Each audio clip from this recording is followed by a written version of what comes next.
1. The evening sky was streaked with purple, the color of torn plums, and a light rain had started to fall when I came to the end of the blacktop road that cut through 20 miles of thick, almost impenetrable scrub oak and pine, and stopped at the front gate of Angola Penitentiary. The anti-capital punishment crowd, priests, nuns in lay clothes, kids from LSU with burning candles cupped in their hands, were praying outside the fence.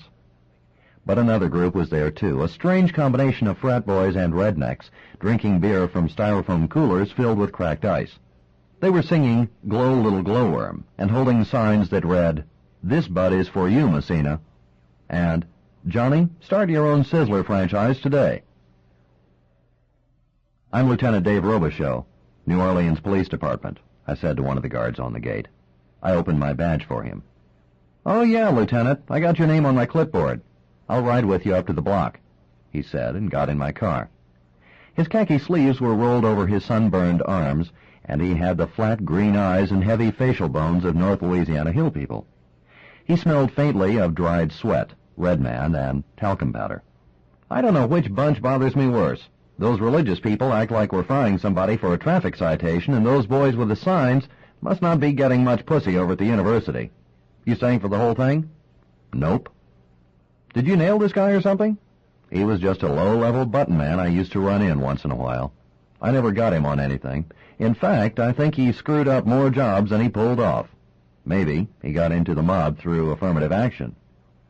The guard didn't laugh. He looked out the window at the huge flat expanse of the prison farm, his eyes narrowing whenever we passed a trusty convict walking along the dirt road. The main living area of the prison, a series of two-story maximum security dormitories contained within a wire fence and connected by breezeways and exercise yards and collectively called the block, was as brilliantly lit as cobalt in the rain.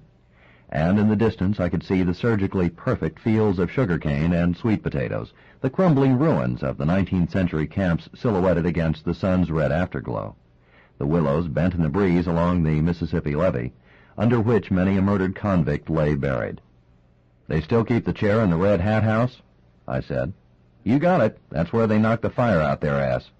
You know how the place come by that name?" "Yes," I said, but he wasn't listening. "Back before they started putting the mean ones in lockdown in the block, they worked them down by the river and made them wear striped jumpers and these red-painted straw hats. Then at night they stripped them down, body-searched them, then run them into the Red Hat House and threw the clothes in after them.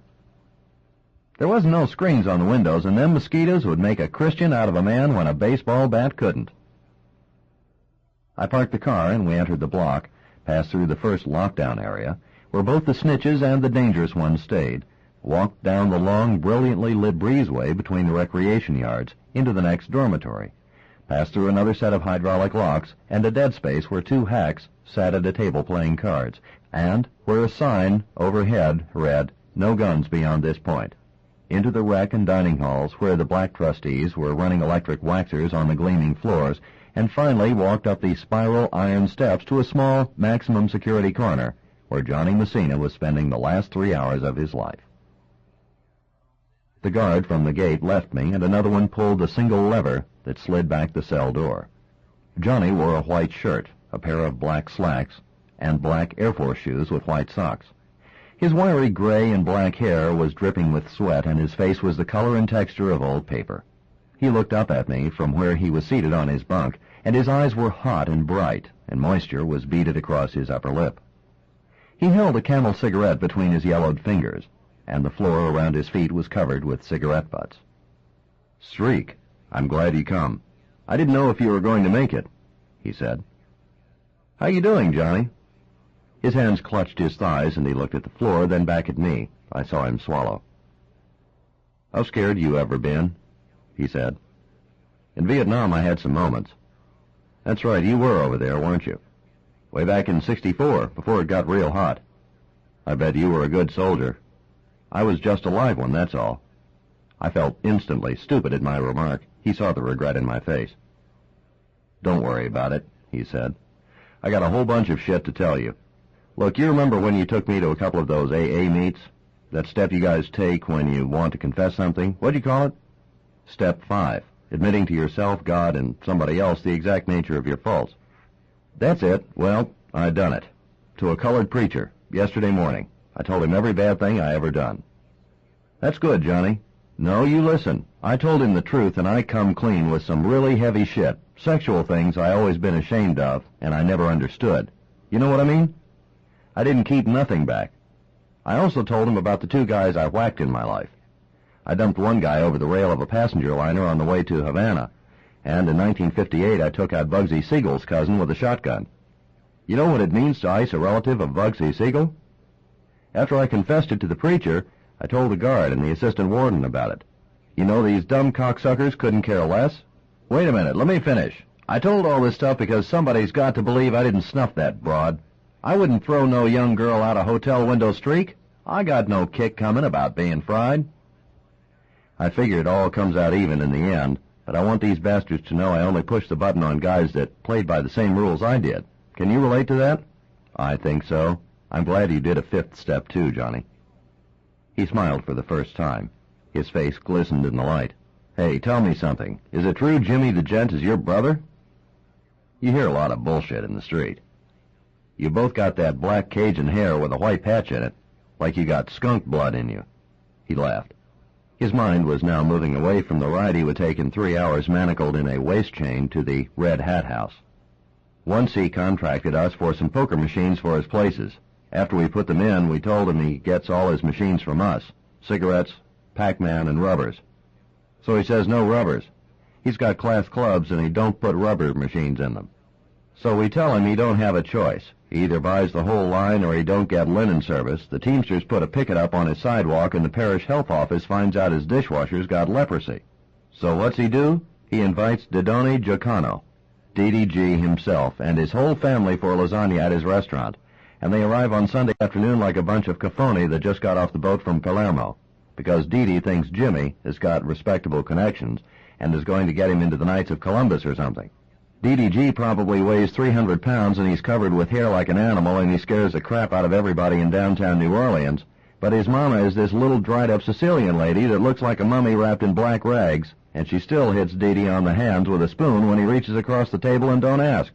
So in the middle of dinner, Jimmy starts telling Mama Giacano what a great guy DDG is, how everybody down at the Chamber of Commerce and Better Business Bureau think he's a big plus for the city, and how Didi don't let anybody push his friends around. For example, he says some scumbags tried to put some machines in Jimmy's restaurants that Jimmy, a Catholic man, don't want. Mama Giacano might look like she's made out of dried-up pasta, but her hot little black eyes tell everybody she knows what he's talking about. Then Jimmy says Didi tore them machines out, smashed them up with hammers, and run a truck up and down on them behind the restaurant. DDG's got a mouthful of beer and raw oysters and almost chokes to death. He's spitting glop all over his plate, his kids are beating him on the back, and he coughs up an oyster that could plug a sewer main. Mama Giacano waits till his face ain't purple anymore, then tells him she didn't raise her son to eat like a herd of pigs, and says he should go wash out his mouth in the bathroom because everybody else at the table is getting sick looking at him. And when he don't get up right away, she busts him across the knuckles with her spoon. Then Jimmy says he wants to take the whole family out on his sailboat, and maybe DDG ought to join the yacht club, too, because all these millionaires think he's a swell guy. And besides, Mama Giacano would really love the Italian-American celebrations they have on the 4th of July and Columbus Day. And even if Didi don't join, which everybody knows he won't because he hates water and pukes his guts out just crossing the Mississippi Ferry, Jimmy is going to drive out and get Mama Giacano whenever she wants and sail her all around Lake Pontchartrain. He laughed again and ran his hand through his wet hair. He licked his lips and shook his head, and I saw the fear come back in his eyes. I bet he already told you that story, didn't he said. They didn't give me too long, Johnny. Is there something else you wanted to tell me? Yeah, there is. You always treated me decent, and I thought maybe I could repay you a little bit. He wiped the sweat out of his eyes with the flat of his fingers. I think maybe I got some heavy dues to pay on the other side, too. It don't hurt to try to square what you can now, does it? You don't know me. A guy with my track record owes the whole fucking earth. Anyway, here's the deal. Yesterday, this punk by the name of L.J. Potts from Magazine Street is pushing a broom out in the corridor, clacking it against my bars and making all kinds of noise so I can't sleep. So I say I ain't working on the Good Housekeeping Award. Would this punk take his broom somewhere else before I get my hands on it and shove it up his hole? So the punk, who's got a brother named Wesley Potts, tries to impress me. He asks if I know a New Orleans homicide roach named Robicheaux. And he's smirking, see, because he thinks you're one of the cops that nailed me. I tell him maybe, and he keeps smirking and says, well, here's some good news because his brother Wesley has it that this particular homicide roach has stuck his nose in the wrong place, and if he don't stop it, he's going to get whacked. He sounds like a gas bag, Johnny. Yeah, he probably is, except the difference with him and his brother is I think they're connected up with the greasers. The Colombians? Fucking A. They're spreading around the country faster than AIDS. They'll take out anybody, too. Whole families, the children, the old people, it don't matter to them. You remember that bar on Basin that got torched? The greaser that did it stood in the doorway in broad daylight with a fucking flamethrower on his back, and because he was in a good mood, he gave everybody 1 minute to get out of the place before he melted it into a big pile of bubbling plastic. You watch out for those cocksuckers, Streak. He lit a fresh Camel from the butt in his hand. He was sweating heavily now, and he wiped his face on his sleeve and smelled himself simultaneously. Then his face got gray and still, and he stared straight ahead with his palms gripped on his thighs. You better leave now. I think I'm going to get sick again, he said. I think you're a stand-up guy, Johnny. Not on this one. We shook hands. His hand was slick and light in mine. They electrocuted Johnny Messina at midnight. Back in my houseboat on Lake Pontchartrain, with the rain beating on the roof and dancing on the water outside, I remembered the lines I had heard sung once by a black inmate in Angola. I asked my boss man, tell me what's right. He whooped my left, said, boy, now you know what's right. I wonder why they burn a man 12 o'clock hour at night. The current much stronger, the peoples turn out all the light. My partner was Cletus Purcell. Our desks faced each other in a small room in the old converted fire station on Basin Street. Before the building was a fire station, it had been a cotton warehouse, and before the Civil War, slaves had been kept in the basement and led up the stairs into a dirt ring that served both as an auction arena and a cockfighting pit. Cletus's face looked like it was made from boiled pigskin, except there were stitch scars across the bridge of his nose and through one eyebrow, where he'd been bashed by a pipe when he was a kid in the Irish Channel. He was a big man with sandy hair and intelligent green eyes, and he fought to keep his weight down, unsuccessfully, by pumping iron 4 nights a week in his garage. Do you know a character named Wesley Potts? I asked. Christ, yes. I went to school with him and his brothers. What a family. It was like having bread mold as your next-door neighbor. Johnny Messina said this guy's talking about pulling my plug. Sounds like bullshit to me. Potts is a gutless lowlife. He runs a dirty movie house on Bourbon. I'll introduce you to him this afternoon. You'll really enjoy this guy. I've got his file right here. 2 narcotics, 6 obscenity busts, no convictions. Evidently 1 serious beef with the IRS. He fronts points for the greasers. That's what Messina said. All right, we'll go talk to him after lunch. You notice I say after lunch, because this guy is your real, genuine bucket of shit. By the way, the parish coroner in Cotahatchee returned your call and said they didn't do an autopsy on that color girl. What do you mean they didn't do one? I said. He said they didn't do one because the sheriff's office didn't request it.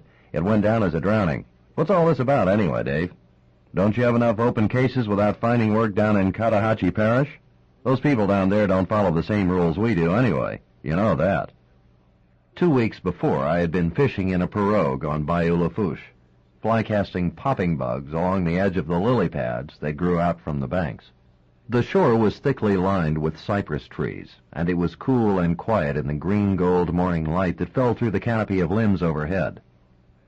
The lily pads were abloom with purple flowers, and I could smell the trees, the moss, the wet green lichen on the bark, the spray of crimson and yellow 4 o'clocks that were still open in the shade.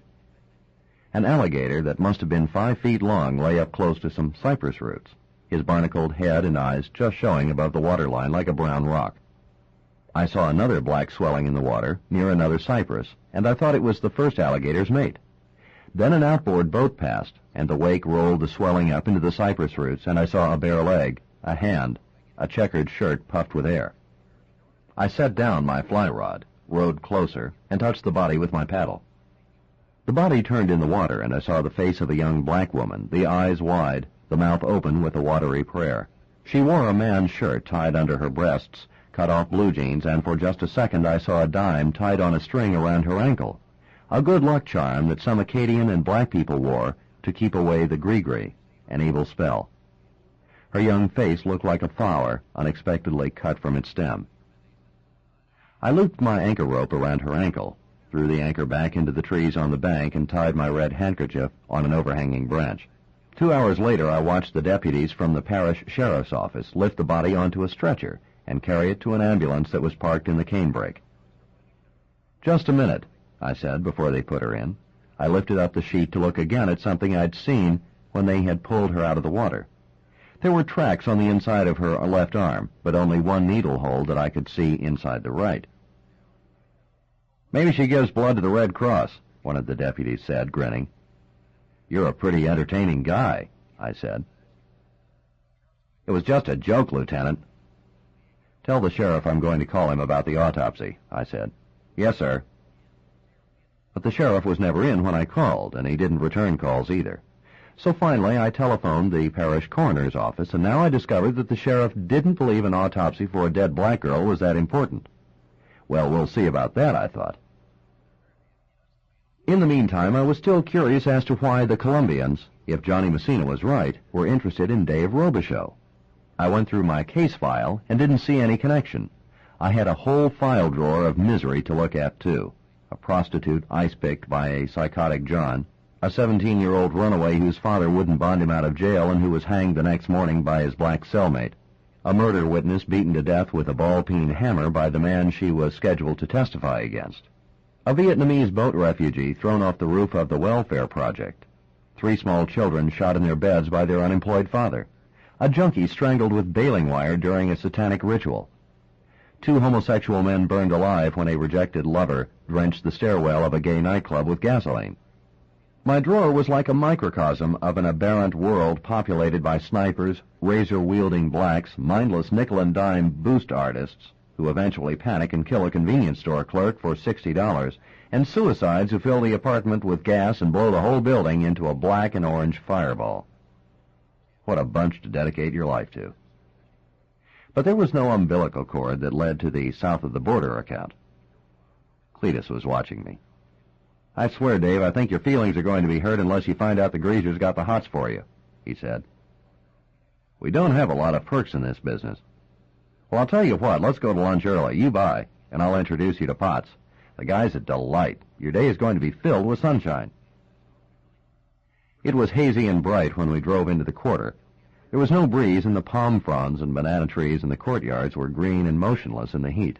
As always, the quarter smelled to me like the small Creole town on Bayou, where I was born. The watermelons, cantaloupes, and strawberries stacked in crates under the scrolled colonnades. The sour wine and beer and sawdust in the bars. The poor boy sandwiches dripping with shrimp and oysters. The cool, dank smell of old brick in the alleyways. A few genuine bohemians, writers, and painters still lived in the quarter, and some professional people paid exorbitant rents for refurbished apartments near Jackson Square. But the majority of Vauqueré residents were transvestites, junkies, winos, prostitutes, hustlers of every stripe, and burnt-out acid heads and street people left over from the 1960s. Most of these people made their livings off middle-class conventioneers and Midwestern families who strolled down Bourbon Street, cameras hanging from their necks as though they were on a visit to the zoo. I couldn't find a place to park by Pearl's Oyster Bar, and I kept driving around the block. "Dave, when does a guy know he's got a drinking problem?" Cletus asked. "When it starts to hurt him. It seems I've been getting half-stoned near every night of recent. I can't seem to go home unless I stop at the joint in the corner first." "How are you and Lois getting along?" "I don't know. It's a second marriage for both of us. Maybe I've got too many problems, or maybe both of us have. They say if you don't make it the second time around, you ain't going to make it at all. You think that's true?" "I don't know, Cleet. My first wife left me because she said she couldn't stay married to a man that brought a sewer home with him every day. That was when I was working Vice. She said I smelled like whores and reefer all the time. Actually, Vice did have its moments. Now Lois tells me she doesn't want me to bring my gun home at night. She's into Zen, meditates every day. Sends our money to some Buddhist priest out in Colorado and tells me she doesn't want her kids growing up around guns. Guns are bad, see, but this character out in Colorado that takes my bucks is good. 2 weeks ago I came in wired, so she started crying and blowing her nose into a whole box of Kleenex. So I had a couple more hits of Jack Daniels and told her how you and I had spent the afternoon culling pieces of a 14-year-old kid out of the garbage dump with a garden rake. 15 more minutes of tears and nose honking. So I cruise for some booze and almost get nailed on a DUI. Not very good, huh? Everybody has family troubles sometimes. He was frowning out the window, his thoughts collecting in his eyes. He lit a cigarette, drew in deeply, and flicked the match out into the sunlight. Man, I'm going to be a chainsaw by 2 o'clock, he said. I'm going to have a couple of beers with lunch, sedate the brain, settle the stomach, mellow the nerves. Does that bother you? It's your day. You can do whatever you want to with it. She's going to split. I know the signs. Maybe y'all will work it out. Come on, Dave. You didn't get off the boat yesterday. It doesn't work that way. You know how things were just before your wife took off? That's right, I do. I know how things were. Nobody else does. You got my drift? I grinned at him. All right, I'm sorry. But when it's going down the toilet, it's going down the toilet. You don't turn it around by leaving your piece in a locker. Pull into that truck zone. It's too damn hot out here. I parked in the loading zone by Pearl's and cut the engine. Cletus was sweating in the sunlight. Tell me honestly, he said. Would you have done something like that just to please your wife? I didn't even want to think about the things I had done to please my wife, my pale, dark-haired, beautiful wife from Martinique who left me for a Houston oil man. Hey, lunch is on you after all, I said. What? I didn't bring any money. Use your MasterCard. They wouldn't renew it. Something about exceeding my credit limit by $400. Great. I've got $1.35. What a class act. All right, we eat on the tab. If he doesn't like it, we tell him we're calling immigration about the Haitians he's got working in his kitchen. I didn't know he had any. Me either. It'll be fun to see what he says. The pornographic theater was right on Bourbon Street. Bourbon had changed since I used to come here as a college student over 20 years ago. The old Dixieland bands like Papa Celestins and Sharky Bananos had been replaced by imitation country bands made up of kids in designer jeans, vinyl vests, and puffed white silk shirts with lace brocade, like mambo dancers or transvestites would wear. The burlesque houses had always been seedy places where the girls hustled drinks between sets and hooked loose johns before closing, but the city code had required them to wear G-strings and pasties, and there hadn't been any dope around, except a little reefer among the desperate, burnt-out musicians who played in a small, dark pit at the bottom of the runway. But now the girls danced completely nude on the stage, their eyes glowing with black speed, their nostrils sometimes still twitching and wet from snorting coke through a rolled-up dollar bill. The windows of Plato's Adult Theater had been walled up with cinder blocks, so no one could see in, and the interior of the small gold and purple lobby was decorated with erotic art that might have been painted by blind people. We went through the lobby into the office without knocking. A thin man with a pointed, shiny face looked up, startled, from his desk. He wore a powder blue polyester suit and patent leather shoes with silver buckles, and his receding, oiled hair glistened in the light from the desk lamp. Cans of movie reels were stacked in a wooden rack against one wall. The surprise and fear went out of the man's face, and he scratched his cheek with one hand and picked up a filter-tipped cigar from the ashtray. "What do you want, Purcell?" he said indifferently. "Dave, meet Wesley Potts, our resident bucket of shit," Cletus said. "I don't have time for your insults, Purcell. You got a warrant or something?" "That's what they say on television, Potsy," Cletus said. "You see any TV cameras, Dave?" "I don't see any TV cameras," I said. "On television, some guy's always saying, 'You got a warrant?' or 'You got to read me my rights,'" Cletus said. "But in big people land, we don't do it that way. You ought to know that, Potsy." "I thought you didn't work Vice anymore," Potts said. "That's right. I'm in homicide now. My partner here's last name is Robicheaux. Does that make your swizzle stick start to tingle?" The man behind the desk blew cigar smoke out in front of him and looked into it with his eyes flat, but I saw his fingers crimp together on the desk blotter. "Your little brother up in Angola says you're blabbing it around that Dave here is going to get snuffed," Cletus said. "If that's what my brother says, you ought to be talking to him. I don't know anything about it." "The people up in Angola don't like cops hitting on their convicts. Bad for their image and all that," Cletus said. "But you and us, well, that's a whole different caper, Wes." Potts's eyes were small and hot and staring straight ahead. Lighten up, Cletus said. You're a businessman. You pay taxes. You're reasonable. You just got diarrhea of the mouth, and you've been spreading rumors around, and we want to know why you've been doing that. It's no big deal. Just straighten us out about this strange stuff we heard, and you can get back to entertaining the perverts.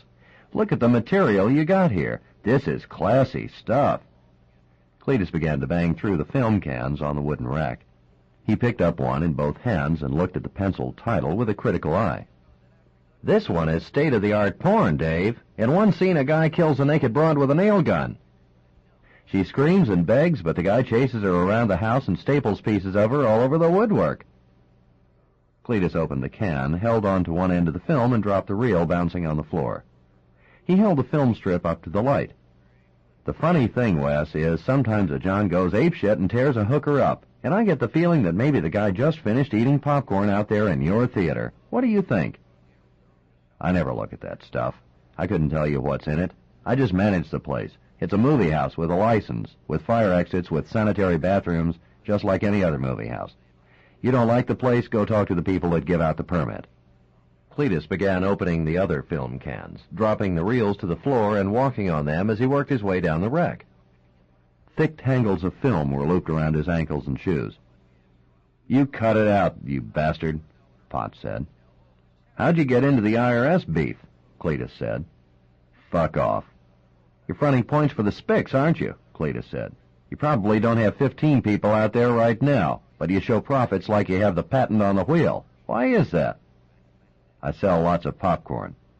All that coke and brown skag money finds a ledger to get written down on, Cletus said. Except the Treasury boys are about to ream your butthole. I don't see any Treasury men. All I see is a plainclothes prick that never grew up from high school, Potts said. Where the fuck you get off with this stuff? You smash up my films, you come down on me because of something my little brother said, which I don't even know he said, and you give me some bullshit about Mexican skag. When, if I remember right, you never busted anybody more serious than a junkie with a couple of balloons in his crotch. Maybe you took a little juice while you were in Vice, huh? You're a fucking joke, Purcell. Listen to this man carry on, Cletus said. We're going to have privacy. Does this door go into the theater? Thanks, that's what I thought. He opened a side door that gave onto a small theater that looked like a remodeled garage. In the flickering darkness, a dozen or so men stared fixedly at the screen. What's happening, geeks? Cletus said loudly, and began flicking the light switch on and off. I'm the New Orleans Heat. I just wanted to make sure everything was working all right. Enjoy your show. They rose quickly from their seats and moved as a group up the aisles farthest from Cletus and went through the curtained exit. Big deal. The same guys will be sitting out there tonight, Potts said. Could you leave me and Wesley alone a few minutes? I said. I thought you might say that, Cletus said, and crunched again through the tangle of ruined film on the floor and closed the door behind him. I sat on the corner of Potts's desk and folded my hands on my thigh. How do you think this is going to end? I said. What do you mean? Just what I said. Do you think you can tell people somebody is going to blow me away and I'm just going to walk out of here? He sucked in his lips and looked at the wall.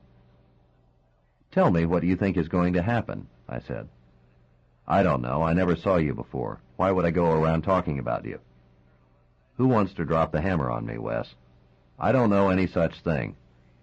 Do you think I'm a dumb guy? I don't know what you are.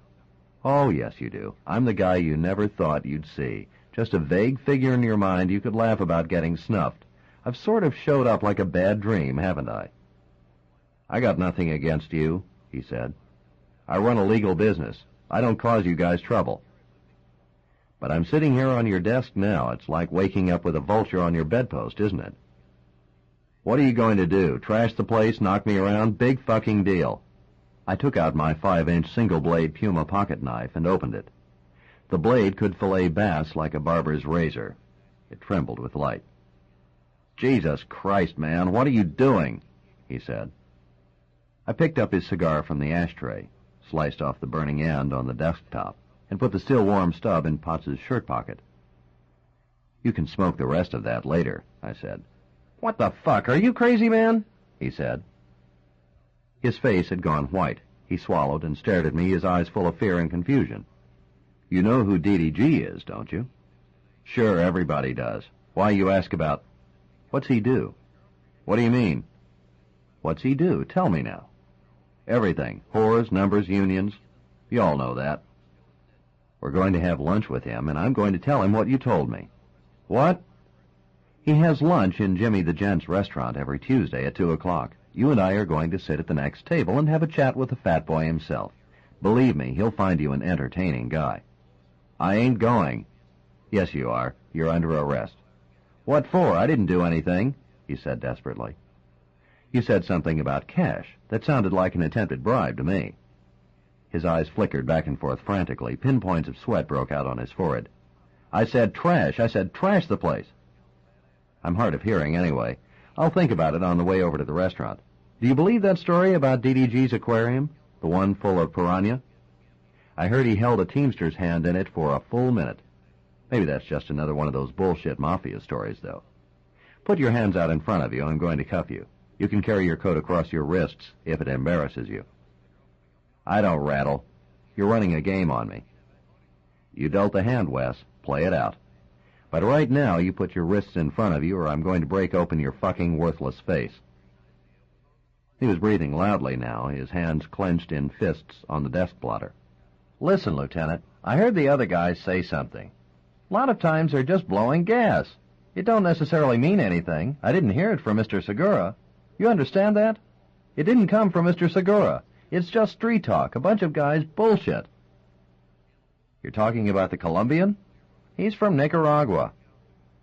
Go on. He wiped his lips with his fingers, then pulled at the flap of skin under his chin. It's got something to do with a nigger girl. I think she used to be a street whore. Didn't you pull a nigger out of the bayou in Cotahatchee Parish? You just keep telling me what you know, Wes. Jesus Christ, Lieutenant, what do you think I am? I'm just a theater manager. Maybe once a month Mr. Segura has a bunch of guys out to his place on the lake. A buffet, a lot of booze, some broads in the pool. He shakes everybody's hand, maybe he has a Collins with us, or plays cards a few minutes under the beach umbrella, then disappears inside. What's the girl have to do with Julio Segura? You're not understanding me, Lieutenant. He don't tell me things like that. He don't talk to me about anything, in fact. Look, this is a heavy metal cat. I think he's wired into big people. Why mess with him? The feds deal with guys like this. I continued to stare silently at him. His hands flicked on the desk plotter as though wires were attached to them.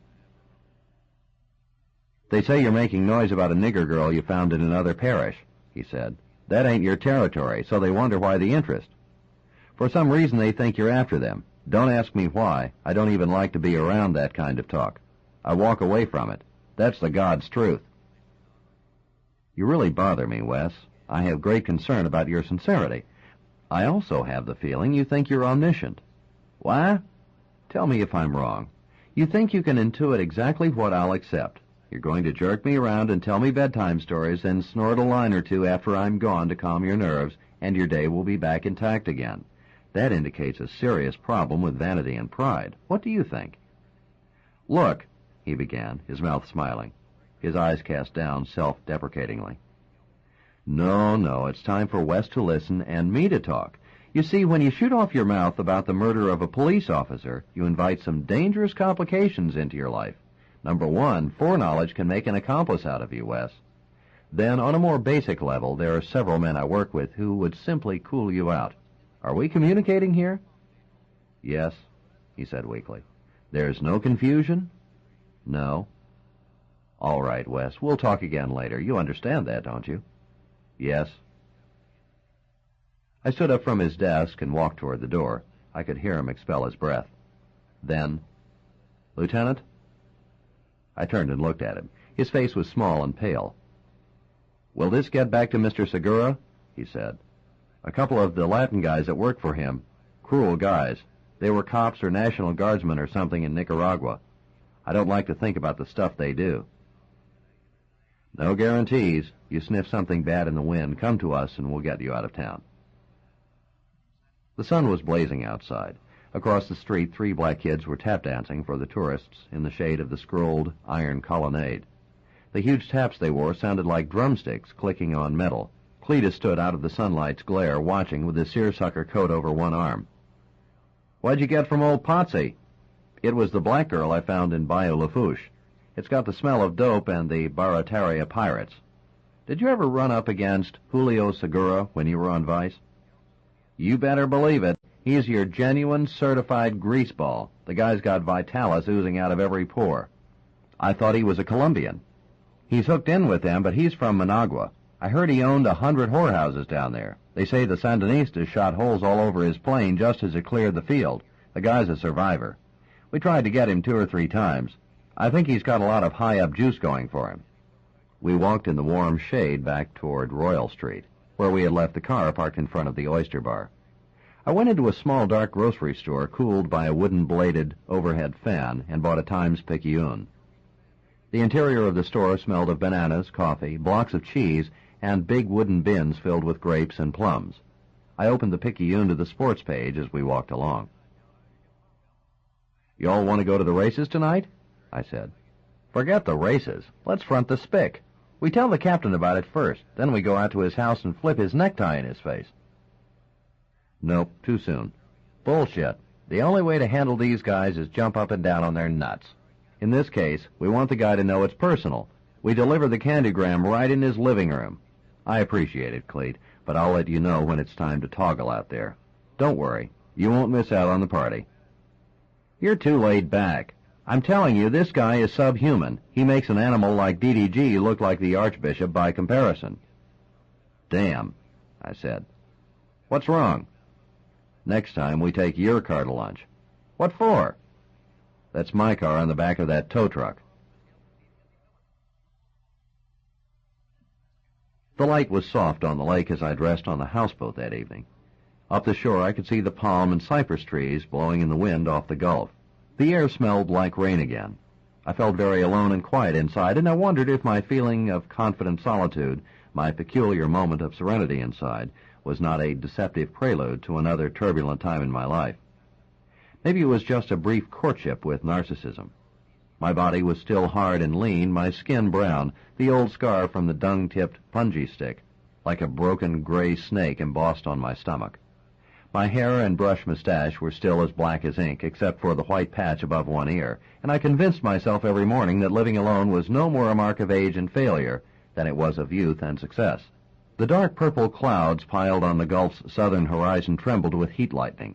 I sat alone in a box at the races that night and looked with the same quiet and tranquil fascination at the lighted track, the dampened and raked sod, the glistening, clipped grass in the center field. It was the kind of vague, almost numb euphoria that I used to feel when I slid off the edge of a 2-day binge into delirium tremens. I had become omniscient. My white tropical suit glowed from the arc light overhead. I cashed 3 place bets and 2 wins in a row. The peach-complexioned waitresses in the clubhouse brought me shelled shrimp on ice and lobster and steak and brushed their hips unnecessarily against my arm when they took away my soiled napkin and blood-streaked plate. Someone once told me that the gambler's greatest desire, knowledge of the future, would drive us insane. On that warm summer evening as I drove back home with the moon denting the lake and the fireflies lighting in the palm and oak trees, I felt a thin tremolo inside me, like the faint tinkling of crystal or the almost silent vibration of sympathetic guitar strings. Just a hint of Cassandra's tragic gift, and I tried to ascribe it to my old alcoholic fears that writhed in the unconscious as blind snakes would. But a winner at the track usually cares little for caution or moonlit nuances. 2. Early the next morning I drove southwest of New Orleans, into the bayou country. It was the South Louisiana I had grown up in, around New Iberia. Oak, cypress, and willow trees lined the 2-lane road. The mist still clung like torn cotton to the half-submerged dead tree trunks back in the marsh. The canebrakes were thick and green, shining in the light, and the lily pads clustered along the bayou's banks were bursting with flowers, audibly popping, their leaves covered with drops of quicksilver. The bream and bass were still feeding in the shadows close to the cypress roots. Egrets were nesting in the sand where the sun had risen above the tree line, and occasionally a heron would lift from its feeding place on the edge of the cattails and glide on gilded wings down the long ribbon of brown water through a corridor of trees. Now these same bayous, canals, and marshlands where I had grown up were used by the Barataria pirates. But their namesakes, Jean Lafitte's collection of brigands and slavers were romantic figures by comparison. The current group was made up of marijuana, cocaine, and heroin smugglers who would murder a whole family out on the Gulf simply for the one-time use of their boat, after which they'd open up the cocks and sink it. Occasionally the Coast Guard would find one half filled with water and beached on a sandbar, the gunnels painted with blood. But why should this shock or revile? The same people sometimes killed infants by injection, embalmed the bodies, and filled the stomachs with balloons of heroin so women transporters could walk through customs as though they were carrying their sleeping children. The Cotahatchee Parish Sheriff was not at the courthouse. He was at his horse farm outside of town, galoshes on his feet, feeding 2 Arabians in a side lot. His house had a fresh coat of white paint and a wide screen porch, and was surrounded by azalea bushes and flaming hibiscus. The long white fence along the back horse pasture was entwined with climbing roses. The sheriff was around 50, a man in control of his property and his political life. His blue uniform fitted tightly on his compact, hard body, and his round, freshly shaved face and direct eyes gave you the impression of a self-confident rural law officer who dealt easily with outside complexities. Unfortunately for him, I proved to be the exception. "She drowned," he said. "My deputies said a bucket of water came out of her when they flipped her off the gurney." "She had tracks on her arms." "So, addicts drowned too. You need an autopsy to tell you that?" "Do you know if she was right-handed or left-handed?" "What the hell are you talking about?" he said. She'd been shooting regularly into the left arm, but she had only one needle hole on the right. "What's that tell you?" "Not a goddamn thing. When a junkie flattens the vein in one arm, he starts on the other. I don't think she'd been shooting up that long. I think somebody gave her a hot shot." "The parish coroner signed the death certificate. It says drowned. You take it up with him if you want to pursue it." "I'm late for work." He walked out of the horse lot, pulled off his muddy galoshes on the grass, and slipped on his polished, half-topped boots. His round face was turned away from me as he bent over, but I could hear the repressed anger in his breathing. "Those are fine Arabians," I said. "I understand they can bring 30,000 or so when they're trained." "That wouldn't touch them, Lieutenant. Like I say, I don't mean to be rude, but I'm late. You want me to introduce you to the coroner?" "I don't think so. Tell me, as a matter of speculation, how do you figure a healthy young woman, wearing all her clothes, would come to drown in a narrow bayou?" "What's going to make you happy, Lieutenant? You want somebody to write down for you that she died of a hot shot? You want to take that back to New Orleans with you? All right, you have my permission. It's no skin off our ass. But how about her family? She was raised up in the quarters on a sugar plantation about 5 miles south of here. Her mother is feeble-minded and her daddy is half-blind. You want to drive out there and tell them their daughter was a junkie?"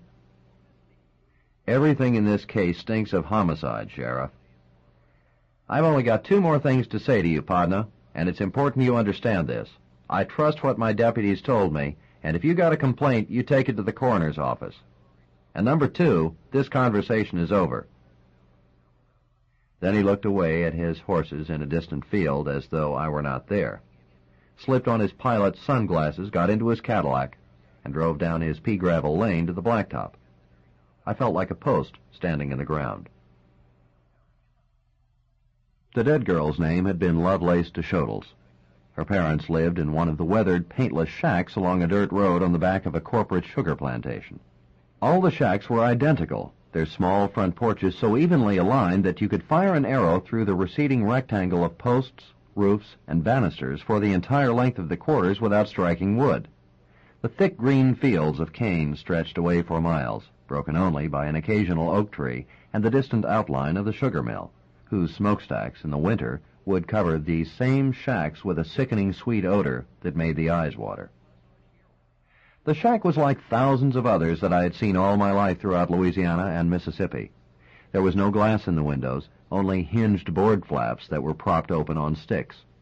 The walls had been insulated with pages from the Sears catalog, then covered with wallpaper that was now separated and streaked brown with rainwater. The outhouse, which was set next to a small hog lot, had a rusted R.C. Cola sign for a roof. But there were other things there that leaped at your eye when you walked through the door. A color television set, an imitation Bavarian clock above the wood-burning stove, plastic flowers set in jelly glasses, a bright yellow formica breakfast table next to an ancient brick fireplace filled with trash. The parents would tell me little. The mother stared vacantly at a game show on television, her huge body stuffed in a pair of lime green stretch pants and a man's army shirt cut off at the armpits. The father was gray and old and walked with a cane as though his back were disjointed. He smelled of the cob pipe in his shirt pocket. His eyes were scaled over and frosted with cataracts. "She gone off to New Orleans. I told her a colored girl from the country didn't have no business there, her," he said, sitting on the couch, his hand curved along the top of his cane. "She only a country girl. What's she going to do with them kind of people they got in New Orleans? I tell her that, me." "Who did she work for, Mr. DeShodels?" "What I know about New Orleans? I ain't got no truck there, me."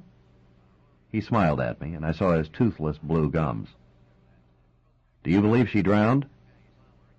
He paused, and the smile went out of his face. His eyes seemed to focus on me for the first time. "You think they care what some old nigger say?" he said. "I do." He didn't answer. He put his dead pipe in his mouth, made a wet sound with his tongue, and stared blankly at the television screen. "I'll be going now," I said, standing up. "I'm sorry about what happened to your daughter. I really am." His face turned back toward me. "We had 11, us," he said. "She the baby. I call her Tidy Cush Cush, because she always loved Cush Cush when she a little girl. Help me walk out front, you." I put my hand under his arm, and we stepped out into the bright sunlight on the porch. The wind was ruffling the green fields of sugarcane on the opposite side of the road. The old man's arm was webbed with veins. He limped along with me to my automobile before he spoke. "They killed her then, didn't they?" he asked. "I think they did." "She's just a little colored jelly roll for white men's. Then they throw her away," he said. His eyes became wet. "I told her, jelly roll, rollin' in the cane. Looking for a woman ain't got no man. She say, look the television and the clock and the table I give Mama. She say that, her. Little girl that don't know how to read can buy a $500 television set for her mama? What you gonna do when they 19?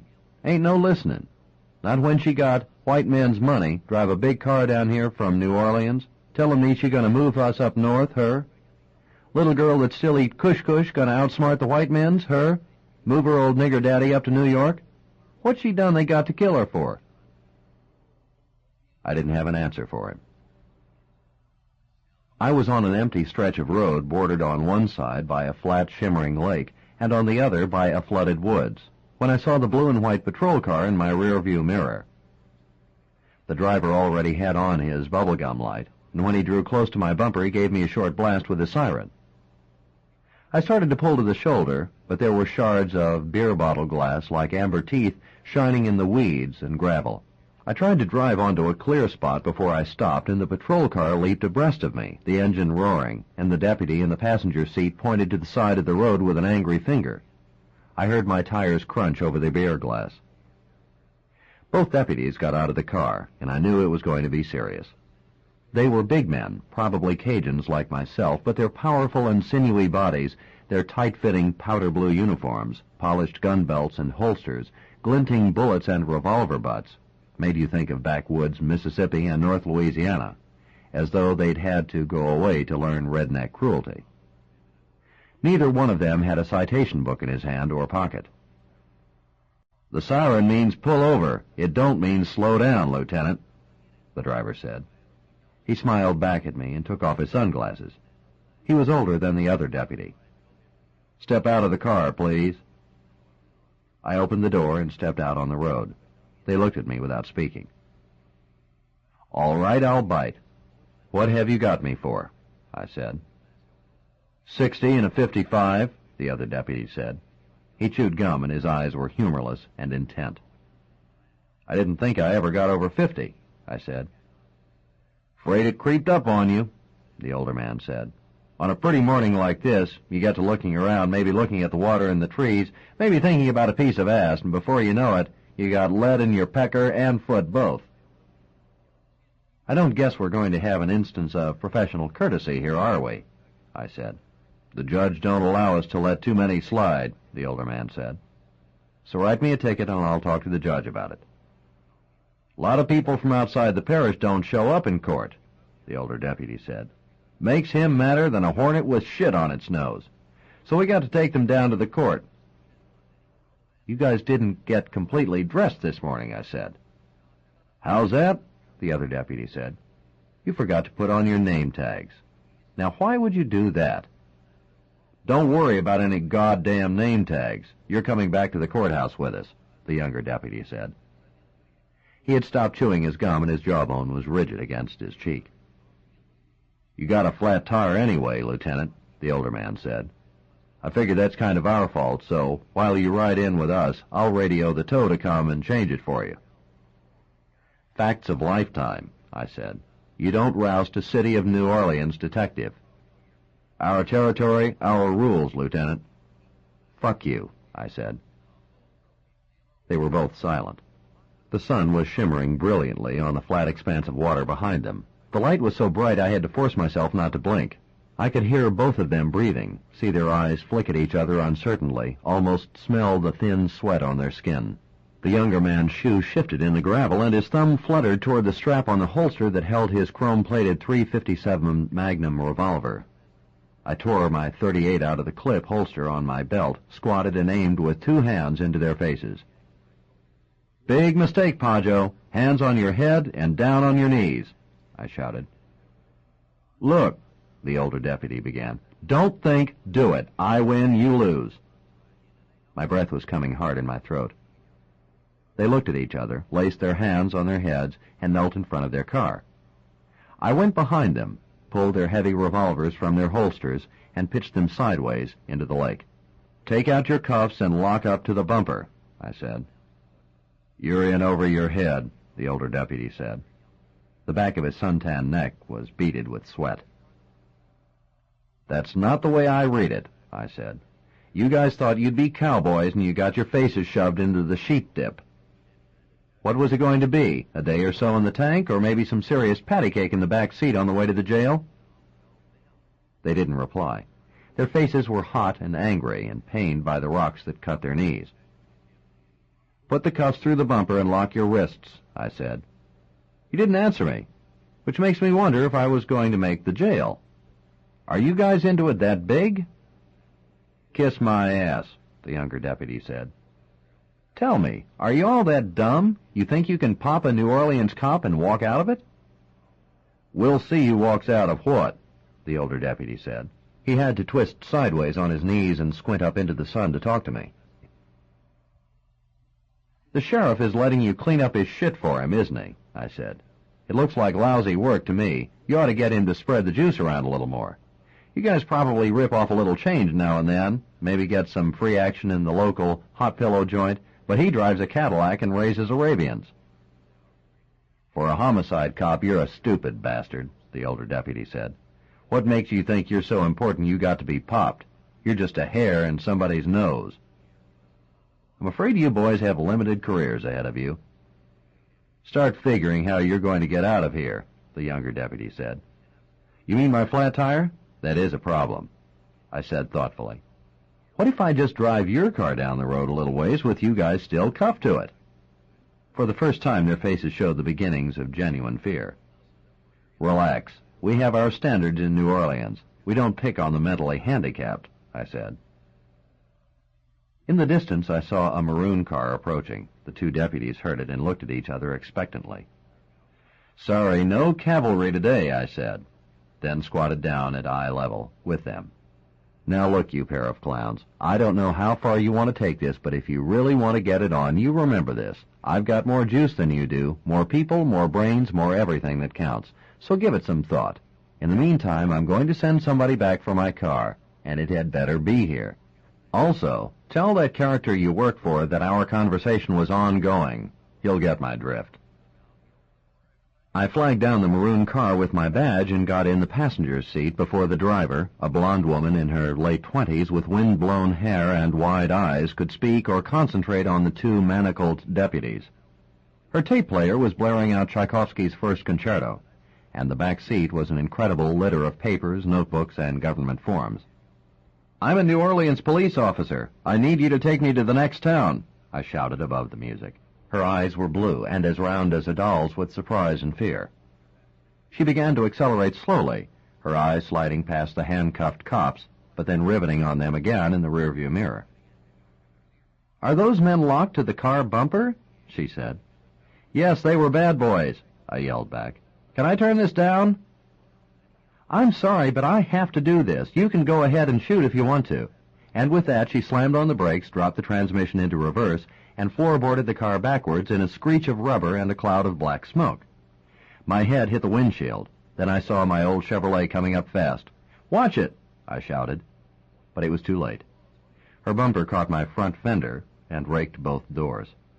Then she careened to a stop, flipped off the stereo, leaned across me, and yelled at the deputies, This man says he's a police officer. Is that true? Call the Chattahoochee Sheriff's Office, lady, the older deputy said. He was squatting on one knee, and his face was strained with discomfort. Who is this man in my car? He's a piece of shit that's going to get ground into the concrete, the younger deputy said. The woman yanked the car into low, pushed the accelerator to the floor, and roared past my car again. I felt her back bumper carom off my front fender. She drove like a wild person, papers blowing in the back seat, the lake and flooded woods streaking past us. I'm sorry about your car. I have insurance. I think I still do, anyway, she said. That's all right. I've always wanted to see the country from inside a hurricane. Are you still afraid, or do you always drive like this? Like what? Her hair was blowing in the wind, and her round blue eyes were intent over the wheel. Do you still think I'm an escaped criminal? I said. I don't know what you are, but I recognized one of those deputies. He's a sadist who rubbed his penis all over one of my clients. Your clients? I work for the state handicapped services. You can put him away. She's scared to death. He told her he'd do it to her again, and then put her in jail as a prostitute. God, lady, look out. Listen, there's a restaurant on stilts just across the parish line. You pull in there, then we're going to make a phone call, and I'm going to buy you lunch. Why? Because you're wired and you don't believe who I am. By the way, what you did back there took courage. No, it didn't. I just don't give rides to weird people. There's a lot of weirdness around these days. If you're a police detective, why are you driving a wreck of an automobile? A few minutes ago, it wasn't entirely a wreck. That's what I mean by weirdness. Maybe I saved your life and you criticize my driving. Don't argue with God's design on a sun-spangled morning in a corridor of oak trees, Robicheaux, I thought. Also, don't argue with somebody who's doing 85 miles an hour and showering rocks like birdshot against the tree trunks. The restaurant was a ramshackle board place with screen windows built up on posts over the lake. Metal Dixie 45 and Jack's beer signs were nailed all over the outer walls. Crawfish were out of season, so I ordered fried catfish and small bowls of shrimp gumbo. While we waited for the food, I bought her a drink at the bar and used the phone to call my extension at 1st District Headquarters in New Orleans. I put the receiver to her ear so she could hear Cleet answer. Then I took the receiver back. I'm having lunch with a lady who would like you to describe what I look like, I told him, and gave the phone back to her. I saw her start to smile as she listened, then her eyes crinkled and she laughed out loud. That's outrageous, she said. What'd he say? That your hair is streaked like a skunk's and that sometimes you try to walk the check. Cleet's always had satirical ambitions. Is this how you all really do things? Chaining up other cops to cars, terrifying people on the highway, playing jokes over the phone? Not exactly. They have a different set of rules in Chattahoochee Parish.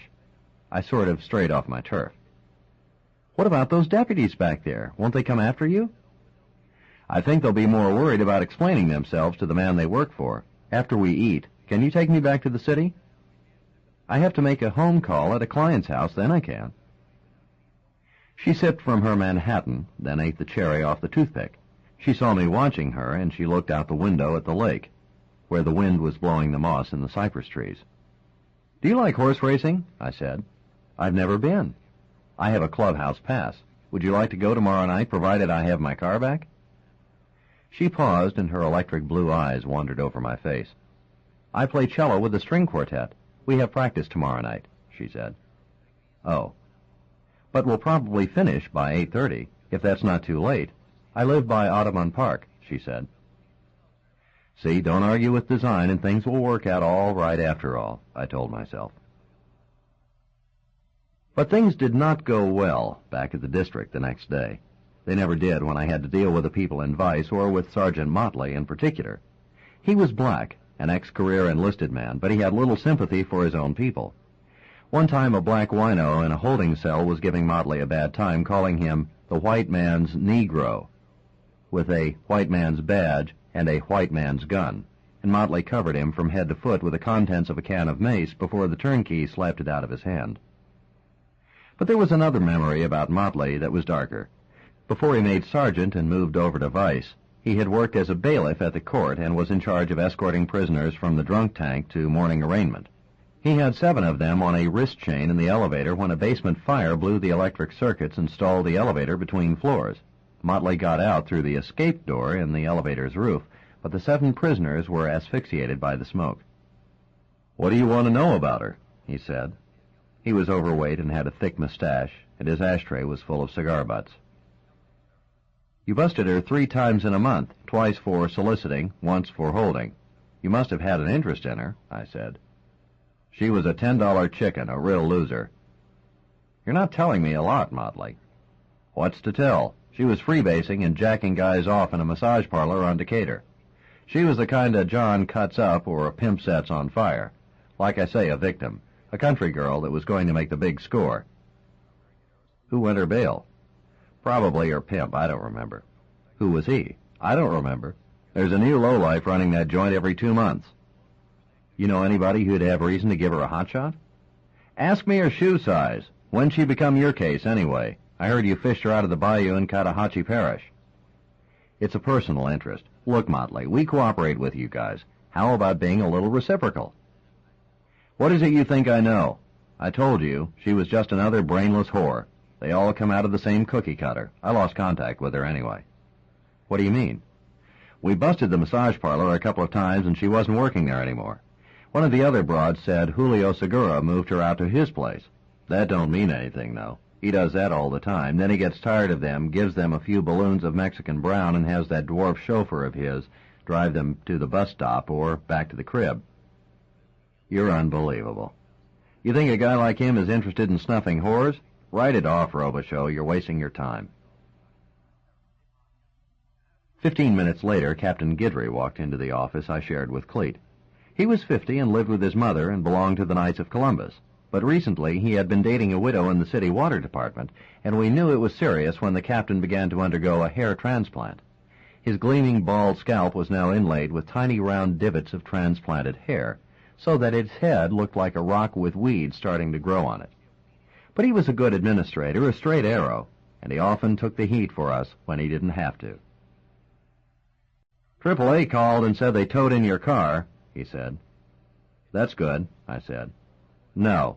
They also said somebody must have broken all the windows out with a hammer or a baseball bat.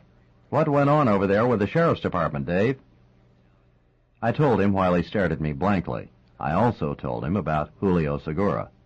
Cletus kept his face buried in our file drawer. "You didn't make this up? You actually cuffed 2 sheriff's deputies to their own car?" the captain said. "I wasn't holding a very good hand, Captain." "Well, you probably had them figured right because they haven't pursued it except for remodeling your windows. You want to turn the screws on them a little? I can call the state attorney general's office and probably shake them up a bit." "Cleet and I want to go out to Segura's place." "Vice considers that their territory," Captain Guidry said. "They're talking about killing a cop. It's our territory now," I said. "All right, but no cowboy stuff," he said. "Right now we don't have legal cause to be out there." "Okay." "You just talk. Let him know we're hearing things we don't like." "Okay, Captain." He rubbed his fingernail over one of the crusted implants in his head. "Dave?" "Yes, sir." "Forget what I said. He's threatening a New Orleans police officer, and we're not going to tolerate it. Put his head in the toilet. Tell him it came from me, too." Oleander, azalea, and myrtle trees were planted thickly behind the scrolled iron fence that surrounded Segura's enormous blue-green lawn. Gardeners were clipping the hedges, watering the geranium and rose beds, cutting away the dead brown leaves from the stands of banana trees.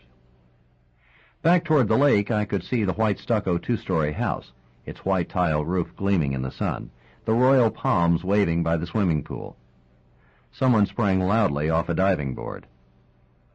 A muscular Latin man in slacks and a golf shirt came out the front gate and leaned down to Cleet's window. There were faded tattoos under the black hair on his forearms. He also wore large rings on both hands. "Can I help you, sir?" he said. "We're police officers. We want to talk to Segura," Cleet said. "Do you have an appointment with him?" "Just tell him we're here, partner," Cleet said. "He's got guests right now." "You got a hearing problem?" Cleet said. "I got a clipboard with some names on it. If your name's on it, you come in. If it ain't, you stay out." "Listen, you fucking greaseball." Without finishing his sentence, Cleet got out of the car and hit the man murderously in the stomach with his fist. The man doubled over, his mouth dropped open as though he had been struck with a sledgehammer, and his eyes looked like he was drowning. "Got indigestion troubles? Try Tums," Cleet said. "What's the matter with you?" I said to him. "Nothing now," he said, and pushed back the iron gate so we could drive through. The Latin man held onto the fence with one hand and labored to get his breath back. We drove up the driveway toward the stucco house. I continued to look at Cleet. "You never worked Vice. You don't know what kind of scum these bastards are," he said. "When a greaseball like that gets in your face, you step all over him. It defines the equations for him." "Did you get drunk last night?" "Yeah, but I don't need an excuse to bash one of these fuckers." "No more of it, Cleet." "We're in, aren't we? We're the surprise in Julio's afternoon box of Cracker Jacks. Look at that bunch by the pool. I bet we could run them and connect them with every dope deal in Orleans and Jefferson parishes." About a dozen people were in or around the clover-shaped pool. They floated on rubber rafts in the turquoise water, played cards on a mosaic stone table and benches that were anchored in the shallow end, or sat in lawn chairs by the slender gray trunks of the palms, while a family of dwarf servants brought them tall tropical drinks filled with fruit and ice. Cleet walked directly across the clipped grass to an umbrella-shaded table where a middle-aged man in cream-colored slacks and a yellow shirt covered with blue parrots sat with two other men who were as dark as Indians, but built like fire hydrants. The man in the print shirt was one of the most peculiar-looking human beings I had ever seen. His face was triangular-shaped, with a small mouth and very small ears, and his eyes were absolutely black. 3 deep creases ran across his forehead, and inside the creases you could see tiny balls of skin. On his wrist was a gold watch with a black digital dial, and he smoked a bisonte with a cigarette holder. The 2 dark men started to get up protectively as we approached the table, but the man in the yellow and blue shirt gestured for them to remain seated. His eyes kept narrowing as though Cleet's face were floating toward him out of a memory. "What's happening, Julio?" Cleet said. "There's a guy out front puking his lunch all over the grass. It really looks nasty for the neighborhood. You ought to hire a higher-class gate man." "Purcell, right?" Segura said, the recognition clicking into his eyes. "That's good," Cleet said. "Now connect the dots and figure out who this guy with me is." One of the dark men said something to Segura in Spanish. "Shut up, greaseball," Cleet said. "What do you think you're doing, Purcell?" Segura asked. "That all depends on you, Julio. We hear you're putting out a very serious shuck about my partner," Cleet said. "Is this him?" Segura asked. I didn't answer. I stared straight into his eyes. He puffed on his cigarette holder and looked back at me without blinking, as though he were looking at an object rather than a man. "I heard you've been knocking the furniture around," he said, finally. "But I don't know you. I never heard of you either." "I think you are a liar," I said. "That's your right. What else do you want to tell me today? Your people killed a 19-year-old girl named Lovelace de Chodels." "Let me tell you something. What's your name?" he said. "I'm an American citizen. I'm a citizen because a United States senator introduced a bill to bring me here. I got a son in West Point. I don't kill people. I don't mind Purcell and his people bothering me sometimes. You got La Mordida here, just like in Nicaragua. But you don't come out here and tell me I killed somebody." He nodded to one of the dark men, who got up and walked to the house. "I tell you something else, too. You know why Purcell is out here? It's because he's got a guilty conscience and he blames other people for it. He took a girl out of a massage parlor in the French Quarter and seduced her in the back of his car. That's the kind of people you got telling me what morality is." How'd you like your teeth kicked down your throat? Cleet asked. I got my attorneys coming out right now. You want to make threats? You want to hit people? You'll make them rich. They love you. You're a pretty slick guy, Julio, I said. Yeah, maybe you're a cute guy like your partner, he answered. Slick as Vaseline, not a bump or a handle on you, I said. But let me tell you a story of my own. My daddy was a trapper on Marsh Island. He used to tell me, if it's not moving, don't poke it. Well, when it starts snapping at your kneecaps, wait till it opens up real wide, then spit in its mouth. What do you think of that story? You're a mature man. Why you want to be a fool? I didn't do nothing to you. For some reason you're finding this trouble for yourself. What's the worst thing you ever seen happen to somebody, Julio? I asked. What are you talking about? He said. His brow was furrowed, and the tiny balls of skin in the creases looked like strings of purple BBs. I hear you have some cruel guys working for you, probably some of Somoza's old National Guardsmen, experts in garroting journalists and murdering Catholic priests. You don't make no sense. Sure I do, I said. You probably got to visit the basement in some of Somoza's police stations. You saw them hung up by their arms with a cloth bag soaked in insecticide tied over their heads. They screamed and went blind and suffocated to death, and even a piece of shit like yourself had a few nightmares about it. You also knew about that volcano where the Army used to drop the Sandinistas from a helicopter into the burning crater. It's pretty awful stuff to think about, Julio. They really sent us a pair today, a vice cop with puta in his head, and another one that talks like a Marxist, he said. Some of the people around the pool laughed. You're not following my drift, I said. You see, to you, a bad fate is what you've seen your own kind do to other people. But once you got away from the horror show down there in Managua, you figured you were safe. So did Somoza. He got out of Dodge with all his millions. Then one day his chauffeur was driving him across Asuncion in his limo with a motorcycle escort in front and back, and somebody parked a 3.5 bazooka rocket in his lap. It blew him into instant lasagna. Are you following me, Julio? You going to come after me, big man? He asked. You still don't get it. Look, it's almost biblical. Eventually, somebody eats your lunch, and it always comes from a place you didn't expect it. Maybe a redneck cop puts a thumbbuster 45 behind your ear and lets off a hollow point that unfastens your whole face. Or maybe they strap you down in the Red Hat House at Angola and turn your brains into fried grits. You ought to get a job writing comic books, he said. Then maybe you're sitting by your pool, secure, with your prostitutes and these trained monkeys around you, and something happens out of sequence, I said, and picked up his tropical drink full of ice and fruit and poured it into his lap. He roared back from the table, raking ice off his cream-colored slacks, his face full of outrage and disbelief. The squat, dark man seated across from him started from his chair. Cleet slammed him back down. Start it and we finish it, Paco, he said. The dark man remained seated and gripped the wrought iron arms of his chair, staring at Cleet with a face that was as flat and latently brutal as a frying pan. There, that's a good fellow, Cleet said. You get out of here, Segura said. This is just for openers. The homicide people are a creative bunch, I said. You're spit on the sidewalk, he said.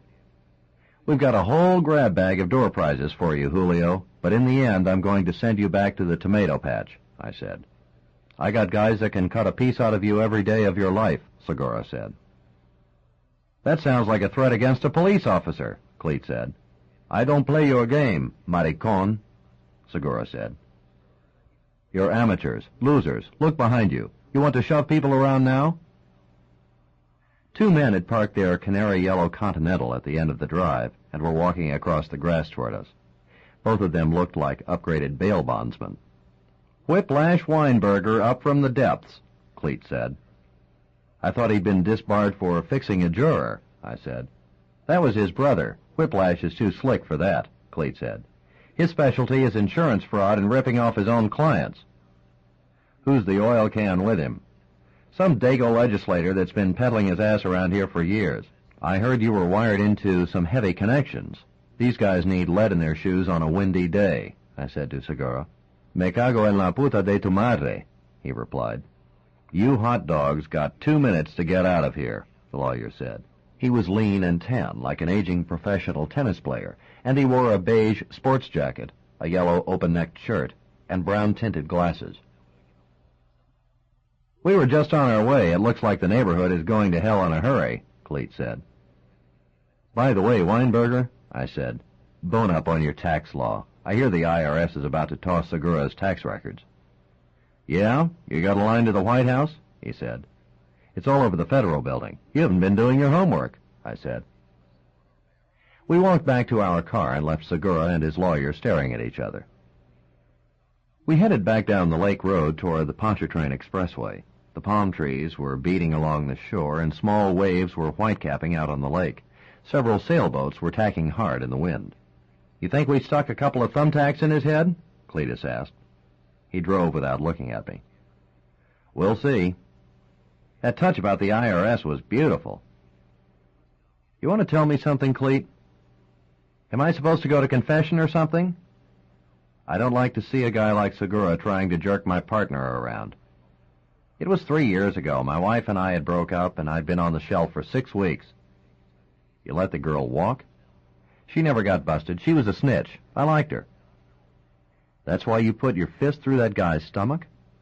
All right, so I don't feel good about it. But I swear to you, Dave, I never got any free action because of my badge, and I never went on the pad." He looked across at me with his poached, scarred face. "So I believe you. So buy me a beignet and a coffee at the Café du Monde." An afternoon thundershower was building out over Lake Pontchartrain. The sky on the distant horizon had turned green, and waves were scudding all across the lake now. The few sailboats still out were drenched with spray and foam as they pounded into the wind and headed for their docks. It started to rain in large, flat drops when we turned onto the expressway, then suddenly it poured down on Cleet's car in a roar of tack hammers. The city was soaked and dripping when I went to pick up the social worker, whose name was Annie Ballard, by Audubon Park. The street lamps lighted the misty trees along the esplanade on St. Charles. The burnished streetcar tracks and the old green streetcar glistened dully in the wet light, and the smoky neon signs, the bright, rain-streaked windows of the restaurants and the drugstore on the corner were like part of a nocturnal painting out of the 1940s. This part of New Orleans never seemed to change, and somehow its confirmation of yesterday on a rainy summer night always dissipated my own fears about time and mortality. And it was this reverie that made me careless, let me ignore the car that parked behind me, and let me walk up her sidewalk with the vain presumption that only people like Julio Segura had things happen to them out of sequence. 3. She lived in an old brick row house that was connected to several others by a common porch and a shrub-filled front yard. I heard footsteps behind me, turned and glanced at 3 men who were joking about something and carrying a wine bottle wrapped in a paper sack, but I paid no attention to them after they turned toward a lighted house where a party was going on. She smiled when she opened the door. She wore a blue dress with transparent shoulders, and her blonde curls stuck out from under a wide straw hat. She was very pretty with the light behind her, and I didn't care whether we made it to the track or not. Then I saw her eyes focus over my shoulder, saw her expression break apart, heard the feet on the porch behind me, this time fast and running. Just as I turned, one of the 3 men shoved me hard into Annie Ballard's living room and aimed a Browning automatic pistol straight into my face. "Don't try to pull it, biscuit eater, unless you want your brains running out your nose," he said, and reached inside my sports coat and pulled my .38 from my waist holster. He was tall and angular, his hair mowed into his scalp like a peeled onion, his stomach as flat as a shingle under the big metal buckle on his blue jeans. The accent was deep south, genuine peckerwood, and on his right arm was a tattoo of a grinning skull in a green beret with crossed bayonets under the jaw and the inscription, "Kill them all, let God sort them out." The second man was short and olive-skinned, with elongated Semitic eyes and a hawk nose. He went quickly from room to room like a ferret. But it was the third man who was obviously in charge. His hands rested comfortably in his raincoat pockets.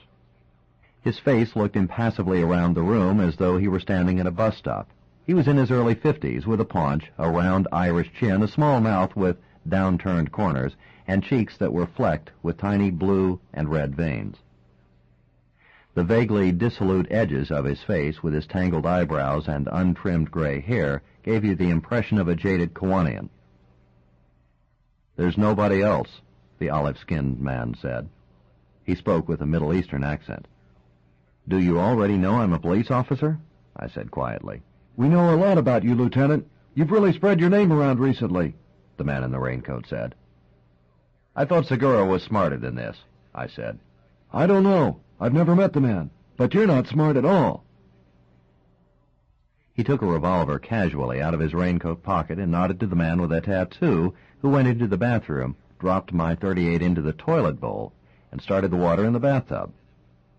Annie's eyes were wide under her hat, and she was breathing rapidly through her mouth. "I have friends coming over," she said. "That's why you got your hat on," the man with the tattoo said, smiling from the bathroom door. His hair was cut so close to his scalp that the light made his head glow with an aura. He held a large roll of adhesive tape in his hand. "I'm going to walk out my door," she said. Her face was flushed and spotted as though she had a fever, and her voice was filled with strain. "I have friends next door and out in the yard and over on the next block, and they can hear everything through these walls, and you're not going to do anything to us." "Annie," I said quietly. "We're going to leave now, and they're not going to hurt us," she said. "Annie, don't talk," I said. "These men have business with me. Then they're going to leave. You mustn't do anything now." "Listen to the voice of experience," the man in the raincoat said. "No," she said. "They're not going to do this. I'm walking outside now. These are weak people, or they wouldn't have guns." "You dumb cunt," the man with the tattoo said, and swung his fist into the back of Annie's head. Her hat pitched into the air, and she fell forward on her knees, her face white with shock. She remained bent over and started to cry. It was the kind of crying that came from genuine, deep-seated pain. "You son of a bitch," I said. "Put her in back," the man in the raincoat said. The other two men pulled Annie's arms behind her and taped her wrists, then her mouth. Her curly hair hung in her eyes, and there were tears on her cheeks. The two men started to walk her to the bedroom. "Bobby Joe, nothing except what we have to do here," the man in the raincoat said. "You wanted her to walk out on the front porch?" said Bobby Joe, the man with the tattoo. "That's not what I mean. Nothing except what we have to do. Do you understand?" "There's better broads for $2 in Guatemala City," Bobby Joe said. "Shut your mouth, tape her ankles, and get back out here," the man with the raincoat said. "Who are you?" I asked. "You're in way over your head, Lieutenant. I'm just not quite sure of your own degree of awareness. That's the problem we have to resolve tonight." "I'll give you something else to resolve. I'm going to square everything that happens in here." "You're presuming a lot." "Yeah? We can make New Orleans an uncomfortable place for crackers that beat up on women, or for over-the-hill spooks." He looked amused. "You think you've made me?" he said. "You have a strong federal smell."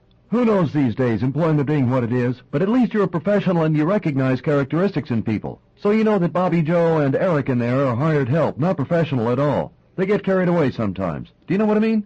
Bobby Joe in particular, bad Army life, doesn't like authority, certainly doesn't like women. A bad combination for your situation. Tell me where Fitzpatrick is and we'll walk out of here." "Who?" "I was afraid we'd hear that from you." Side 2, The Neon Rain, by James Lee Burke.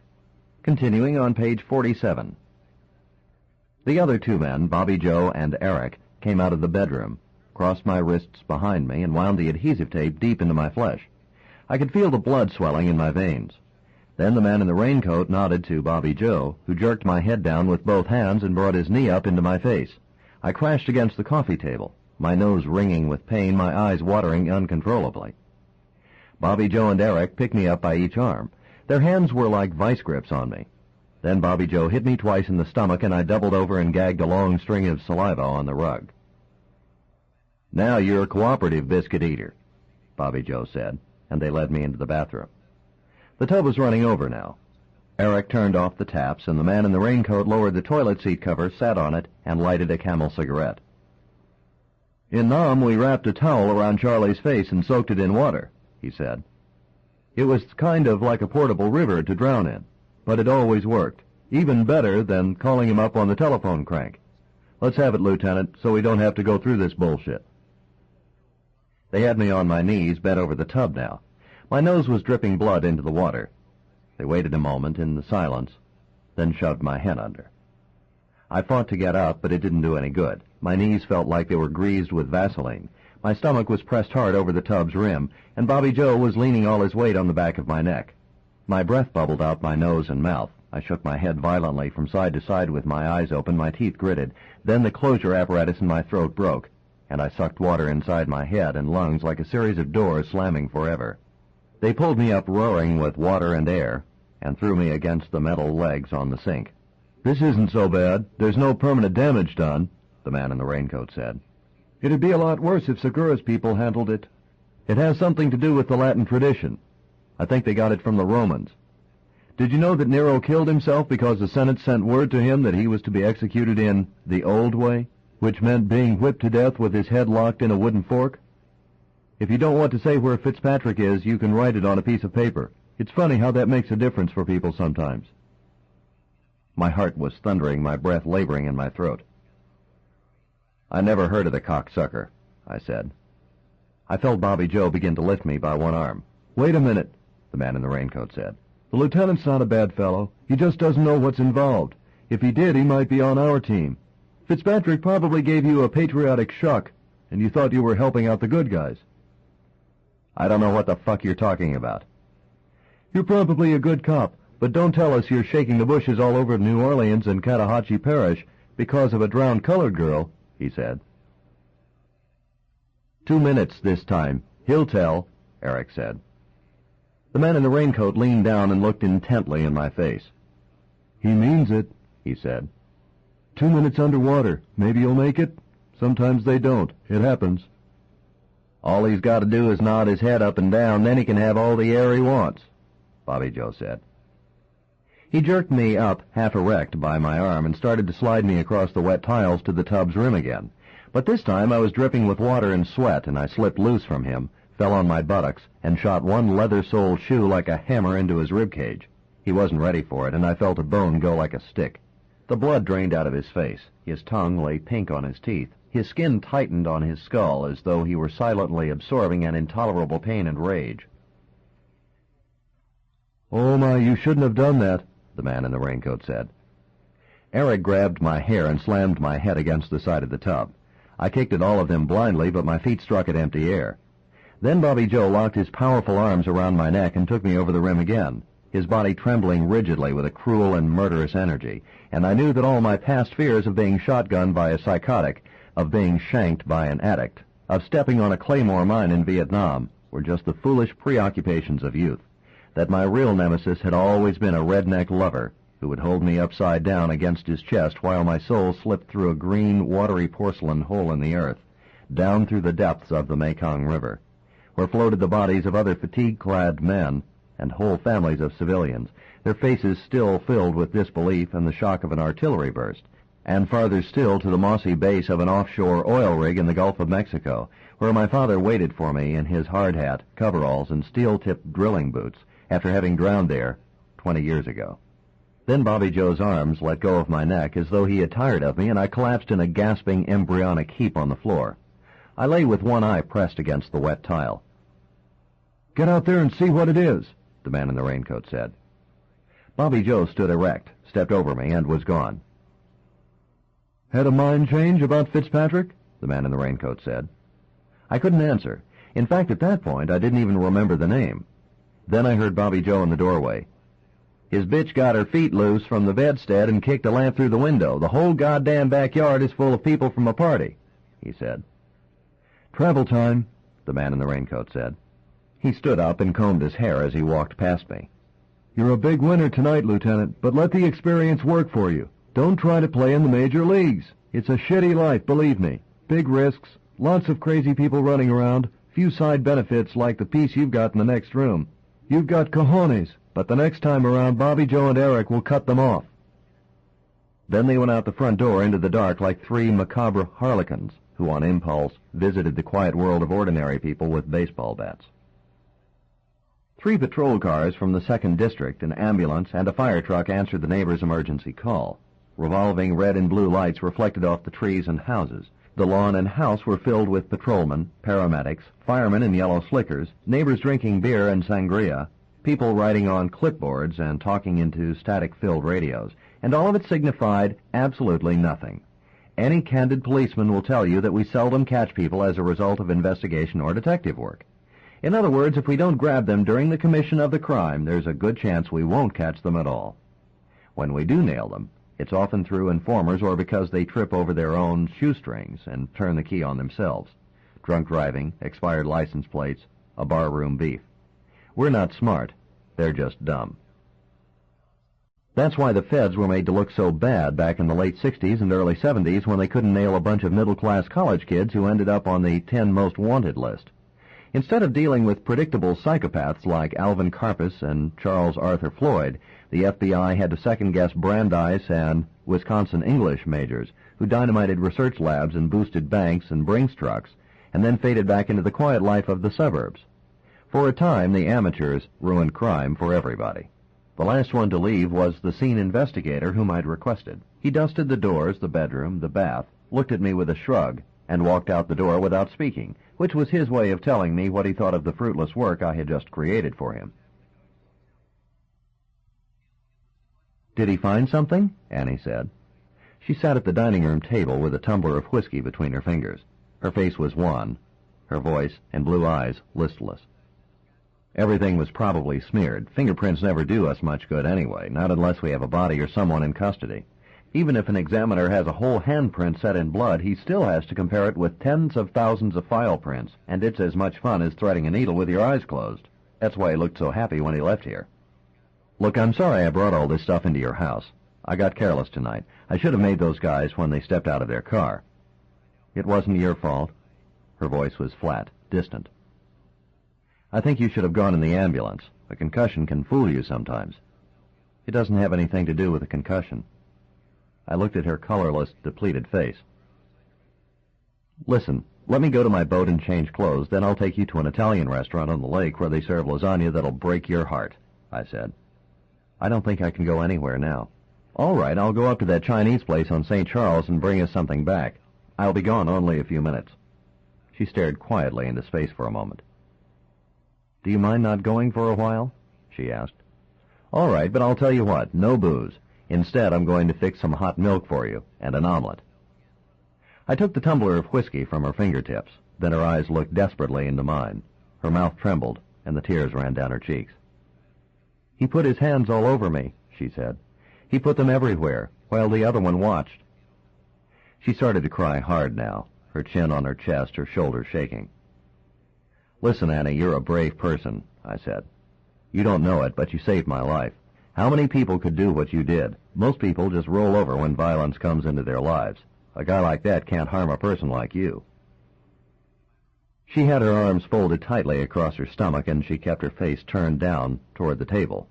"You come in the living room and sit on the couch with me," I said. I put my arm around her shoulders and walked her to the divan. I sat down next to her and picked up her hands in mine. "What happens outside of us doesn't count. That's something we don't have control over. It's what we do with it, the way that we react to it, that's important. You don't get mad at yourself or feel ashamed because you catch a virus, do you? Listen, I'll be straight up with you. You've got a lot more guts than I have. I've been in a situation where something very bad happened to me, but I didn't have your courage." She swallowed, widened her eyes, and touched at her wet cheeks with the back of her wrist. Her face jerked slightly each time she breathed, but she was listening to me now. "I was in Vietnam in the early days of the war," I said. "A hotshot lieutenant with a degree in English who really thought he could handle the action. Why not? It had never been very rough while I was there. The Viet Cong used to pop at us with some old Japanese and French junk that had been heated up and bent around trees. Half the time it blew up in their faces. Then one day we were going through a rubber plantation and we ran into a new cast of characters, North Vietnamese regulars armed with AK-47s. They sucked us into a mine area, then blew us apart. If a guy tried to turn around and crawl out, he'd either set off a claymore right under his face or get chopped up in their crossfire. We lost 10 guys in 15 minutes, then the captain surrendered. They marched us through the rubber trees down to a coulee where ARVN artillery had killed a bunch of civilians from a VC village. There were dead children and women and old people in the water and all along the banks of the coulee. I figured they were going to line us up and blow us into the water with the rest of them. Instead, they stripped off our web gear and tied our hands around trees with piano wire they tore out of a smashed-up piano in the plantation house. Then they ate our rations and smoked our cigarettes and took turns urinating on us. We sat on the ground like kicked dogs while they did it to us. I blamed the captain for surrendering. I even felt pleasure when they urinated on him. But something else happened that really put some boards in my head later on. A gunship spotted us, and about 10 minutes later a bunch of rangers and pathfinders came through that same mined area to bail us out. We were the bait in the rat trap. I could hear the AKs and the claymores going off, hear our guys screaming, even see blood and parts of people explode on the tree trunks. And I was glad that I was out of it, drenched in piss, and safe from all that terror out there where those guys were dying trying to save us.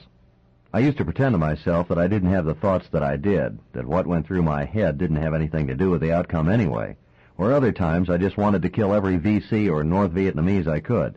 But the real truth of that whole scene, before a couple of Hueys turned the place into a firestorm, was that I was glad somebody else was getting shredded into dog food instead of me. That's what I mean about rolling over. You're not that kind of girl. You've got a special kind of courage, and it can't be compromised by some Peckerwood dimwit who's going to end up as Vienna sausage if I have anything to do with it. Your feelings were just human. You couldn't help it, she said. That's right, but you were a better soldier tonight than I was in Vietnam, except you don't want to give yourself any credit. Then I brushed back her blonde curls from her forehead. You're a prettier soldier, too. Her eyes looked back at me without blinking. Pretty and brave. That's a tough combo, I said. The blueness of her eyes, the childlike quality in them, made something sink inside me. Do you think you'd like to eat now? I said. Yes. My daddy was a wonderful cook. He taught me and my half-brother all his recipes. I think he taught you some other things, too. I think you're a very good man. Her eyes smiled at me. I squeezed her hand, which was still cold and formless, then went into the kitchen and heated a pan of milk and cooked an omelet with green onions and white cheese. We ate at the coffee table, and I saw the color come back into her face. I made her talk about her family, her home, her music, and her work, everything that defined who she was before Bobby Joe had touched her with his probing hands. She told me she had grown up on a wheat and milo farm north of Wichita, Kansas, that her mother was a Mennonite peace worker and her father a descendant of John Brown's people. She described Kansas as a rolling green country traced with slow-moving rivers, dotted with clumps of oak and poplar and cottonwood, a wide horizonless place under a hot blue sky that would fill with the drone of cicadas on a summer evening. But it was also a country peopled with religious fanatics, prohibitionists, and right-wing simpletons, and on the other side of the equation were the anti-nukers and dozens of vigilant peace groups. It sounded like an open-air mental asylum, or at least it was to her, because she had gone to Tulane to study music and had not left New Orleans since. But sleep was stealing into her face now. I think it's time for a kiddo I know to go to bed, I said. I'm not tired, not really. Oh, yes?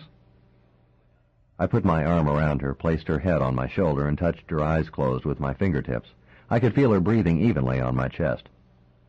I'm not a kiddo. I'm 27, she said sleepily.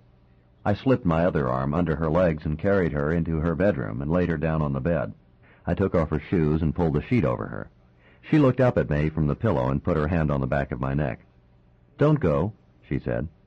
I'll be on the couch in the living room. Tomorrow morning we'll have breakfast at the French market. If you hear a noise later, it's just me.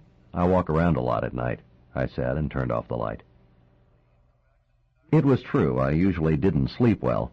Sometimes it was latent memories of the war, but most often I was sleepless simply because I was alone. Even the monastic saints never wrote in praise of nocturnal solitude. I watched 3 late-hour movies on television until I saw the light turn gray in the trees outside. When I finally fell asleep, it was with the confidence that the full radiance of day was only a short time away, and that my night's aching celibacy, my battered set of ethics, all my alcoholic dragons, would soon resolve themselves in a predictable and manageable way. The man I sometimes thought of as my father's misplaced seed called me just before noon and told me to come to lunch at his restaurant on Dauphine. Actually, my half-brother, Jimmy, who people said looked like my twin, was a gentleman in his way. He had our father's sense of humor and fairness. He treated his equals as well as his inferiors with respect, and he paid his gambling debts on time.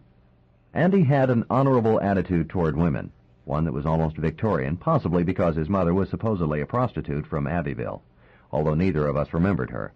But he was also locked into off-track betting and trafficking in poker and slot machines, which brought him into a casual but dangerous association with the Doni Giacono. I often got mad at him because of that association and his cavalier attitude toward it, as well as some of the other things he had continued to do for a lifetime to prove somehow that he was both different from me and at the same time that he was not simply my half-brother and his father's illegitimate son. But I could never stay mad at him long, no more than I could when we were children, and he was always devising schemes that invariably went wrong and got us both in trouble. Even though he was 15 months younger than I, we did everything together. We washed bottles in the hot sauce factory on the bayou, plucked chickens for a nickel apiece at the slaughterhouse, set pins at the bowling alley when few white kids would work in those 110-degree pits that were filled with cursing, sweating Negroes, exploding pins and careening bowling balls that could snap your shin bone in half. But he got us both fired at the hot sauce factory, since the owner couldn't tell us apart, when he tried to wash bottles en masse by filling a dozen gunny sacks with them and weighting them down in the bayou's current. We got canned at the slaughterhouse after he decided to streamline the operation and take 6 dozen chickens out of the cages at one time and herd them into the yard, where we were to butcher and then scald them in big cauldrons of water. Instead, they panicked, and many of them flew into the big window fan and were chopped to pieces in the metal blades. One hot night at the bowling alley, a group of tough kids who lived down by Railroad Avenue came in and started rolling the second ball before the pin boy could reset the rack. These were kids who went nigger-knocking on Saturday nights with slingshots and marbles and ball bearings. The Negroes in the pits couldn't do much when they were abused by drunks or bad high school kids, but Jimmy imposed no restraints upon himself and always practiced immediate retaliation.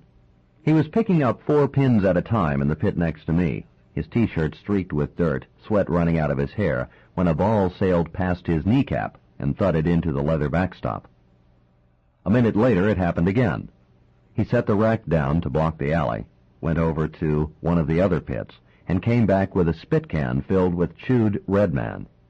He poured it into the thumb hole of the bowling ball, packed a wad of bubble gum on top of it, then rolled the ball back down the chute. A moment later we heard a loud curse, and we looked out from under the racks and saw a big, burr-headed boy staring at his hand with a horrified expression on his face. "Hey, partner, smear some of it on your nose, too. It'd be an improvement," Jimmy yelled.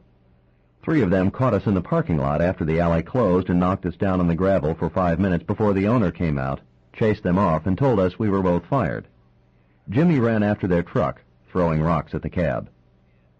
"We'll get a paper route," he said, his face hot and dusty and streaked with dried perspiration.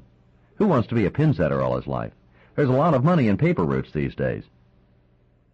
Both of us would change a lot when we went to college in Lafayette, and in many ways we would begin to leave our father's Cajun world behind us. Eventually I would go into the Army and be sent to Vietnam, and Jimmy would join the National Guard, borrow money on the small house and 7-acre farm our father left us, and open a cafe on Decatur Street in New Orleans. Later he would buy into the first of several restaurants, wear expensive jewelry and Botany 500 suits, and learn the manners of the people who lived in the Garden District and belonged to the Southern Yacht Club, primarily because he thought they knew something about money and power that he didn't. And there would be any number of attractive women who floated in and out of his life. But whenever I saw him on Canal or in his restaurant with a group of jocular businessmen, his eyes crinkling good-naturedly at their banal humor, an earlier image would glint briefly in my memory like a small mirror, and I would see again the kid in overalls panicking a swirl of chickens into a window fan or flinging a rock at a pickup truck receding in the darkness. DDG and my brother were eating in a red leather booth in the back of the restaurant when I walked in. DD's waistline and stomach had the contours of 3 inner tubes stacked on top of each other. His hands were as big as skillets, his neck as thick as a fire hydrant, his curly black head as round and hard as a cannonball. As a young man, he'd been a collector for a group of Shylocks across the river in Algiers, hence the story about his holding people's hands down in an aquarium filled with piranha. I also knew for a fact that a cop in Gretna shot a plug out of his shoulder the size of an apple core, refused to call for an ambulance, and left him to bleed to death on the sidewalk. Only he lived and got the cop fired from the force, then fired from every job he tried to hold thereafter, until finally he had to go to work for DDG as a numbers runner, a sort of pathetic human exhibit that Dee Dee kept around like a voodoo doll with pins stuck in it. Jimmy grinned at me with his white teeth, shook hands, and motioned for the waiter to serve me a steak and lobster plate from the warmer on the back counter. DDG's mouth was so full of food that he had to put down his knife and fork and continue chewing for almost a half-minute, then drink a glass of red wine before he could speak. "How you doing, Lieutenant?" he said flatly. He always spoke as though his nose were clotted with cartilage. "Pretty good," I said. "How's life, Dee "Not so hot, to tell you the truth. I got cancer of the colon. They're going to cut out some of my enteral tract and sew up my hole. I got to walk around with a bag of shit hanging on my side." "I'm sorry to hear about that," I said. "My doctor says I either get it done or they nail me down in a piano crate. Be glad you're young." He put a meatball wrapped with spaghetti and half a slice of bread in his mouth. "We heard some rumors about you," Jimmy said, smiling. He wore a charcoal suit and gray tie, and his gold watch and rings gleamed in the restaurant's soft light. Ever since he was a kid, he had used his grin to hide guilt, to address complexity, or to deny a basic goodness in himself. "Like they say, you hear a lot of bullshit in the street," I said. "Mashing on Julio Segura's nuts is not bullshit," Jimmy said. "You have to enrich a guy's day sometimes," I said. "Some guys are better left alone," Jimmy said. "What did you hear?" I said. "There's talk about a heavy fall for a homicide cop." "It's old news, Jim. I heard it first up at Angola from Johnny Messina." "Don't take it lightly," Jimmy said. "We're talking about a very low class of people, Lieutenant," DDG said. "They're part Indian or colored or something.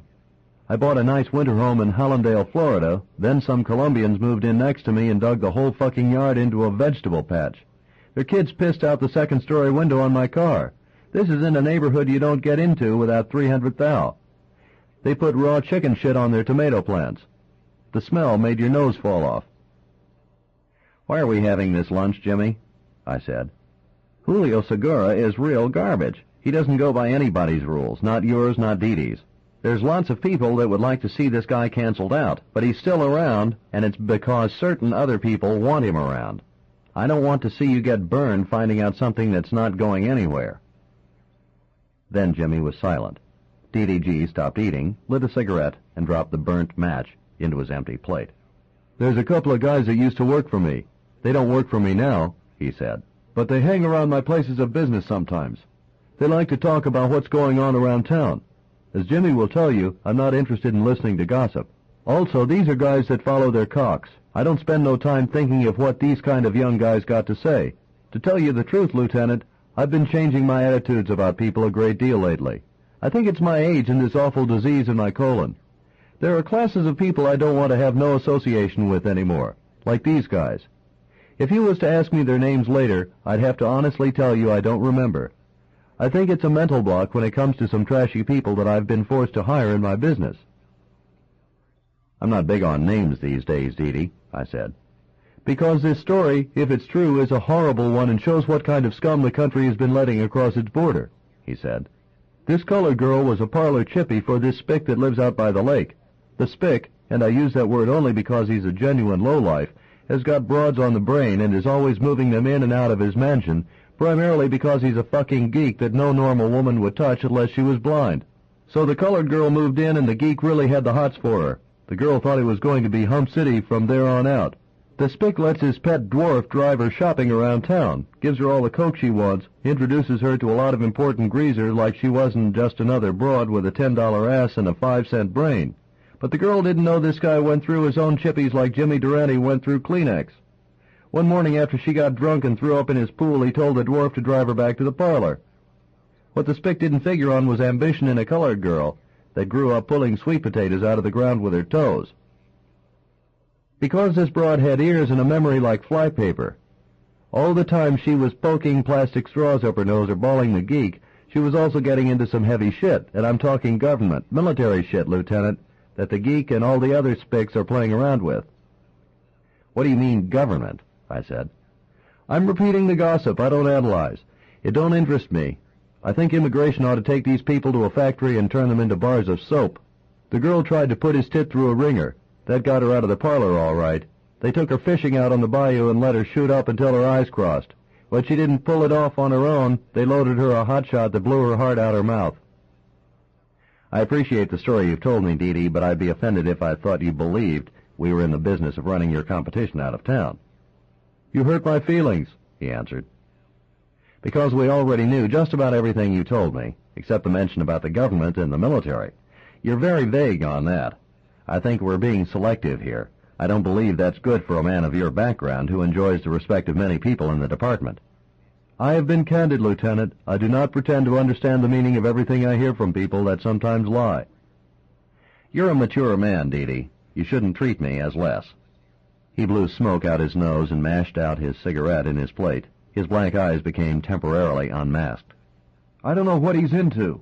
It's not like the regular business around the city, he said. He paused before he spoke again. A guy said the girl was giggling about elephants before they dumped her in the water. You figured that one out. A few minutes later, DDG picked up his check and the two hoods who waited for him at the bar and left. The red leather upholstery he had sat on looked like it had been crushed with a wrecking ball. He tips everybody in the place on his way out. Under it all, he's a bit insecure, Jimmy said. He's a psychopath, I said. There's worse people around. You think it's cute to mess around with characters like that? You better give it some serious thought if you're fronting points for him. Guys like DDG don't have fall partners. Somebody else always takes the whole jolt for them. He grinned at me. You're a good brother, he said, but you worry too much about me. Remember, it was always me that got us out of trouble. That's because you always got us into it. I'm not the one that almost got drowned in a bathtub last night.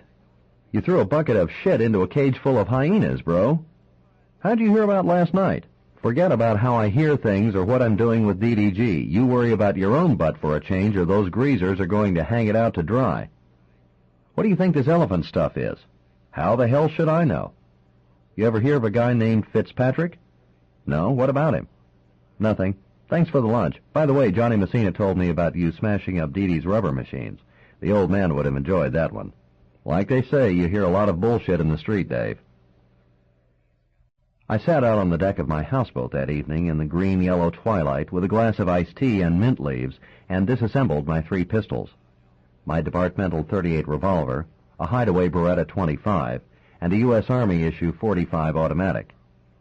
As I reamed out the barrel of the .45 with a bore brush, I thought about some of the mythology that Southern boys of my generation had grown up with.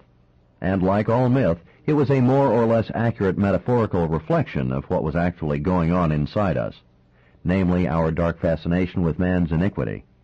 In moments like these, I suspected that John Calvin was much more the inventor of our Southern homeland than Sir Walter Scott.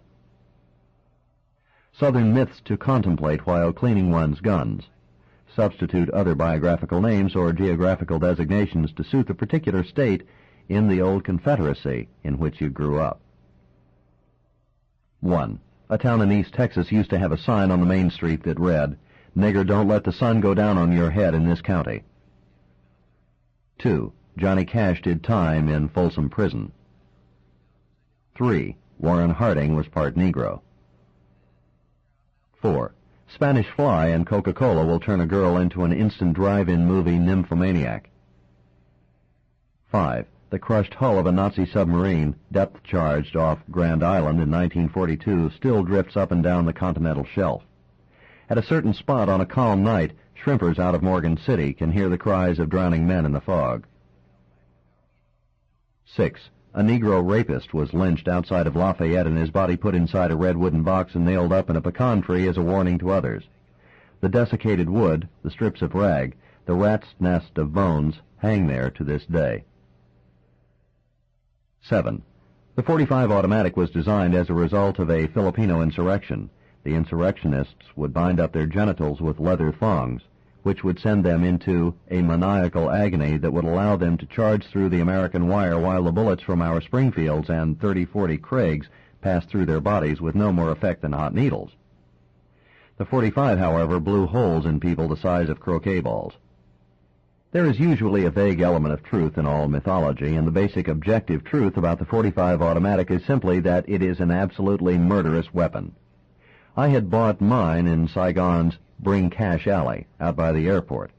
I kept it loaded with steel-jacketed ammunition that could blow up a car engine, reduce a cinder block wall to rubble, or at rapid fire, shred an armored vest off someone's chest.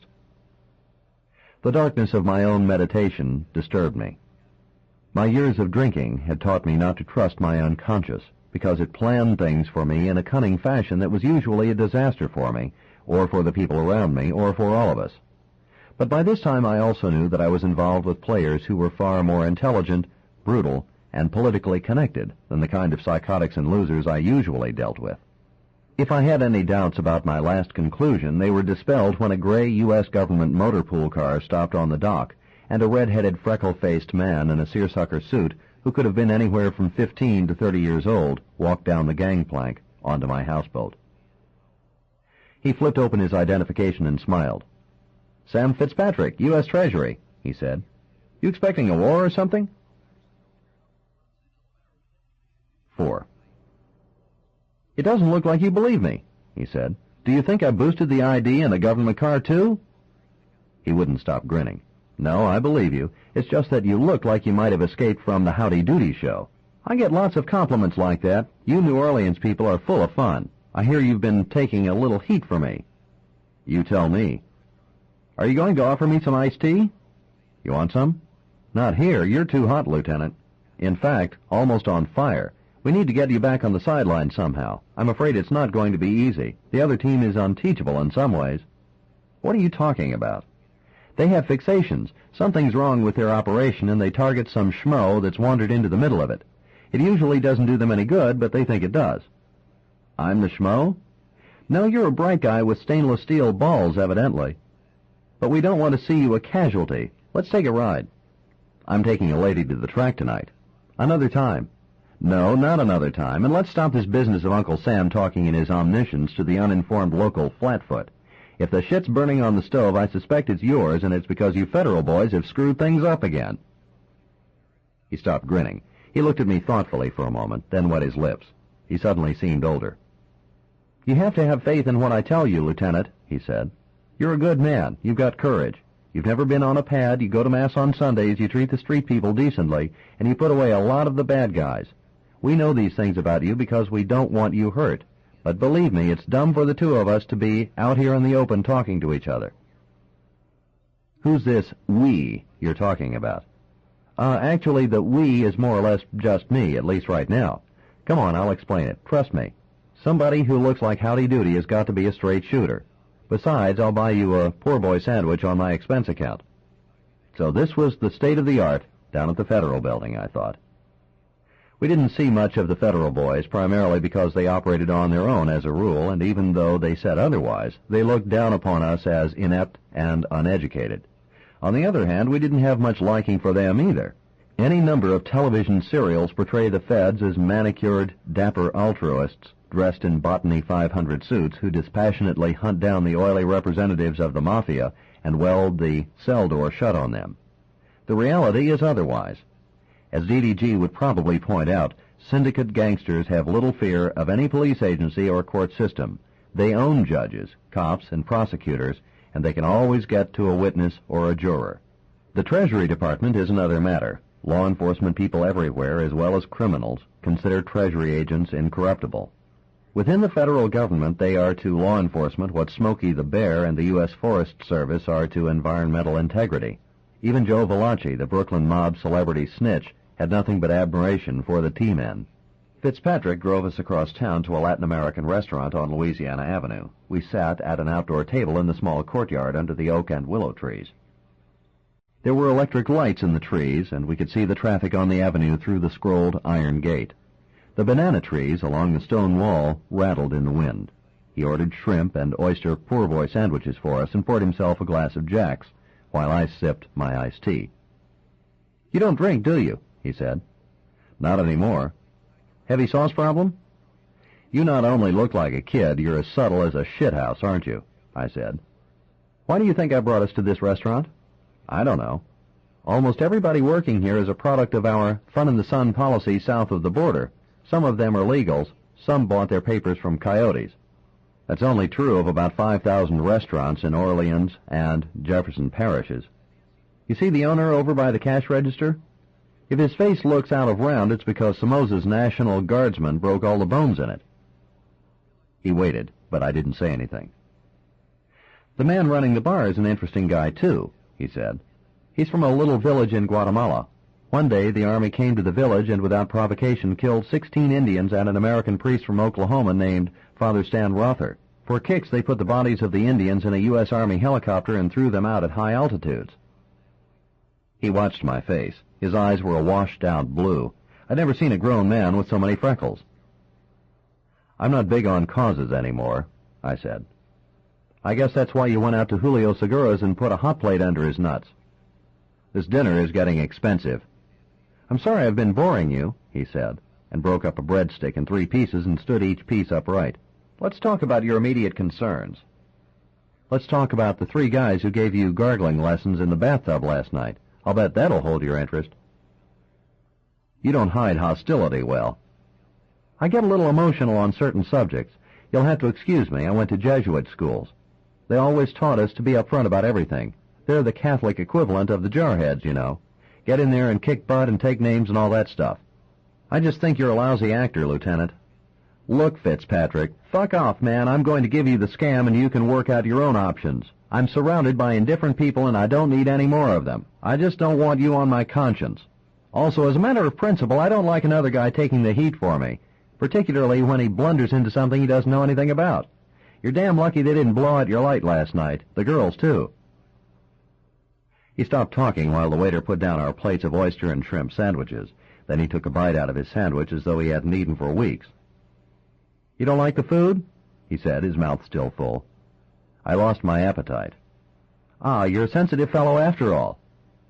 Tell me, do all you guys have the same manners? You want it straight, Lieutenant? We've got some firemen and pyromaniacs on the same side of the street." "Who was that bunch last night?" I said. "That's the easy part. The one named Eric is an Israeli. He's somebody's little brother back in Haifa, and they keep him around to clean up their mess, change toilet paper rolls, stuff like that. The one you called Bobby Joe in your report is a real cut-up. That's Robert J. Starkweather of Shady Grove, Alabama. The state took away his kid from him and his wife for the kid's own protection. They think he fragged an NCO in Vietnam, but they couldn't prove it, so they eased him out on a BCD. How do you like that tattoo about killing them all and letting God sort them out? He's sincere about it, too." "How about the guy in charge?" "He's a little more complex. His name is Philip Murphy, at least we think it is. We've run this guy all kinds of ways, and we come up with some blank spots. No addresses, no record of earnings, no tax returns for a couple of years here and there. Or he shows up owning a shoe store in Des Moines. With this kind of guy, it usually means protected witness or CIA. He's probably one of those that bounces in and out of the agency or freelances around. I suspect he's off their leash right now, but it's hard to tell sometimes." I picked up my poor boy sandwich and started to eat. The shrimp, oysters, lettuce, onions, tomato, and sauce picante tasted wonderful. The shadows of the oak and willow leaves moved in etched, shifting patterns across our table. "I still don't understand the connections. What have these guys got to do with Segura's whores and dope?" I said. "Nothing directly." Then he started grinning again. "Come on, you're a detective. Give me your opinion. Are you sure these guys aren't after you because of what you fancy as a sense of humor?" "Maybe. Come on, give me your opinion." "I have a hard time believing you're a Treasury agent. Sometimes my supervisor does, too. Come on." "You're with the Bureau of Alcohol, Tobacco, and Firearms." "Good." "Are we talking about guns?" I said. "Excellento." "Nope, not excellento. I still don't see it, and I already told you this meal has gotten expensive." "It's simple. I think Segura is putting his dope money back into military equipment for the Contras in Nicaragua. It explains these other guys. The Israelis supplied arms to Somoza for years, and they still sell to right-wing guys like Pinochet in Chile. From what we know about Buffalo Bob, who almost pinched your head off at the shoulders, he's cowboyed for the CIA down on the Honduran border when he wasn't mixing up his phallus with an M16. And I'll bet Philip Murphy is the tie-in to some arms contractors and military people here in the States. There's nothing new or unusual about it. It's the same kind of unholy trinity we had working for us down in Cuba. Look, why do you think the CIA tried to use some Chicago wise guys to whack Castro? The mob had a vested interest. They got along very well with Batista. Then Castro shut down all their casinos. How did you get onto this current stuff?" "We had our eye on a paramilitary training camp in Florida and one in Mississippi. Then Buffalo Bob left a submachine gun in a Biloxi bus locker. We could have picked him up, but instead we let him keep ricocheting off the walls for a while. Philip Murphy showed up, and it got a lot more interesting." He paused a minute, then looked me flatly in the face again with those washed-out blue eyes that seemed to be immune to both protocol and insult. "Have you ever had to dust anyone?" he said. "Maybe." "Be straight." "Twice." "How'd you feel about it?" "They dealt the play." "The next time you see Murphy or Buffalo Bob and Eric, they're going to take you out. You know that, don't you?" "You said you're an upfront guy. Let me tell you a couple of my own meditations. I don't think you're an upfront guy." "Oh? I don't think you want me out," I said. "I think you want a partner. I've already got one. He's paid by the city, just like I am." "You're a pretty slick cop. I don't like somebody trying to use me." "I can't blame you. There's something I didn't tell you. The American priest that was killed in Guatemala was a friend of mine. Our government is into some real bullshit down there, buddy. But everybody who works for the government isn't necessarily on the same team. Some of us still believe in the old rules." "Good for you. But if you're into the Boy Scout manual, don't try to run a game on another cop." "Nobody's asking you to sign a loyalty oath. What are you so afraid of?" "You're genuinely starting to piss me off," I said. "I didn't write this script. You got into it on your own. I'll tell you something else, too. You're not going to walk out of it easily. I guarantee it. Guys like Segura and Murphy are just functionary jack-offs for much bigger people. Here's another question for you, too, Mr. Clean. What were you thinking about while you were oiling your guns out on your boat deck? Maybe blowing bone and cartilage all over Buffalo Bob's walls?" "I think with luck I can still make the 5th race. I'll drive you back. Don't worry about it. The city's got a tab with Yellow Cab. Take this card. My motel number's on it." "I believe my phone is still out of order. See you around," I said, and walked out of the courtyard onto Louisiana Avenue. Some black children roared past me on roller skates, and heat lightning flickered above the huge oak trees across the street. I called Annie from the payphone to try to save part of the evening, but no one was home. It started to rain, and I waited a half hour under a leaky awning for my cab to arrive. I made a quiet resolution about accepting invitations from federal employees. But as Fitzpatrick had said, I'd written my own script, and the next morning I continued to write it, only with some disastrous consequences that made me wonder if my alcoholic, self-destructive incubus was not alive and well. I started by looking for Bobby Joe Starkweather. I didn't have many threads, but he was the kind of guy who showed up at certain places.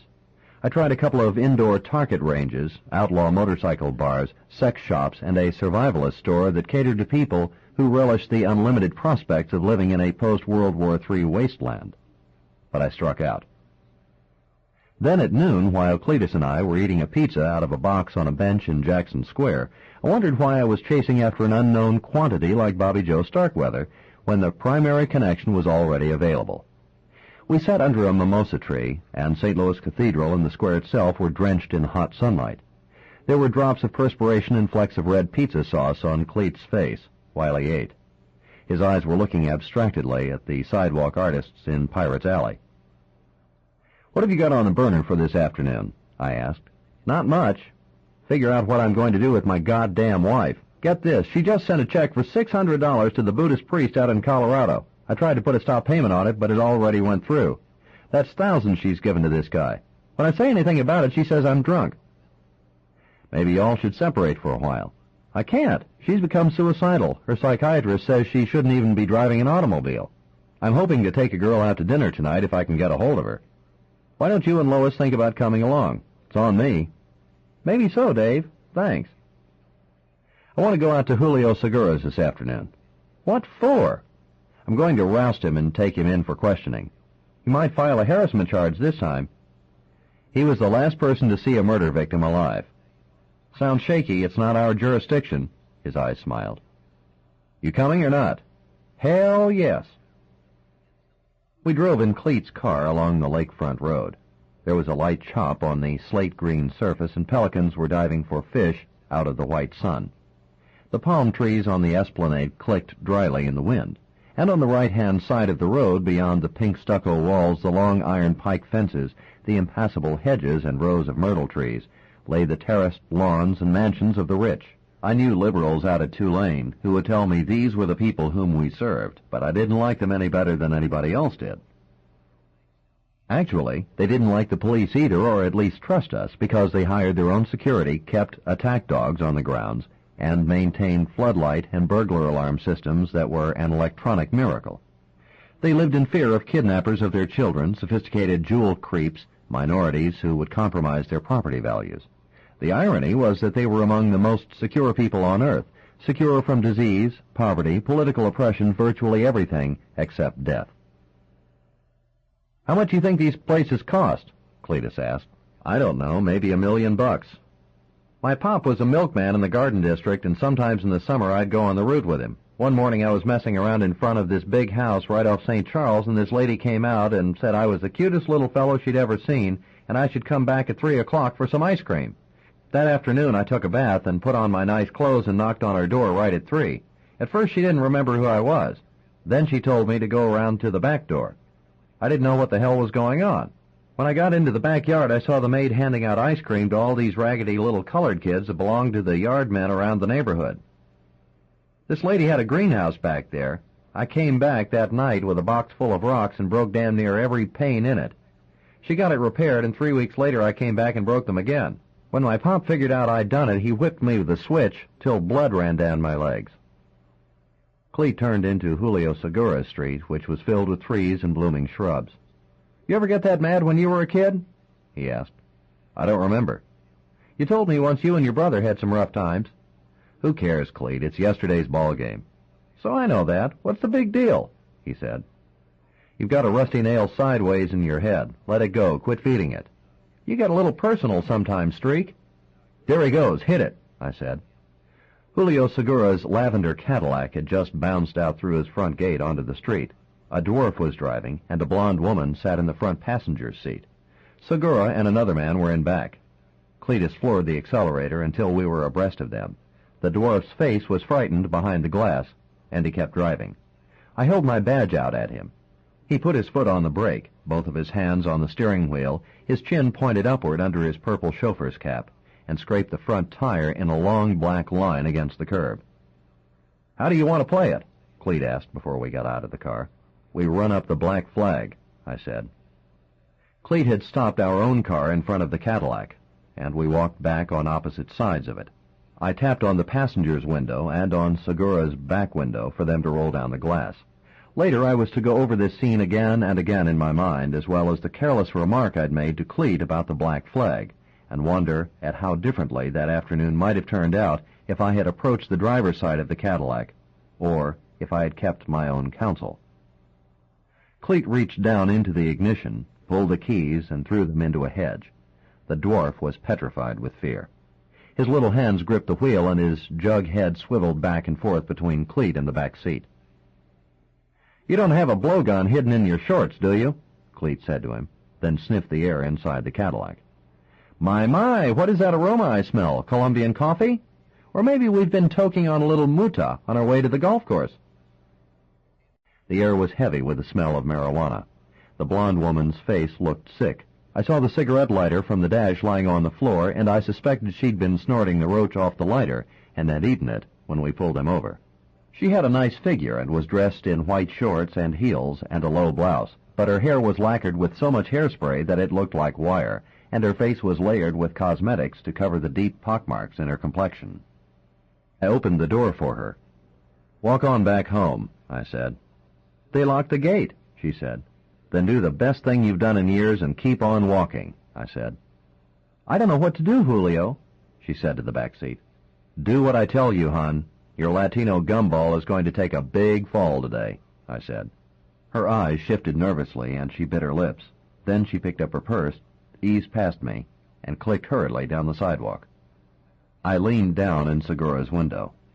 He and the gatekeeper, whom Cleet had hit in the stomach the other day, sat behind a fold-out bar with vodka drinks in their hands. Rubber bands held the napkins around the drink glasses. Segura wore yellow golf slacks, polished brown loafers, and a flowered white shirt unbuttoned to his stomach. His peculiar triangular face, with the tiny balls of purple skin in the furrows of his forehead, looked up at me in the slanting sunlight. "What the fuck you think you're doing now, Robicheaux?" he asked. "Teaching you what a real bad day can be," I said. "What do you want? Some kind of action? A piece of something downtown?" "You're going to give me Philip Murphy, Bobby Joe Starkweather, and the little Israeli." "I don't know none of these people." You keep coming around my house talking about things I don't know nothing about." "Old Streak's in a bad mood today, Julio," Cleet said. "Your friends messed it up the other night and did some real bad things. They're not around now, but you are. You and Paco the barfer here." He blew his cigarette smoke into the gatekeeper's face. "You trying to squeeze me? Okay, I'm a realist. I got business arrangements with policemen," Segura said. "You don't fly this time, Julio," I said. "All the doors are closed. It's just me and you." "Call Weinberger," he said to the gatekeeper. The other man reached for the telephone that was in a mahogany box inset in the back of the front seat. "You touch that telephone and I'll stuff it crossways down your throat," Cleet said. The man sat back in the deep leather of the seat, his face tight, his hands flat on his knees. "You don't have anything. You don't know anything. You're just a noise like a fart in somebody's pants," Segura said. "Try this, my friend," I said. Lovelace DeShodels was a little black girl from the country who had big aspirations for herself and her family. She thought she'd made the big score. But you don't like broads that slop down your booze and throw up in your pool, so you 86'd her back to the geek circuit. Except you had a badass black girl on your hands that wouldn't 86. On top of it, she developed this fixation about elephants. I watched his face. It twitched like a rubber band. "So what does a macho guy like you do when one of his whores gets in his face? He has a couple of his lowlifes take her out on a boat and launch her into the next world with the same stuff she'd already sold her soul for." "Right now you're wondering how I know all this, aren't you, Julio? It's because the guys that work for you have diarrhea of the mouth. It's information you can get across a lunch table. There are probably only several dozen people we can march by a grand jury right now." "Then do it, smart guy. Let me give you the rest of it, just so you'll be fully informed when Weinberger tries to bond you out this afternoon. I'm going to have your car towed in, vacuumed, and torn apart with crowbars. Possession in Louisiana is 15 years, and all we need is the carbon ash, either off that cigarette lighter or the upholstery. Any way you cut it, your ass is busted." Then Cletus committed what was probably the stupidest and most senseless act of his career. "And this little piggy is busted too," he said, and reached in the window and caught the gatekeeper's nose between his fingers and twisted. The gatekeeper's eyes filled with tears. His hand slapped at Cleet's. Then his hairy, tattooed arm dipped into the leather pouch on the side door. "No lo hagas, no lo hagas," Segura screamed. But it was forever too late for all of us. The gatekeeper's hand came up with a nickel-plated automatic and let off one round that hit the window frame and blew glass all over Cleet's shirt. It was very fast after that. Just as I pulled a .45 from the back of my trousers, I saw Cleet rip his 9mm from his belt holster, crouch, and begin firing. I stepped back a foot to clear the angle away from Segura and fired simultaneously with my left hand locked on my wrist to hold the recoil down. I fired 5 times as fast as I could pull the trigger, the explosions roaring in my ears, and saw no one thing distinctly inside the car. Instead, it was as though an earthquake had struck the inside of the Cadillac. The air was filled with divots of leather, stuffing from the seats, flying shards of glass and metal, splinters of mahogany, broken liquor bottles, cordite, smoke, and a film of blood and vodka that drained down the back window. There was no place for Julio Segura to hide. He tried to shrink into an embryonic ball away from Cleet's line of fire, but his position was hopeless. Then he suddenly leaped up into the window with his hands pressed out toward me like claws. His eyes were pleading, his mouth open with a silent scream. My finger had already squeezed tight in the trigger guard, and the round caught him in the top of the mouth and blew the back of his head all over the jerking body of the gatekeeper. I was trembling and breathless when I fell back from the Cadillac and leaned on top of Cleet's car, the .45 hanging from my hand. Cleet's scarred, poached face was so bloodless and tight you could have struck a kitchen match to it. His clothes were covered with flecks of glass. "The son of a bitch missed me from 2 feet, he said. "Did you see that? That fucking window glass saved my life. Go back and look inside. We blew them apart." Then the dwarf chauffeur climbed down from the driver's seat and ran down the middle of the esplanade on his stubby legs amid a wail of sirens. Cleet began to giggle uncontrollably. 5. The next morning, Cletus and I sat across from each other at our desks in our small glass-enclosed office with its smudged yellow walls that made you think of a dressing cubicle at the YMCA. Cletus pretended to read a long memo from the superintendent's office, but his eyes were either empty or glazed with the pain of his hangover. He was chain-smoking and eating breath mints, but last night's scotch was down deep in his lungs. Both of us had already made written reports to Captain Guidry. "I'm not going to bail you out again, Cleet," I said. "What do you mean, bail out? I put one through his brisket before you popped your first cap." "I'm not talking about that. You provoked it. It didn't have to happen." "You're sure about that, huh? What if Paco had come up with the automatic while you were cuffing Segura? There was a 9-round clip in there. He could have cut both of us in half." "You provoked it." "So what if I did? Scratch 2 lowlifes that should have been fertilizer a long time ago. Save the hearts and flowers, Dave. Nobody's going to be interested in how Julio Segura bought it. I don't think you could find 3 people to attend the guy's funeral." "Don't bet on it." Sergeant Motley came down the corridor and stopped in our doorway. He had just come in from outside, and his round black head glistened with perspiration. He was eating an ice cream cone, and there were flecks of ice cream in his thick mustache. "Somebody in the lab said they had to wash Segura's brains off the seat with a hose," he said. "Oh, yeah? That sounds like it might make a clever Excedrin ad," Cleet said. "Guess what else I heard?" Motley said. "Who cares?" Cleet said. "You'll care, Purcell. The lab says the Cadillac was dirty. Reefer on the cigarette lighter, coke in the rug. Who would have thought Segura would let his broads be so careless?" He smiled. "You guys didn't salt the mine shaft, did you?" "Why are you so obnoxious, Motley?" Cleet said. "Is it because you're fat and ugly, or is it because you're fat and dumb? It's a mystery to all of us." "Except I hear the broad says you told Segura he was going to take a big fall. Not smart of the Bobbsey twins in homicide," Motley said. "Here's to the rapid spread of sickle cell," Cleet said, and toasted Sergeant Motley with his coffee cup. "My dick in your ear," Motley said. "Lay off it," I said. "With this guy, you've either got to use some humor or a can of insecticide," Cleet said. A few minutes later, Captain Guidry told me to come into his office. I wasn't looking forward to talking with the captain, but I was relieved to get away from Cleet. Captain Guidry scratched the hair implants in his head and looked up at me from behind his horn-rimmed glasses. My report and Cleet's were side by side on his desk. "The lab found some marijuana ash and grains of cocaine in the car," he said. His voice was flat and reserved. "Motley just told us." He picked up a pencil and began drumming it on his palm. "They also said a round fired from inside the car bounced off the window frame and blew glass out into the street," he said. "A second round went up through the roof, which would indicate the shooter was hit by that time. A yardman across the street says he heard a sound like a firecracker inside the Cadillac. Then he saw you two start shooting. It's all working for you, Dave." "What's the dwarf say?" I asked. "Nothing. All he wants is an airplane ticket to Managua." "Something's not getting said here, Captain." "I've been over your reports. Very neat stuff. I think they'll get you by internal affairs." "That's good. My own opinion is they stink. Tell me why a guy with no arrests, who Whiplash Weinberger would have had back on the street in 30 minutes, would throw down on 2 armed cops." I didn't answer. "Do you think he had a suicidal personality?" the captain asked. "I don't know." "Did Segura tell him to do it?" "No." "Then why did this guy pull his own plug?" His hand closed on the pencil. "Internal Affairs gets paid to sort that stuff out. To hell with Internal Affairs. I don't like reading a report on 2 deaths that says, fill in the blanks." "I can't tell you anything else, Captain." "I can. I think something else happened out there. I think also you're covering Purcell's butt. That's not loyalty, it's stupidity."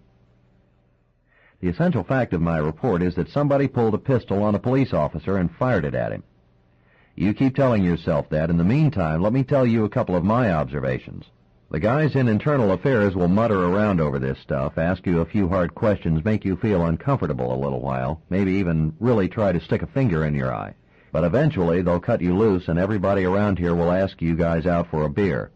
But you're going to take the suspicion of a wrongful death with you. It's like a cloud you drag along everywhere you go. Sometimes it even grows into a legend. How about Motley and those guys on the wrist chain that suffocated to death in the elevator?" I had to look away from his face. "It's between Purcell and other people, Captain. I didn't deal the play out there," I said. "I'm sorry to see you take that position, Dave." He opened his palm and dropped his pencil on the top of his desk blotter. "I'll make one other suggestion before you go. Take Purcell with you to some meetings. Also, if you're going to cover for a partner who's going out of control, you damn well better be able to take the consequences. It wasn't the best of all possible mornings. A half hour later, the phone in our office rang. "Guess who?" the voice said. "The Howdy Doody Show." "Guess what I'm doing?" "I'm not interested. I'm looking at the photographic art on the front page of the Picayune," Fitzpatrick said. "I underestimated your flair for the dramatic. These are the kinds of pictures we used to see in the Police Gazette. Grainy black and white stuff, car doors thrown open, bodies hanging out on the street, pools of black blood on the seats. Congratulations, you greased the one solid connection we had. If you want to get on my case this morning, you'll have to stand in line. As far as I'm concerned, your meter is already on overtime. In fact, shut up, Lieutenant. What did you say? You heard me. I'm mad as hell right now. You've done a lot of damage. You weren't out there, Bud. I didn't have to be. I had a real strong tingle down in the genitals that it might go like this, and you didn't disappoint me. You want to explain that? I'm not sure you can handle it. I thought you were a bright guy. Instead, it doesn't look like you can put one foot after another without somebody painting Arthur Murray dance steps on the floor for you. I didn't answer. My hand was clenched on the telephone receiver and starting to perspire. Cleet was looking curiously at my face. "Are you where you can talk?" Fitzpatrick said. "I'm in my office." "Who's there with you?" "My partner, Purcell." "Yeah, sure you can talk," he said irritably. "I'll pick you up in front of the Acme Oyster Bar on Iberville in 10 minutes. I'll be driving a blue Plymouth rental." "I don't think so." "You'll either be there or I'll come up to your houseboat tonight and knock out your goddamn teeth. That's a personal promise." I waited 10 minutes for him in front of the Acme, then went inside and bought a Dr. Pepper in a cup of crushed ice with a sliced lime and drank it outside in the sunlight. I could see the spires of St. Louis Cathedral, where I sometimes went to Mass, shining in the clear morning air. By the time Fitzpatrick drew up to the curb, my anger had subsided to the point that I was no longer going to pull him out of his automobile by his necktie. But when I sat down in the passenger seat, I did reach across and turn off his ignition. "Before we go anywhere, let's sort out a couple of things," I said. "I don't think you've paid enough dues to be telling people to shut up or making threats to them over the phone. But if you think you're a serious rock and roller, we can go over to the Y and slip on the gloves and see what develops." He nodded and clicked his fingernails indifferently on the steering wheel. "Don't worry, they've got a first aid man there in case you're a bleeder," I said. "Okay, you've made your point. You're not too big on hanging tough, are you? I wanted you out of your office. If you'll notice your present geography, you're sitting in my automobile and not at the 1st District. Is it all right if I start the car now?" "I think you federal guys just have to do everything with 3 cushion shots. Wouldn't it be easier for you and me to go into Captain Guidry's office and talk about this stuff in a reasonable way? We don't want guys like Philip Murphy and his trained psychopaths running around New Orleans any more than you do. The captain's a good man. He'll help you if he can." He started the engine and pulled into the traffic. The sunlight fell across his freckled face and candy-striped arrow shirt. "Is Purcell a good man?" he asked. "He's got some problems, but he's working on them." "You think he's clean?" "As far as I know." 6 weeks ago we had reason to be in a trick pad. His name was in the girl's book. He was a weekly banger. There was no entry about charge, either." I took a deep breath. "He's had marital trouble," I said. "Come off it. We're talking about a compromised cop who started popping caps yesterday on a possible government witness. Which of you nailed Segura?" "I did. He was trying to get out the door, and he raised up right in front of me." "I'll bet one of Purcell's rounds was already in him. What did the autopsy say?" "I don't know." "Great. You're telling me Cleet wanted to kill Segura?" "It's a possibility." "I don't buy it." "You don't buy lots of things, Lieutenant, but there's people just like you in my bureau. That's why they're sending me back to Boston next week." "You're off it?" "I will be. I haven't made my case, and there's other work waiting." He looked across at me, and for the first time I felt a liking for him. Under all the invective, he was a full 9-inning pitcher. We bought a bucket of fried shrimp and 2 cartons of dirty rice and ate it in a small shady park off Napoleon Avenue. A bunch of black and white and Chicano kids were playing a work-up game in front of an old chicken wire backstop. They were rough, working-class boys, and they played the game with a fierce physical courage and recklessness. The pitcher threw spitters and beanballs.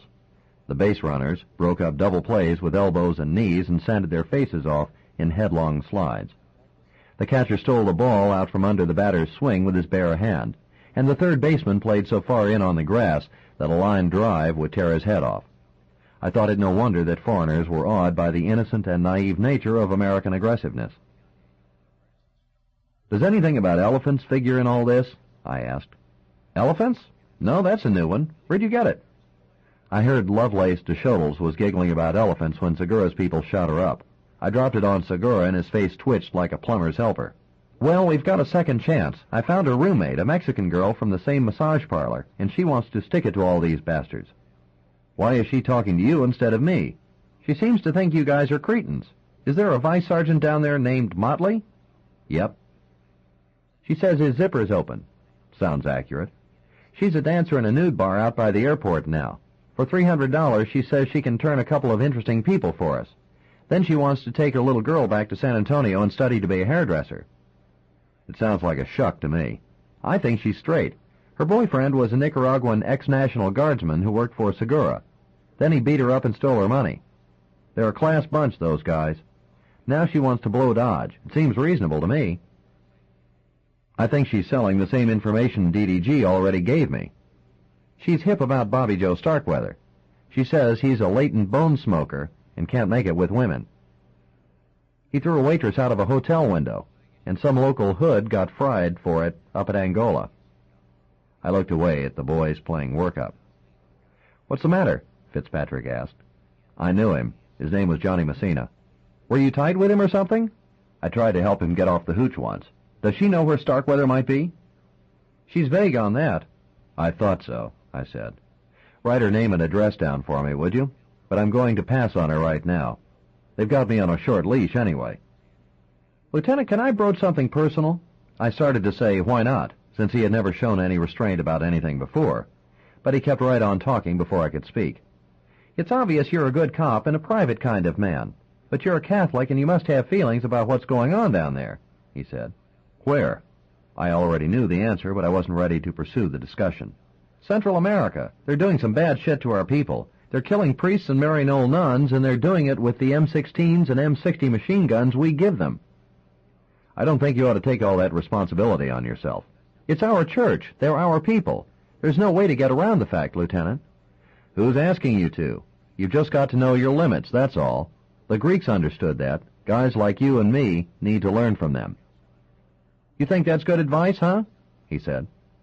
"It beats walking around with a head full of centipedes." "Since you're fond of classical metaphors, try this one. Why do we admire Prometheus and have contempt for Polonius? Don't try to tilt with a Jesuit product, Lieutenant. We've been verbally demolishing you guys for centuries." He grinned at me, the way a high school pitcher would after throwing you a Carl Hubble screwball that left you twisted in your own swing. That night I drove to the Tulane campus to hear Annie Ballard's string quartet play. She was pretty on the lighted stage in her dark skirt and jacket and frilly white blouse. Her face was both eager and concentrated while she read the music sheet on the metal stand in front of her and drew her bow back and forth on her cello. In fact, her face had a lovely childlike quality in it while she played her music, the kind you see in people who seem to go through a photogenic transformation when they do that private thing that they hold separate for themselves. Afterwards, we were invited to a lawn party in the Garden District. The trees were strung with Japanese lanterns. The swimming pool lights glowed smokily below the emerald surface. The air smelled of jasmine and roses and the freshly turned watered dirt in the flower beds. And Negro waiters carrying trays of champagne glasses and cool tropical drinks moved deferentially among the groups of laughing people in evening dresses and summer tuxedos. She was having a good time. I saw that her eyes were empty now of the fear and self-loathing that Bobby Joe Starkweather had put in them, and she was doing her best also to make me forget what had happened in the back of Julio Segura's Cadillac yesterday. But I was selfish. I couldn't let go of those 10 seconds between the time the gatekeeper pulled the automatic out of the door pouch and the moment when the .45 roared upward in my hand and Segura's head exploded all over the inside of the car. I'm convinced that, unlike most of the hapless and pathetic people whom we usually dealt with, he was truly an evil man. But anyone who has ever fired a weapon at another human being knows the terrible, adrenaline-fed sense of omnipotence and arrogance that you feel at that moment, and the secret pleasure you take in the opportunity being provided you. I had done it in Vietnam. I had done it twice before as a police officer, and I knew that simian creature we descend from was alive and well in my breast. I was also bothered by Sam Fitzpatrick and his admonition to me about my religion and my humanity. I wanted to dismiss him. He was a kid, an idealist, a federal hot dog who probably broke a lot of bureau rules and would eventually blow out his doors. If he hadn't become a Treasury agent, he would probably be pouring chicken blood on draft files. A half dozen like him could have a whole city in flames. But I couldn't get rid of him. I liked him, and he had gotten to my pride. I genuinely tried to enjoy myself that night. The people at the lawn party came from another world than mine, but they were pleasant and friendly, and went out of their way to be courteous to me. Annie was a fine girl, too. When she saw my expression wandering away from the conversation, she would touch the back of my hand with hers and smile at me with her eyes. But it wasn't any good. I gave up, made an excuse about having to go to work in the morning, and drove her home. On her porch, I saw the faint look of hurt in her face when I said I couldn't come in. "Do you like to be alone, Dave?" she asked. "No, it's not a good life." "Another time, huh?" "Yes, I'm sorry about tonight. I'll call tomorrow." She smiled, and then she was gone, and I drove home more depressed than I had been in years. Why? Because the truth was that I wanted to drink. And I don't mean I wanted to ease back into it either, with casual Manhattan sipped at a mahogany and brass rail bar with red leather booths and rows of gleaming glasses stacked in front of a long wall mirror. I wanted bust-head Boilermakers of Jack Daniels and draft beer, vodka on the rocks, Beam straight up with water on the side, raw tequila that left you breathless and boiling in your own juices. And I wanted it all in a run-down Decatur or Magazine Street saloon, where I didn't have to hold myself accountable for anything, and where my gargoyle image in the mirror would be simply another drunken curiosity, like the neon-lit rain striking against the window. After 4 years of sobriety, I once again wanted to fill my mind with spiders and crawling slugs and snakes that grew corpulent off the pieces of my life that I would slay daily. I blamed it on the killing of Julio Segura. I decided my temptation for alcohol and self-destruction was maybe even an indication that my humanity was still intact. I said the rosary that night and did not fall asleep until the sky went gray with the false dawn. That afternoon, I still had Sam Fitzpatrick on my mind. I called the Bureau of Alcohol, Tobacco, and Firearms and was told by the assistant special agent in charge that Fitzpatrick was not in. "Who is this, please?" he asked. I told him my name and who I was. "Are you calling from your office?" I said I was. "I'll call you there in 2 minutes," he said, and hung up. Sure enough, the phone rang a minute and a half later. They were a very careful bunch down at the Federal Building. "We're worried about him. He hasn't checked in, and he's not at his motel," he said. "Are you the guy who smoked Segura?" "Yes." "Bad day at Black Rock, huh?" he said and laughed. "Do all you guys have the same sense of humor?" "We've got an agent out of the nest, Lieutenant. Do you have something we ought to know?" He was going to see a Mexican girl, a new dancer out by the airport. She told him she could turn a couple of Segura's people. "We already know about her. What else?" "That's it." "Stay in touch. Drop by and have coffee sometime. We need a better liaison with you people. By the way, Lieutenant, Agent Fitzpatrick has a way of wandering beyond some of our parameters. That doesn't mean that some local authority should reciprocate by wandering themselves into a federal jurisdiction. You get the picture, don't you?" There was a pause. Then the receiver went dead. Late that afternoon, I went to the Mexican girl's apartment building out in Metairie. No one was home, and the apartment manager said she had not seen the girl, whose name was Gail Lopez, or her daughter in a couple of days. I stuck a small piece of Scotch tape between the bottom of the door and the door jamb, and drove out to the strip bar by the airport in the fading twilight. Jet airliners lifted off the runway across the road and roared over the top of the bar into the lavender sky. The building was constructed of cinder blocks that had been painted purple. The door was fingernail polish red, and the interior smelled of cigarette smoke, refrigerated air, and bathroom antiseptic. Behind the bar was a burlesque runway where a stand-up comic with a face like crinkled parchment went through a lifeless and boring routine that no one at the tables or bar listened to. In the middle of his routine, some bikers in the corner plugged in the jukebox and turned it on full tilt. The bartender was a big man, about 30, with a huge granite head that was bald and shining on top with oiled ducktails combed back on the sides. He wore black trousers, a white shirt, and a black velvet vest like a professional bartender, but his thick arms and neck and massive chest and the wooden mallet on the shelf behind him indicated something about his other potential. I asked him about Gail Lopez. "You don't recognize me, Lieutenant?" he asked, and smiled. I squinted at him in the smoke and against the glare of lights on the burlesque stage. 5 or 6 years ago, right?" I said. "Something about driving a picayune delivery truck over a Teamster steward?" "Actually, it's been 8 years, and I never really got to tell my side of that story, Lieutenant. But it don't matter now. I'm always walking towards something rather than away from something. You know what I mean?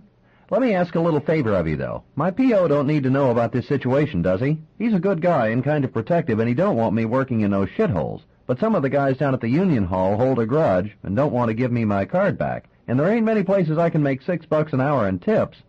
Hell, it's degrading to work in a dump like this. I gotta pick up cigarette butts from the urinals with my hands and scrub out toilets and mop up the vomit every time one of these fuckers pukes."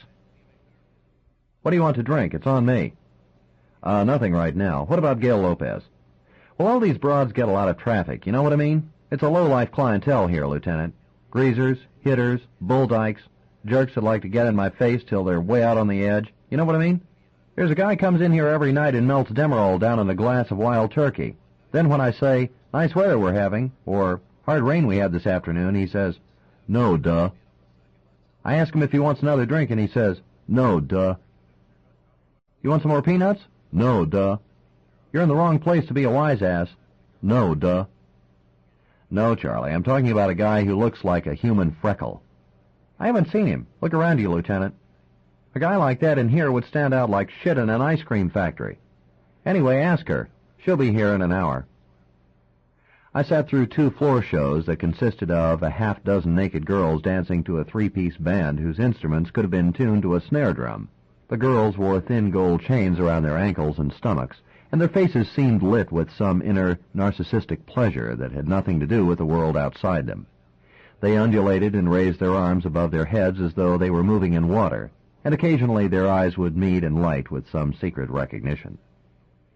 During all this, the bartender washed glasses indifferently in a tin sink, while his cigarette ashes fell into the dishwater. Someone in back caught his attention, and he left the bar a few minutes, then returned with an uncomfortable look on his face. "Lieutenant, I got an embarrassing situation here," he said. "The manager, Mr. Rizzo, is very happy you're here, and he don't want you to pay for anything. But a guy that sits at the bar, drinking 7-Up with a piece showing under his coat, is kind of like—" "Anthrax?" I said. "Well, if you notice, there's nobody else at the bar, Lieutenant, which is not meant as a reflection on you, but on the degenerate puss bags that drink in here. Even the guy that gets off saying 'no, duh' to me is sitting way in the back tonight.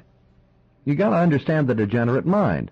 See, they all got hard guy fantasies, but when they take it out too far and step on the nuts of some heavy metal badass, like some cat that just got out of Angola and has already got a Coke bottle kicked up his ass, I gotta bail them out." I paid for the 7-Ups I'd drunk, and waited another half hour at a small table in a dark part of the room. Gail Lopez didn't show up. I gave the bartender my office card with my telephone number and asked him to call me if she came in. He put down his bar rag and leaned forward and spoke a few inches from my face. "One of her boyfriends is a tall Nicaraguan dude with a mustache," he said. "Don't let him blindside you, Lieutenant. One night out in the parking lot, he cut a guy from his armpit down to his liver. He's the kind of cat, if you got to dust him, you'd take him off at the neck." I drove back out to the Mexican girl's apartment in Metairie and found the tape still in place between the door and the jamb. I told the building manager that I couldn't ask him to open the apartment, but I suspected that if he did, all he would find would be empty clothes hangers. It took him less than 2 minutes to get the passkey. I was wrong, however. She hadn't simply left behind empty clothes hangers. In the wastebasket were several crumpled travel brochures that advertised scenic tours of the Caribbean, not San Antonio and hairdressing school. "Fitzgerald, you poor fish," I thought. I was tired when I drove home along Lakeshore Drive, past the amusement park with its Ferris wheel lighted against the sky, past the University of New Orleans and its quiet dark lawns and black trees, and I entered into a self-serving dialogue with myself that almost extricated me from my problems. Let Fitzgerald's own people take care of him, I thought. Illegal guns and explosives are their jurisdiction, not yours. You took on an obligation about the murdered black girl in the bayou, and you fulfilled it, whether you wanted to or not, when you translated Julio Segura's brains into marmalade. If you're interested in revenge against Philip Murphy, Starkweather, and the little Israeli, you're in the wrong line of work. Somewhere down the road they'll step in their own flop, and somebody'll be there to put them away. So disengage, Robicheaux, I told myself. You don't have to be a long ball hitter every time. A well-placed bunt has its merits. I had almost achieved some tranquility by the time I parked my car on the short, darkened street that dead-ended into a sand dune and 3 coconut palms and the dilapidated dock where I kept my houseboat moored. A smooth, hard path with saltgrass growing on the edges cut through the dune, and the waving palm fronds made shadows on the sand and the roof of my houseboat. I could hear the water slapping against the hull, and the moonlight fell across the lake itself in a long silver band. I walked across the gangplank with the wind cool in my face, the bend of the wood easy and familiar and comforting under my foot, the froth of the incoming tide sliding up on the sand under me. The mahogany and yellowish-brown teak and glass panes and brass fittings of my boat were as rectangularly beautiful as metal and wood could be. I opened the hatch, stepped down into the main cabin, and turned on the light switch. Bobby Joe Starkweather rose up quickly from the floor and swung a short length of pipe at my face. He was crowned on one end with a pipe bonnet and wrapped with friction tape on the other. I ducked and put my hands in front of me and took part of the blow on my forearm, but the cast-iron bonnet raked down the side of my face, and my ear felt torn loose from my head. I tried to get my .38 out of my belt holster, but someone pinned my arms to my sides from behind, and the 3 of us fell into my rack of musical records on the far wall. My collection of historical jazz, old '78 records that were as stiff and delicate as baked ceramic, shattered in black shards all over the floor. Then a third man was on top of me, a tall man with a pencil mustache and pomade-scented reddish negroid hair, and I was covered by their hands, arms, thighs, scrotums, buttocks, knees, their collective weight and strength and visceral odor so powerful and smothering now that I couldn't move or breathe under them. I felt a needle sink into my neck, an unspoken wish clicked dryly in my throat, and my mouth locked open as though the joints of my jaw had been broken. Then my trio of friends squeezed the remaining air out of my chest, the blood out of my heart, the light from my eyes. 6. I awoke in an auto garage of some kind. The roof was made of tin, and it was raining outside. I was stretched out on a wooden table, my arms handcuffed around a post behind me, my feet tied to another post at the opposite end. The only light came from a mechanic's portable lamp that was hung on one wall among rows of tools, fan belts, grease guns, and clusters of spark plug wires. The air was close and hot and smelled of oil and rust. When I turned my head, my neck felt as though it would crack like a dry flower stem. Then I saw Sam Fitzpatrick in a wooden chair 4 feet from me. His forearms were tied flush to the arms of the chair, wrapped with clothesline from the elbow to the wrist, so that his hands stuck out like broken claws. His clothes were torn, streaked with grease and blood, and his battered and bleeding head hung down in the shadow, obscuring his face. By his feet was a telephone crank, the kind that was used on Army field phones. "Sam?" I said. He made a sound and moved his head. "Sam, it's Dave Robicheaux," I said. "Where are they?" He raised his head up into the light, and I saw his face. His eyes were swollen shut like a beaten prizefighter's, his nose broken, his saliva red in his teeth. "Where are they, Sam?" I said again. Then he started breathing hard, rattling down in his throat as though he were trying to generate enough power to speak a solitary line. "Elephant Walk," he said. I heard a tin door scrape open on the concrete floor, and the cool smell of the rain blew into the room. Philip Murphy, the little Israeli, and the tall man with the pencil mustache and the kinky reddish hair walked into the light from the mechanic's lamp. They carried paper bags of hamburgers and French fries in their hands. "You must have a strong constitution," Murphy said. "They shot you up with enough Thorazine to knock out a dinosaur." His wet gray hair was still uncut. He hadn't shaved that day. The stubble grew through the tiny blue and red veins in his cheeks. He took a bite of his hamburger and looked at me while he chewed. His hazel eyes were devoid of either feeling or meaning. You're a miserable excuse for a man, I said. Why's that, Lieutenant? You don't like the way things have gone? You didn't have warning about the rules? People have been unfair to you, have they? It takes a special kind of degenerate to torture a defenseless man. People get hurt in wars. Your friend is one of them. You probably don't like that definition, but your sort never does. You're a punk, Murphy. You never fought a war in your life. Guys like you take them off the cattle cars and run the ovens. Side 3, The Neon Rain, by James Lee Burke. Continuing on page 96. For a moment I saw a flash in his eyes. Would you like to live in a communist country, Lieutenant? He said. Would you like Louisiana run by the Sandinistas the way they run things in Nicaragua? You know the Marxists are Puritans, don't you? No casinos or horse tracks, no booze or poontang when you want it. No chance for the big fat score that keeps everybody's genitals aglow. Instead, you wait in a sweaty line with a lot of other mediocre people for whatever the government dole is that day. If you lived down there, you'd put a gun in your mouth from boredom. So somehow it's acceptable to tie down a kid and take him apart?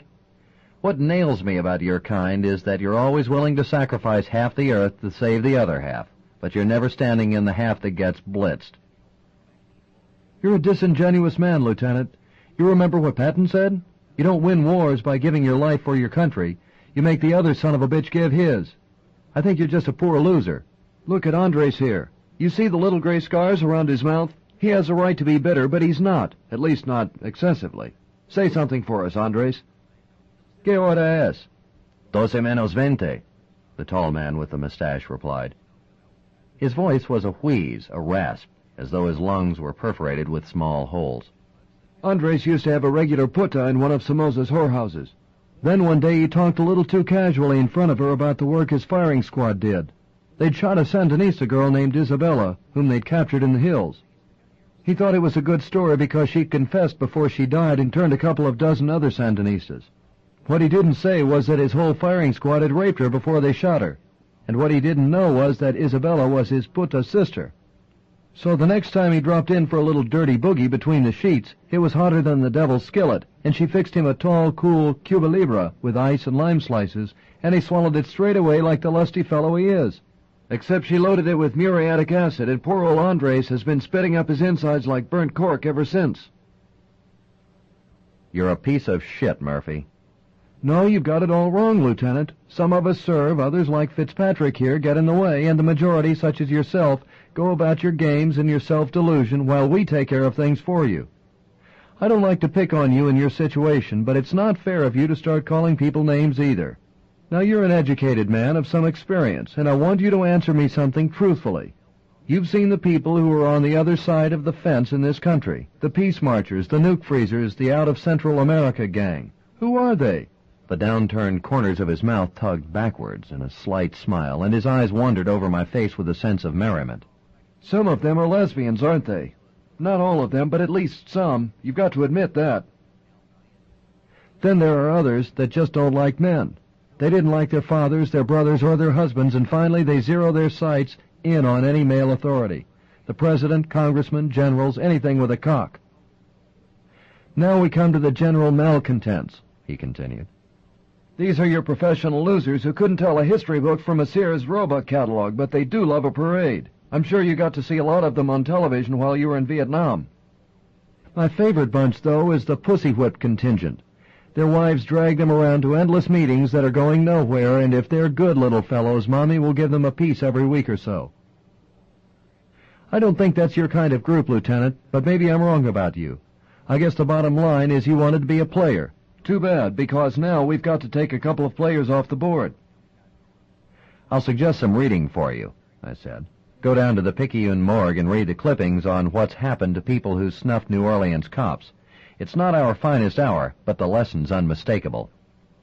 He smiled in a self-amused way and began eating his hamburger again, while his eyes glanced expectantly at the back door. 5 minutes later, Bobby Joe Starkweather burst in out of the rain with a paper sack under his arm.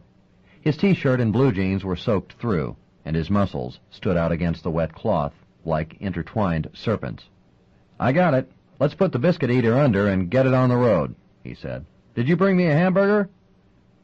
I didn't think you wanted it cold, Murphy said. You're a great guy to work with, Murphy. Starkweather said. Would you like mine?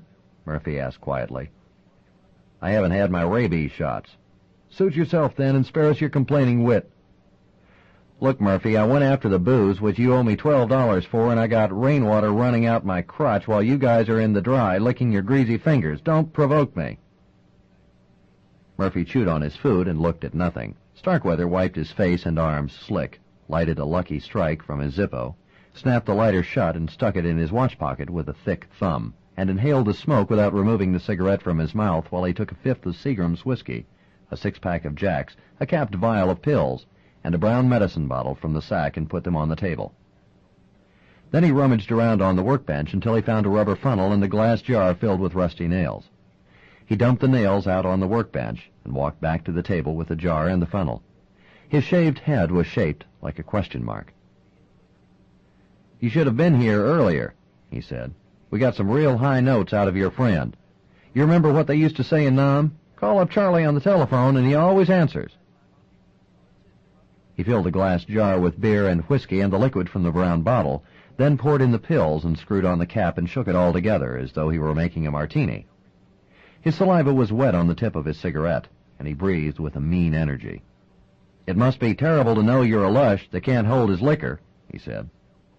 "I've spilled more in a week than you've drunk in your lifetime, asshole," I said.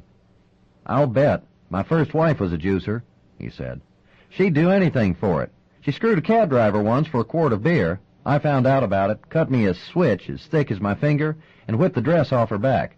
I took her money and clothes away and locked her in the bedroom, and she'd drink hair tonic. Finally, they come and took her off to a crazy house in Montgomery." "No matter what happens here tonight, I've got some friends who are going to cool out your actions, Starkweather," I said.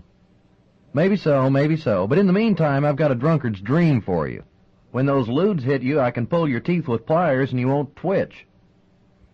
The castor oil is just to round out your evening, bring back those old 3-day benders when you used to shit your pants. If you're a good boy, we'll let you sit up and drink it by yourself." "Get on with it," Murphy said. "Stop giving orders for a while, Murphy," Starkweather said. "A lot of this mess is yours. We should have taken these guys out the first time they got in our face. Instead, you had to make an intelligence operation out of it to impress Absher." "Why is it in any given situation you never disappoint us?" Murphy said. "You got a way of letting other people clean the pot after you get off it. Maybe you ought to do some grunt work yourself. You ought to be there when them Indians close off a village and start pulling them out of the huts. The amusement park really lights up. I don't think you'd have the guts for it." "It's not a matter of guts, my friend," Murphy said. There were small breadcrumbs in the whiskers on his chin. "Some people are adverbs, others are nouns." "It'd be fun watching you hump it." "You might not believe this, but I had a role of some minor historical importance at the Bay of Pigs and Dien Bien Phu. The latter was about the time you were trying to figure out the difference between your mother's ovaries and a bowl of grits." "You got a great record, Murph. If you'd been at Omaha Beach, we'd be speaking German today." Eric, the little Israeli, snickered, and the Nicaraguan looked back and forth hot-eyed at the joke he didn't understand. "You idiots, he's burning his wrists with the handcuffs," Murphy said. "Always the intelligence man," Starkweather said. "You do your job and shut your mouth, Starkweather. The lieutenant could operate on one brain cell and outwit you. If you screw something up here tonight or open your face one more time—" He stopped and breathed hard through his nose. "I'm going to bring his car in now. You wrap this package up," he said. "We're going to talk later." "You heard the boss man," Starkweather said to me. "Time to go to work, earn our pay, fetch that barge, and tote that bale. Goodbye, fart breath." They forced the spout of the rubber funnel past my teeth and into the back of my mouth. I gagged and coughed, my eyes filled with water, and I felt my chest convulse under their hands. Then they held my nose and poured the mixture of beer, castor oil, whiskey, and quaaludes down my throat. The sudden raw taste of alcohol after 4 years of abstinence was like a black peal of thunder in my system. My stomach was empty, and it licked through me like canned heat, settled heavily into my testicles and phallus, roared darkly into my brain, filled my heart with the rancid, primordial juices of a Viking reveling in his own mortal wound. The light went out of my mind, and in a few moments' time I was caught again in my drunken world of all-night bars, taxi drivers guiding me through my front door in the false dawn, the delirium tremens that covered me with sweat and filled the inside of my houseboat with spiders and dead Vietnamese. I heard beer bottle glass break in my head, saw myself pushed out the back door of a wino bar, saw the contempt in a bouncer's face when he stuffed me in my automobile and threw my hat in after me, felt myself heaving my insides into a public toilet, felt the hands of a pimp and a whore turning my trouser pockets inside out. Then a strange thing happened. Most of my dreams about Vietnam were nightmares that at one time made me fear sleep. Even before I became a full-blown drunk, I used to drink 3 beers before bed, so I would sleep through to the morning. But now somebody was carrying me in the warm rain, and I knew that I was once again in the loving care of the soldiers from my platoon. I heard the klitsch under my foot in the dark on the jungle trail. Then, as though I were a spectator rather than a participant, I saw myself covered with cobalt light, my body crawl with electricity, my soul light the trees like an enormous candle. When I awoke, the smoke was still rising from the rent holes in my fatigues, and they were carrying me between them on a poncho, while the rain ticked on the trees and the shells from an offshore battery ripped through the sky overhead. In the humid darkness, I could hear the labored breathing of the 4 men carrying me. They were running in a half-trot, the tree branches and vines slapping against their faces in steel pots, their expressions stone-like and heedless of the other claymores that must have been set on the trail. One of the 4 was a hillbilly boy from northern Georgia. He had a large American flag tattooed on his flexed, sun-browned arm, and he was so strong and he pulled so hard on his corner of the poncho that he almost tipped me out on the trail. But when a couple of AK-47s went off and they had to set me down suddenly, he crouched close to my face and whispered in his mountain accent, "Don't you worry none, Lieutenant. If they ain't at the LZ, we'll tote you plumb to Saigon if we have to." They carried me the rest of the night. Their faces were exhausted and beaded with pinpoints of sweat and dirt, their fatigues stiff with their own salt. I should have been afraid, but I was not. They never faltered, even though their arms and backs ached miserably and their hands were rubbed raw and blistered. The moon broke through the clouds overhead, the mist hung like strips of wet cotton along the jungle trail, and I fell into a deep morphine dream, a prenatal quietness in which the only sound was my own breathing and the labored breath of the 4 men carrying me, which finally became a collective hum like blood coursing through an umbilical cord. I heard them stop once and set me down gingerly while they changed my serum albumin bottle. But I didn't wake until morning, when I heard the blades of the medevac roaring over the LZ, and I looked up out of my black cocoon and saw the boy from northern Georgia lean down out of the light and touch my face with hands that were as tender as a woman's. But the hands that lifted me out of the trunk of my own automobile on the 3rd level of a parking garage above the river didn't belong to the men of my platoon. In the darkness and the swirling rain, I saw the faces of the little Israeli, the Nicaraguan, Philip Murphy, and Bobby Joe Starkweather, staring down at me as though I were a loathsome object whose smell made their nostrils dilate and whiten with shock. They lifted me to my feet, then wedged me behind the steering wheel of my car and slammed the door closed. My head felt as though it had been stunned with Novocaine. My mouth hung open uncontrollably, my chin and neck were slick with vomit. The sickening sweet stench of excrement rose from my trousers. Through the windshield I could see the green and red running lights of barges out on the Mississippi, and clouds of vapor rising from the rain-dented water, like a scene out of purgatory.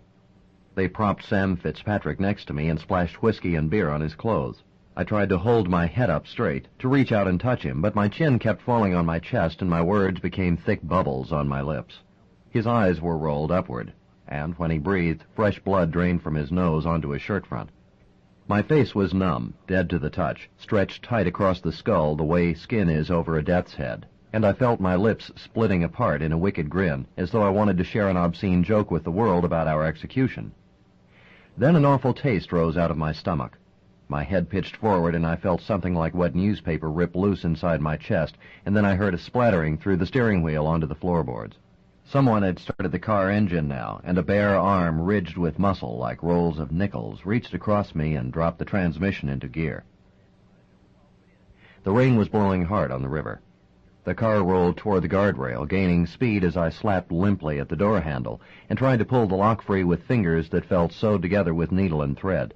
At first I could see the river levee, a lighted street down below with cars on it, the blacktops of one-story warehouses. Then, as my car neared the guardrail and the end of the concrete shelf, I could see only the sky and the rain twisting out of it, and a distant airplane with its wing lights flashing against the blackness. I heard the rail fold under my bumper, then snap loose altogether from its fastenings just as the front wheels dropped over the edge of the concrete and my car tilted forward and slid out into space like it was beginning the first downward rush of a roller coaster ride. The back end started to roll over, and I was pressed flat against the steering wheel, watching the street below roar up at me through the windshield, my mouth open wide with a sound that would be caught forever in my throat. The car hit the corner of another building or concrete abutment of some kind because I heard metal shear, as though the underside of the car had been surgically gutted, smelled a drench of gasoline briefly, then we crashed upside down in the middle of a sidewalk in a thunderous roar of glass, crumpling metal, and doors exploding off the hinges. I was outside on the pavement, my clothes covered with oil and glass shards. We had beat it, I thought. The bad guys had done their worst and hadn't been able to pull it off. We were painted with magic, Fitzpatrick and I, and after we had recuperated, it would be our turn to kick butt and take names. But only drunkards and fools believe in that kind of poetic simplicity. The fuel tank was gashed open and the car was soaking in gasoline. I saw wisps of smoke rise from the crushed hood like pieces of dirty string. Then there was a poof and a burst of light from the engine, and a strip of flame raced along the pavement to the gas tank, and the whole car went up in an orange and black ball that snapped against the sky. I hope he didn't suffer. The inside of the car was a firestorm. I couldn't see anything except flames swirling inside the gutted windows.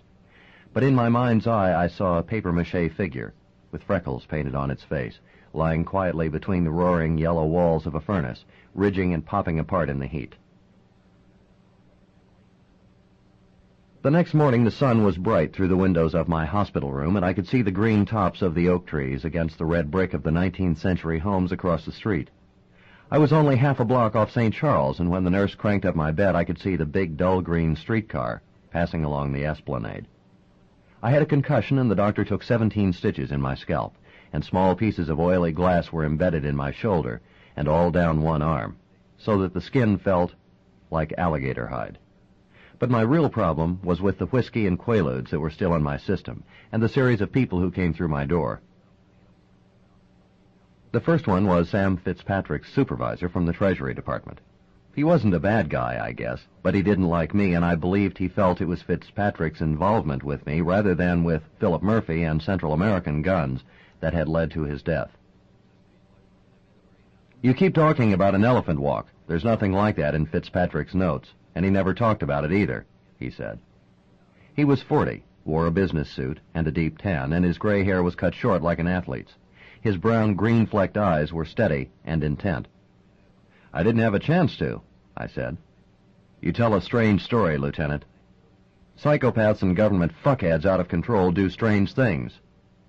Philip Murphy isn't government." "I'm not sure about that." "Take my word," he said. "Then why don't you take mine?"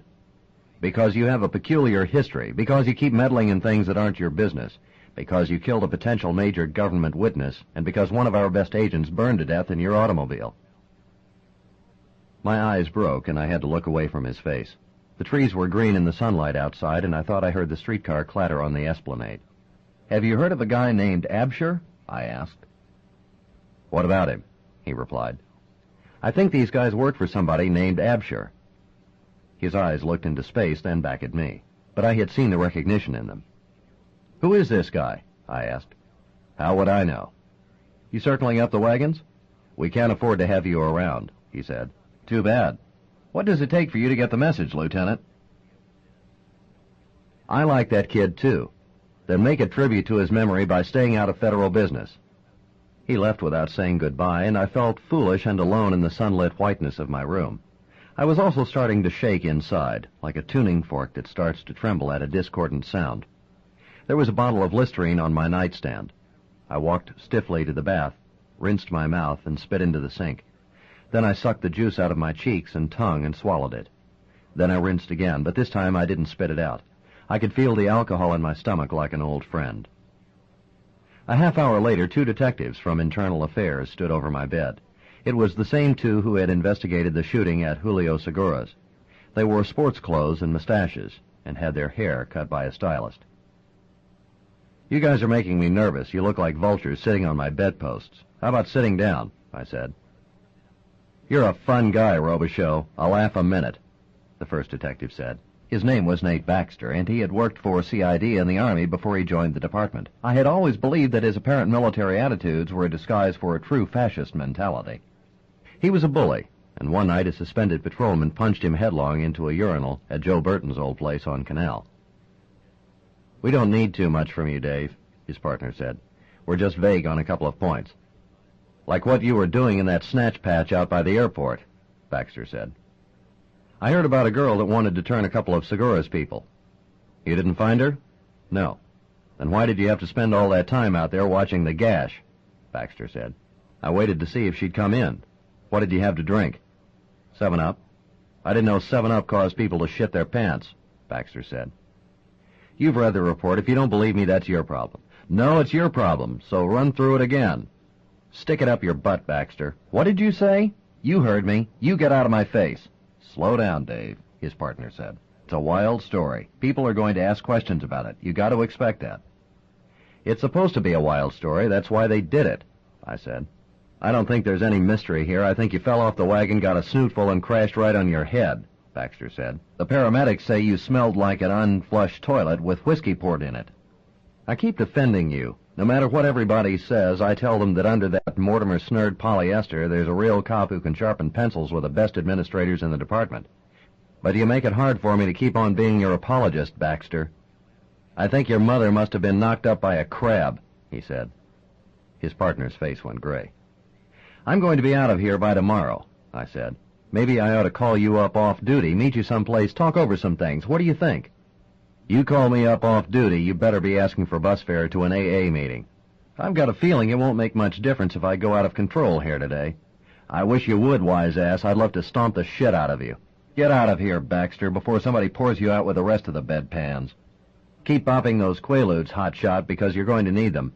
It's not me that's dropping the hammer on you either. You blew out your own doors this time. I hope you enjoy the fall, too, because it's a big one. Then he turned to his partner. Let's get out in the fresh air. This guy's more depressing every time I see him. They went out the door, brushing past a young Irish nun in a white habit who was bringing in my lunch on a tray. My, what an intense pair, she said. That's probably the nicest thing anyone has ever said about them, sister. Are they after the men who did this to you? I'm afraid they get paid for catching other cops. I don't understand. Her face was round and pretty inside her nun's wimple. It's nothing, sister. I don't think I can eat lunch. I'm sorry. Don't worry about it. Your stomach will be better by tonight. You know what I'd really like? That I'd give anything to have?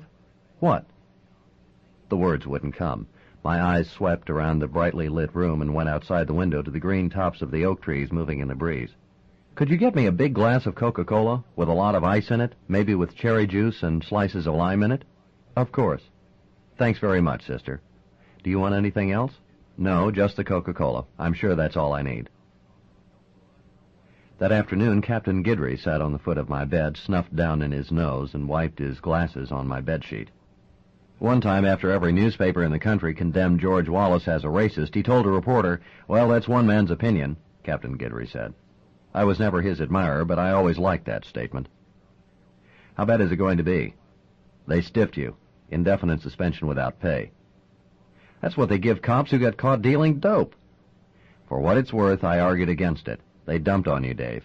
But you've got to see their side of it, too. In a week's time, your name has gotten into a lot of paperwork. We're also talking about 2 people shot to death in one of the richest neighborhoods in New Orleans, and a treasury agent killed in your automobile that falls 3 stories into the middle of a city street. That's a tough act to follow. Do you believe my report? You've always been a good cop. There's none better. Do you believe me? How the hell do I know what happened out there? To tell you the truth, I'm not sure you do either, Dave. The paramedics said you were half crazy when they brought you in here. I saw what was left of your car. I don't know how you survived it. The doctor said you had enough dope and booze in your blood to embalm the Russian army. You want me to resign? Don't let them call the plays for you. You let parasites like Baxter see that you're wounded, and they'll try to file a manslaughter charge against you.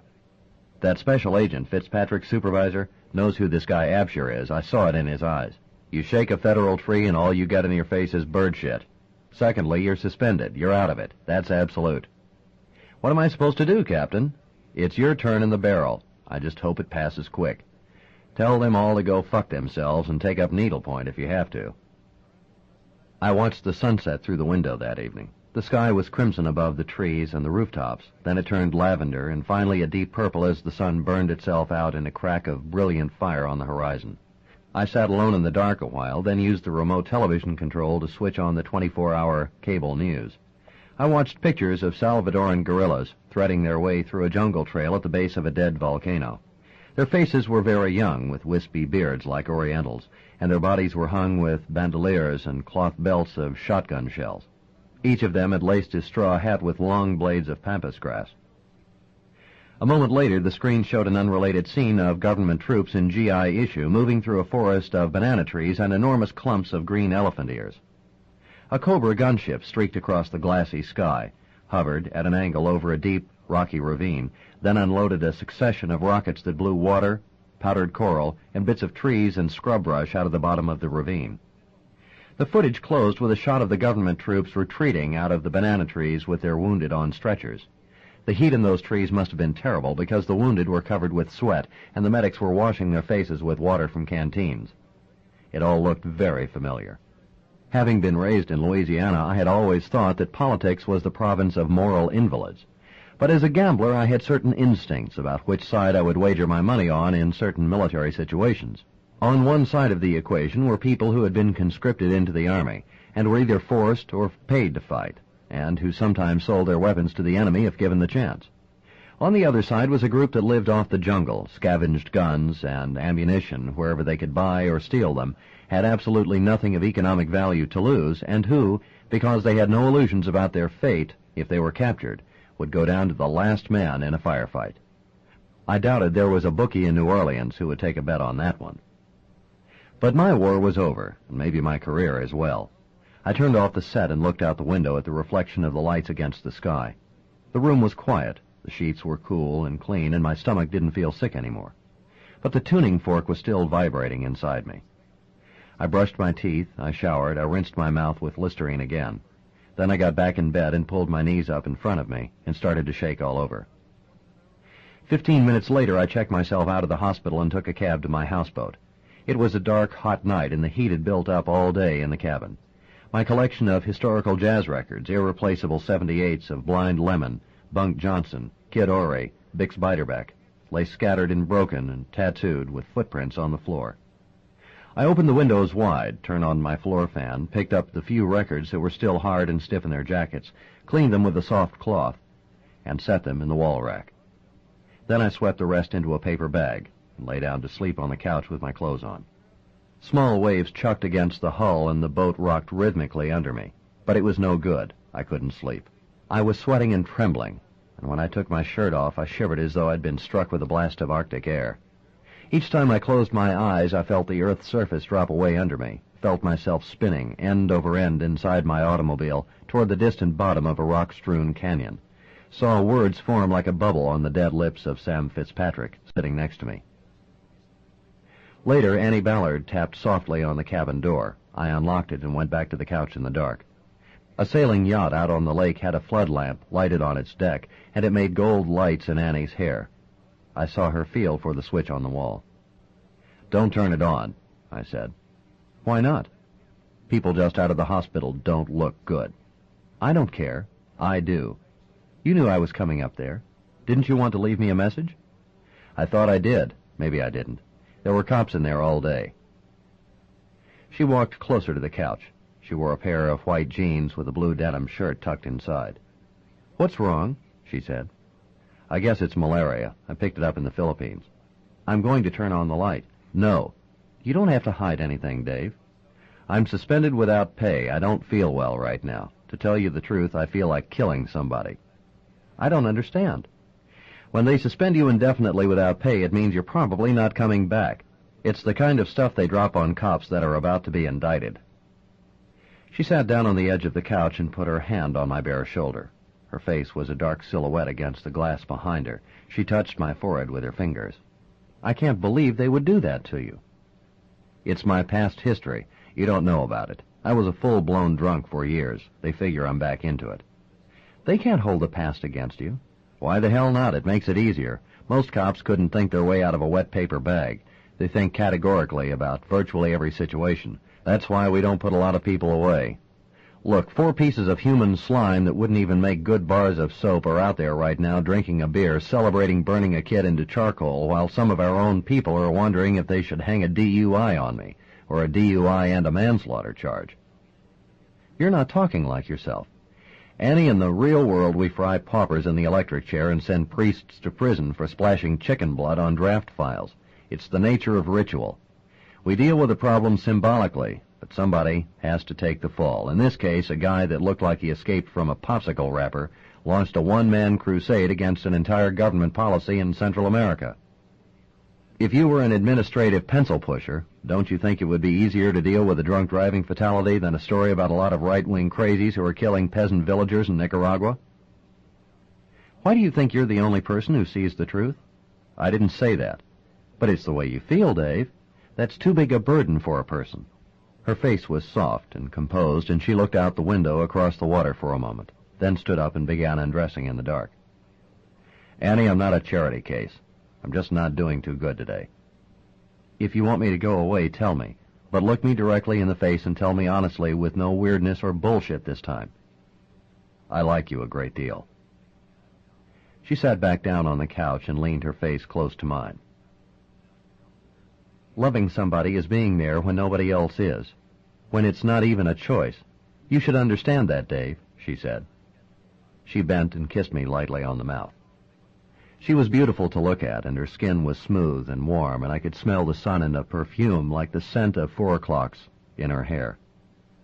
She kissed me again and blew her breath on the side of my face and slipped her arms around my neck and pressed her breasts tight against me.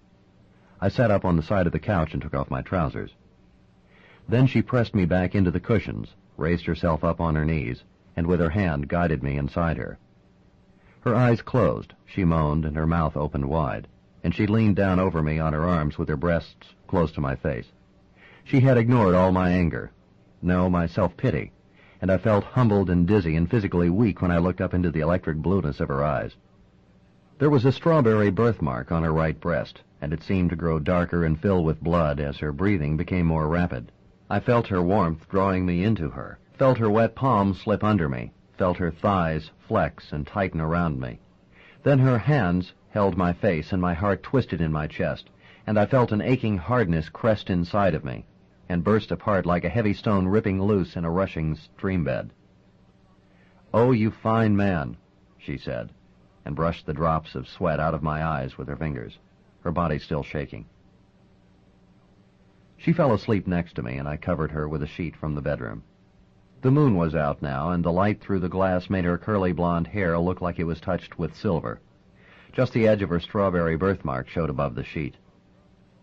I knew I was very fortunate to have a girl like this, but the great nemesis of the gambler is that he's never satisfied with just winning the daily double. He'll reinvest his winnings in every race remaining that afternoon, and if he's still ahead when the window closes on the last race, he'll be at the dog track that night and stay with it until he loses everything. I didn't have a parimutuel window handy, so I left Annie asleep and started walking down the lakefront toward Pontchartrain Beach Amusement Park. The wind had picked up, and the waves were cresting against the hard-packed sand of the beach, and the palm fronds were rattling dryly against the darkening sky. By the time I reached the amusement park, the air was cool and filled with flying grains of sand and smelled of the gale blowing out of the south. Most of the rides were closed, with tarpaulins stretched over them to protect them from the coming rain, and the red neon signs over the empty funhouse looked like electrified blood in the sky. But I found what I had been looking for all day. "A double Jack Daniels with a pearl draft on the side," I told the bartender. "You look like you already lost a fight to a chainsaw, buddy," he said. "You ought to see the chainsaw," I said. But it was a dark, cheerless place, not given to either humor or protocol, and the bartender poured silently into my shot glass. 7. At 5 o'clock the next morning, the eastern sky was gray and pink beyond the tree line on the far side of the Mississippi. I was in an all-night bar set back from old Highway 90 under the long, black, looming expanse of the Huey Long Bridge. Mist hung in clouds on the river's surface, and around the brush-choked pilings of the bridge. The air itself seemed to drip with moisture, and the shale rock in the parking lot glistened with a dull shine as the pinkness of the sun spread along the earth's rim. A bus loaded with carnival and circus people from Sarasota, Florida, had broken down on the highway, and the bar and the cafe counter were crowded with a strange collection of roustabouts, acrobats, and sideshow performers. I sat at a table with the crocodile boy, the pencil man, and a dwarf named Little Mac. The pencil man had arms and legs that were so thin and soft that they looked as though all the bone had been surgically removed from them, like rubbery snakes attached to his torso, which in itself could not have been much greater in circumference than a telephone pole. His kinky red hair was waxed and brushed into a conch so that it resembled a pencil eraser. The skin of the crocodile boy was covered with hard black bumps like barnacles, and his teeth looked as if they had been filed to points. In rotating order, he sipped from his muscatel wine, chased it with beer, smoked a cigar, and ate out of a bowl of pickled hog's feet. Little Mac sat next to me, his tiny feet not able to touch the floor, his elongated jug face filled with concern at my situation. I looked at the long-distance number I had written on a damp napkin. My head was filled with a steady buzzing sound like a neon short circuit. "You shouldn't call those CIA people again, Lieutenant," Little Mac said in his high-pitched, mechanical voice. "They're the ones tied in with those UFOs. We saw one once in the desert outside of Needles, California. It was glowing green and orange, and it streaked over the top of the bus at maybe 1,000 miles an hour. The next day the paper said a bunch of cows on a ranch were all mangled up. Maybe those UFO guys were trying to take some food on board." "That could be," I said, and I motioned to the bartender to bring us 2 more shots of Jack Daniels. "The government will mess you up," the pencil man said. "Each time you have contact with a government agency, it creates a piece of paper on you. There's people that's got whole rooms of paper on their lives. I don't have any, not even a birth certificate. My mother squatted down just long enough to squirt me out in the back of a boxcar. I've been moving ever since. I never had a Social Security card, a driver's license, a draft card. I never filed an income tax return. You let them get papers on you and they'll jerk you around. You guys are my kind of situational philosophers," I said. "What's that?" the crocodile boy asked. He had stopped eating a hog's knuckle, and his narrow green eyes were curious and perplexed. "You deal with the action on your own terms, whether it's a UFO or a bunch of government buttholes, right?" I said. "Have you seen a UFO?" Little Mac asked. "I've heard reports on them," I said. I poured my jigger of whiskey into my beer glass, drank it down, then looked at the telephone number on the napkin again. I raked my change off the table into my palm and started toward the payphone on the wall. "Lieutenant, don't use dirty words to anyone this time," Little Mac said. "I read a story once they even put poison inside a guy's condom." I called the number in McLean, Virginia, and asked for a duty officer. My ear felt thick and wooden against the phone receiver. I tried to focus my eyes through the front window on the clouds of steam rising off the river in the soft light. The neon buzz in my head wouldn't stop. Finally, the voice of an annoyed man came on the line. "Who's this?" I asked. "The same guy you were talking to a half hour ago." "Then put somebody else on." "I'm all you get, pal." "Tell me your name so I can look you up sometime." "Let me give you the facts of life, Lieutenant. We traced your call, we know what bar you're in, we ran your sheet, we know everything about you. If you weren't such a pathetic asshole, I'd have your own people pick you up." "All right, try this with your morning coffee, motherfucker. I'm the loose cannon on your deck, and I'm going to leave blood and shit all over the gunnels. If you didn't have the alcoholic titty in your mouth, I might even take you seriously. Call here one more time, and you're going to be sitting in your own drunk tank." The line went dead. When I lowered the receiver from my ear, the side of my face felt numb, as though I had been slapped with a thick hand. "What's the matter? Your face don't look good," Little Mac said. "We need some more drinks," I said. "They threatened to assassinate you or something? The cocksuckers. You ever read the Black Star? There was a story about how the CIA used these Nazi scientists to make clones from Elvis and Marilyn Monroe. Then they killed the clones when they couldn't use them to spy anymore. I think they got the idea from this show about these seed pod people taking over the Earth. They put a seed pod under your bed, and when you go to sleep, the pod sucks out all your ectoplasm and turns you into a dry shell that just blows away in the wind. Where are you going? I don't know. Better sit down, get something to eat, the pencil man said. You can ride with us when the bus is fixed. Thanks, I need to walk. This last round is on me. But when I opened my wallet, I had no money. You all right, Lieutenant? Little Mac asked. Sure. I mean, you're listing pretty bad, he said. I'm okay. You got to be careful out there in the fog and all, he said. There's crazy people on the highway, drunks and such. You going to be safe? Sure, I said. Believe me. I started walking in the gray dawn toward the shining black outline of the Huey Long Bridge. I could hear car tires whir on the steel grid of the bridge. The air was cool and damp and smelled of the wet earth along the riverbanks. I began the long walk up toward the apex of the bridge, my breath coming hard in my throat, my heart swelling with exertion. Far down below in the dark waters, a Standard Oil barge was headed north to the refineries in Baton Rouge. The spires, cables, and girders of the bridge seemed to sing and whip and groan in the wind. Then the sun broke through the clouds in a yellow ball, flooding the bridge with light, and for some reason I saw deep down in my mind a black cluster of jungle birds rise, clattering, into a hot tropical sky. Late that afternoon, I sat under an umbrella on the deck of my houseboat and tried to mend my day and mind back together with a bottle of Jack's. I wasn't having much luck. The sun reflected off the water and struck my eyes like broken shards from a mirror. I wanted to call Annie and apologize, but how do you explain that your craving for alcohol can be stronger than your need for someone's love? And in truth, at that moment, I didn't have either the courage or the energy to face my own irresponsibility and weakness. Instead, I brooded on the relativity of time, the stark realization that no amount of years could successfully separate me from my nightmarish alcoholic past, that Philip Murphy's cocktail had launched me totally back into a surreal world where the dragons and monsters frolicked. I also brooded on my drowned father and wondered what he would have done in my situation.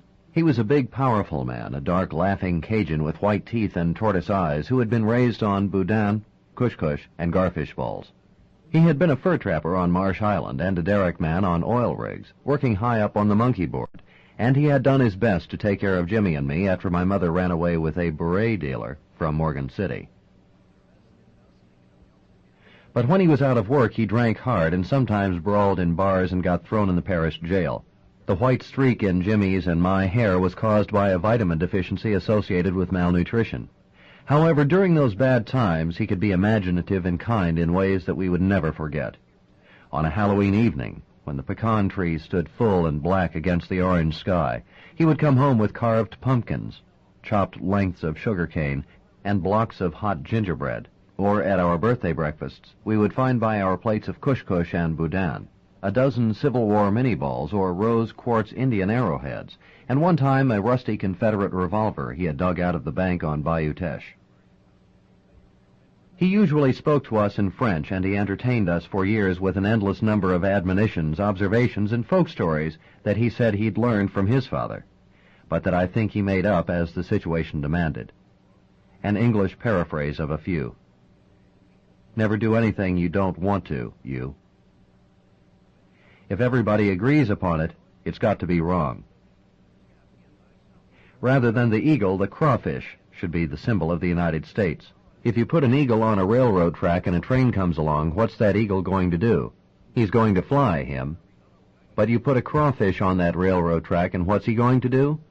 He's going to put up his claws to stop that train, him. But there was a piece of serious advice that he used to give us, and I could almost hear him whispering it to me now from below the green depths far out in the Gulf. When you've hunted through the whole marsh for the bull gator that ate your hog and you come up empty, go back where you started and commence again. You walked right over him. A cop had never been given a better suggestion. I slept through the rest of the afternoon and woke in the cooling dusk when the cicadas were loud in the purple haze and the fireflies were lighting in the trees. I showered and felt some of the misery begin to go out of my mind and body. Then I took a taxi to the Hertz agency and rented a small Ford. Because most of the quarter was closed to automobile traffic at night, I parked the car near the French market, by the river and walked back to Bourbon. The street was loud with music from the bars and strip houses, and the sidewalks were filled with tourists, drunks, and street people who were trying to hold on to their last little piece of American geography. My favorite bunch of hustlers and scam artists, the black sidewalk tap dancers, were out in force. They wore enormous iron taps that clipped onto their shoes, and when they danced to the music from the bars, their feet rang on the concrete like horseshoes. A tap dancer would stop a tourist, rivet him in the eyes, and say, "I bet you $50 I can tell you where you got your shoes." If the tourist accepted the wager, the dancer would then say, "You got your shoes on your feet, and your feet is on Bourbon Street. You ain't the kind now to back out on your bed, is you?"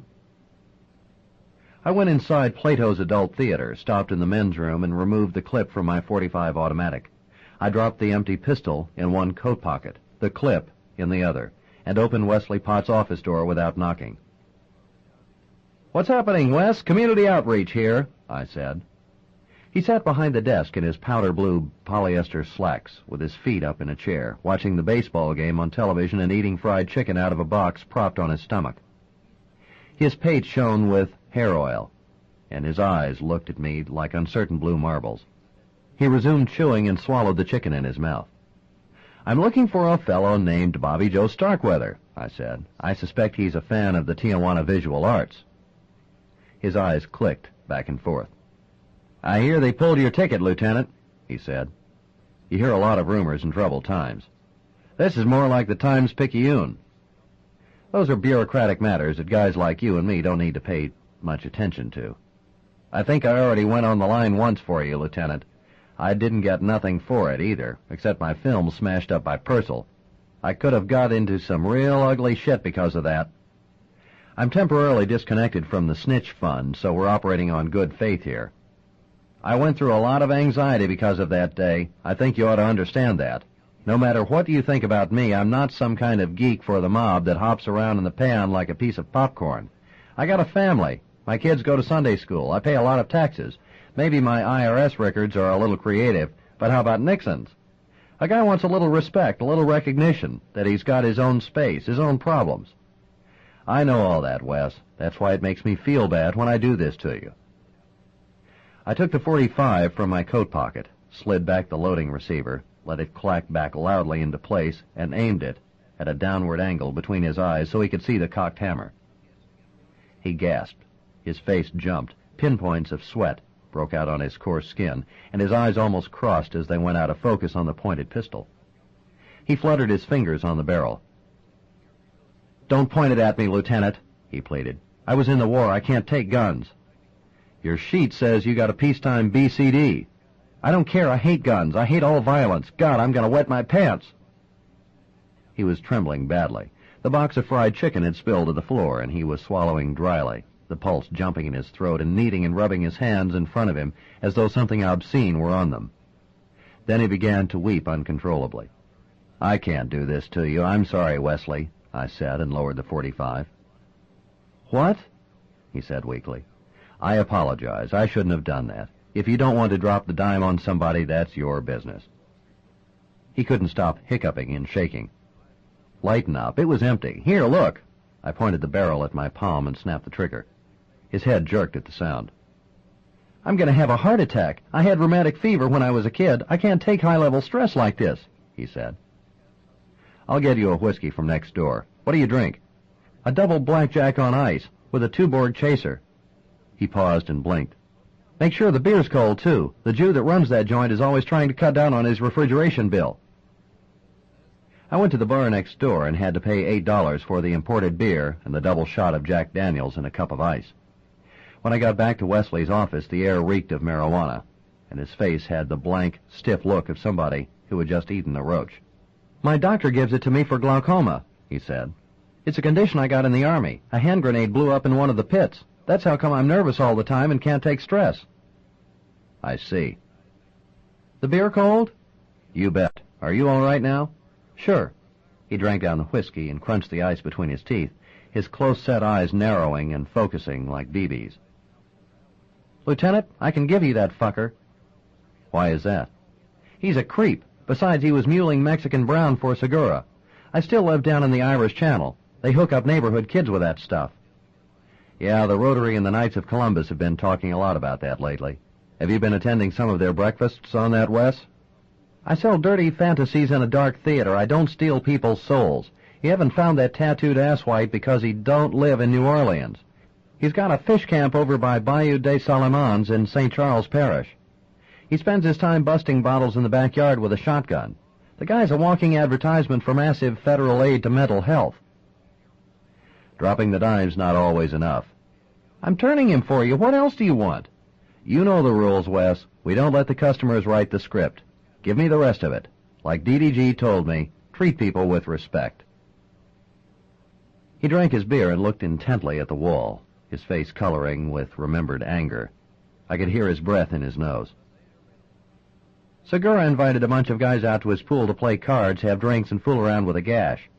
Starkweather is shooting off his mouth about how he was a Green Beret in Nam, and how he cut some gooks' throats in their sleep and painted their faces yellow so the other gooks would wake up in the morning and find them like that. Except people are eating their shrimp salad and trying not to puke on the grass, and so I say, hey, give it a break or hand out barf bags with all these sickening war stories. He stared at me like I was some kind of bedbug. Then right in front of all them people, with all them broads watching, he jabbed me in both eyeballs with his fingers, the way Mo Stooge was always doing to Champ and Larry. A broad started laughing real loud, and then he pushed me in the pool. Wes, somehow I believe you, I said. I waited until dawn to hit Starkweather's fish camp. Clouds of fog swirled off the bayou through the flooded woods as I banged over an old board road that had been cut through the swamp by an oil company. The dead cypresses were wet and black in the gray light, and green lichen grew where the waterline touched the swollen bases of their trunks. The fog was so thick and white in the trees that I could barely see 30 feet ahead of the car. A rotted plank snapped under my wheel and whanged off the oil pan.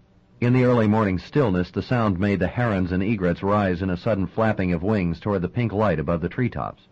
Then to one side of the road, in a scoured-out clearing in the trees, I saw a shack built of Montgomery Ward brick and clapboard, elevated from the muddy ground by cinder blocks and cypress stumps, with a Toyota Jeep parked in front. A knobby beagle that looked like it had been hit with birdshot was tied to the front porch. I cut the car's ignition in the center of the road, opened the door quietly, and walked through the wet trees on one side of the clearing until I was abreast of the porch.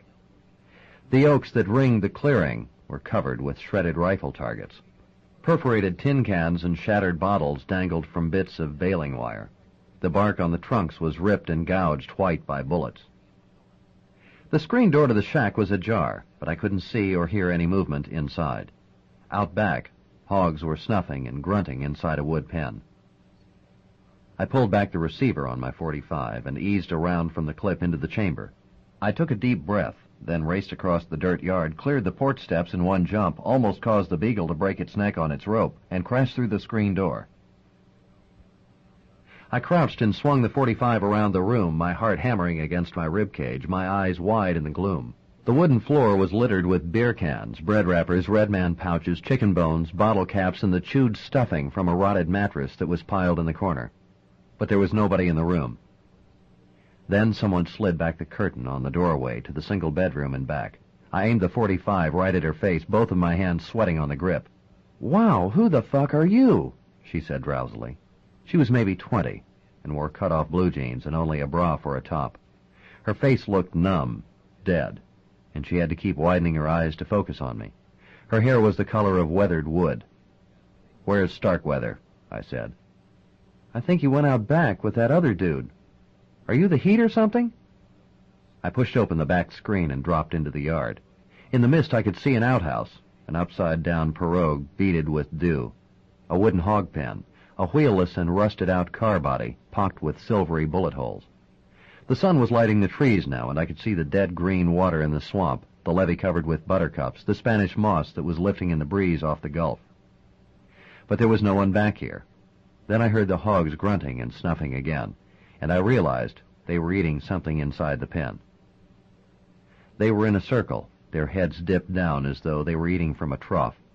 Then one of them would rattle its head, grunt, crunch something loudly in its jaws, and dip its snout down again. Their faces and mouths were shiny with gore. Then I saw one of them tear a long string of blue entrails out of Bobby Joe Starkweather's stomach and run heavily across the pen with it. Starkweather's face was bloodless, the eyes and mouth open, his shaved scalp flecked with mud. Right above one eyebrow was a black hole the size of a dime. A bucket of kitchen slops was spilled on the ground. His arms were spread out beside him, and he looked as if he'd been shot from the front side of the pen. I looked carefully over the wet ground, which was dented with boot and dog and chicken prints, until I saw the smooth impression of a street shoe in a ridge of mud, and right in the center of it, the stenciled outline of a pistol shell that the shooter must have stepped on, and then prized up with his finger. I went back in the shack. The girl was fumbling in a food cabinet. "Are you Heat?" she said. "It depends on who you talk to." "You got any whites?" "You look like you already did the drugstore." "If you had to ball him, you'd be doing Thorazines like M&Ms. I hope you got paid up front." Her eyes closed and opened and refocused on mine. "Where is he?" she said. "Feeding the pigs." She looked at me uncertainly, then started out the back door. "Let it go. You don't want to look back there," I said. But she didn't listen. A minute later I heard her make a sound, like she had suddenly stepped into an envelope of fouled air. Her face was gray when she came back through the door. "That's gross," she said. "Shouldn't you take him to a funeral home or something? Yuck." "Sit down. I'll fix you a cup of coffee." "I can't hang around here. I've got an aerobics and meditation class at 10 o'clock. The guy I work for enrolls us in the class, so he won't build up a lot of tensions. He gets mad if I miss. God, how do I get around all these crazy people? You know what he did? He got naked in his army boots and started lifting weights on the front porch. The dog got off the leash and chased a chicken into the privy, and he shot the dog with a shotgun. Then he tied it up and gave it a bowl of milk like nothing had happened." "Who was the dude he went out back with?" "He looked like he had a pink bicycle patch on his face." "What?" "I don't know what he looked like. He was big. I was kind of indisposed, you know what I mean?" "Say it again about his face." "His nose and part of his eyebrow were messed up, like with a scar." "What did he say?" Her eyes seemed to reach out into space. Her mouth was slightly parted, her facial muscles collapsed with thought. "He said, they want you to find some new geography. Work on your golf game. Then what's-his-name said, 'Money talks and bullshit walks, biscuit eater. I got to feed my pigs.'" She chewed on a hangnail, and her eyes went flat again. "Look, I got a problem," she said. "He didn't pay me. I got to give the guy I work for $20 when I get back to the bar. Will you get his wallet for me?" "Sorry. I think the hog's got it anyway." "You want some action?" "I'll drop you where you want to go, kiddo. Then I'm going to call the sheriff's office about Starkweather, but I'll deal you out of it. If you want to tell them something later, that's up to you." "You are the Heat, aren't you?" "Why not?" "Why are you cutting me loose? You got something in mind for later?" "They might lock you up as a material witness. That guy out there in the hog lot has killed dozens, maybe hundreds of people. But he was a novice and a bumbler compared to the people he worked for." She sat against the far door of my car, her face thick with a drug hangover, and didn't speak during the long ride through the marsh to the parish road. Her yellowed fingers were wrapped tightly in her lap. Like many others, I learned a great lesson in Vietnam. Never trust authority. But because I had come to feel that authority should always be treated as suspect and self-serving, I had also learned that it was predictable and vulnerable. So that afternoon I sat under my beach umbrella on my houseboat deck, dressed only in swimming trunks and an open tropical shirt, with a shot of Jim Beam and a beer chaser on the table in front of me, and called Sam Fitzpatrick's supervisor at the Federal Building. "I ran down Absher," I said. "I don't know why you held out on me at the hospital. He's not exactly well concealed." There was a moment's silence on the line. "Have you got wax in your ears or something?" he said. "How do I get through to you? You stay off federal turf. I'm going to kick a board up his ass." "You're not going to do a goddamn thing except get a warrant filed on you for obstruction. You want in on it or not?" I asked. "I have a strong feeling you're drunk." "So what? I'm going to cool him out. You want to be there for the party, or do you want us local boys to write the story for you in the Picayune? It's going to be Sacco stuff, partner." "What the hell's the matter with you? You don't seem to have any bottom. One of my best men is burned to death in your car. Your own people dump you like a sack of dog turds. You're evidently working on becoming a full-time drunk again, and now you're talking about taking out a retired two-star general? You think it's possible you're losing your mind? You're a good man, but don't take up poker. What? It's a terrible vice. It'll lead you to ruin. You bastard, you're not going to get away with this, he said. I hung up the phone, knocked back the jigger of Jim Beam, and sipped from the glass of beer. The sun looked like a yellow balloon trapped under the lake's surface. The wind was warm, and sweat ran down my bare chest in the hot shade of the umbrella. My eyes burned with the humidity of the afternoon. I dialed Cleet down at the 1st District. "Where are you?" he asked. "At home." "There's a bunch of people asking about you. You sure spit in the soup, Dave." "I'm not hard to find. Who's curious about me?" "Who else? Feds. Did you really call up the CIA? Man, that's unbelievable. I have a lot of time on my hands. A guy has to do something for kicks." "I don't know as I'd want to fire up these babies. A nasty bunch. They're not our crowd." "You think I ought to get lost for a while?" "Who knows? I just wouldn't pull on their tallywhackers anymore." "Actually, I called you for a point of information, Cleet. In all the shootings you've investigated, how many times have you known the shooter to recover his brass?" "I don't understand." "Sure you do." "I don't guess I ever gave it much thought." "I've never seen it once," I said, "except when a cop was the shooter." "What's the point?" "It's funny how that can be trained into a guy, isn't it?" "Yeah, imagine that. If I was the shooter, I'd rather leave the shell casing than my signature." "Maybe some things aren't worth speculating about, Dave." "Like I said, I'm idle now. It fills the time. I spent 2 hours this morning over at the St. Charles Sheriff's Department answering questions about Bobby Joe Starkweather." "Did they contact you all yet?" "We heard about it." His voice was becoming irritated. "A truly big mess out there. Another hour or so, and I don't think there would have been anything left of Bobby Joe except his belt buckle and his boot nails. He's better off as sausage links. A guy finds his proper level after a while. I got a split, partner." "Do me a favor. How about punching on the computer and seeing if you can turn up a retired two-star general named Absher?" "Stay idle, Dave. Adjust. We'll get out of this bullshit eventually. You'll see. Adios." The phone went dead in my hand, and I looked at the smoky green surface of the water in the summer haze and poured another jigger of Jim Beam. What did they have on him? I wondered. Whores? Juice from narcotics? It seemed sometimes that the best of us became most like the people whom we loathed. And whenever a good cop took a big fall, he could never look back and find that exact moment when he made a hard left turn down a one-way street. I remembered sitting in a courtroom when an ex-Major League Baseball pitcher from New Orleans was sentenced to 10 years in Angola for extortion and trafficking in cocaine. 17 years earlier, he had won 25 games, had thrown fastballs that could destroy barn doors, and now he weighed 300 pounds and walked as though a bowling ball were slung between his thighs. When asked if he had anything to say before sentencing, he stared up at the judge, the rings of fat on his neck trembling, and replied, "Your Honor, I have no idea how I got from there to here." I believed him, too. But as I sat in the warm breeze with the drowsy heat of the whiskey working in my head, my concern was not for Cleet or an ex-baseball pitcher. I knew that my own fuse was lit, and it was only a matter of time before my banked fires would roar out of control in my life.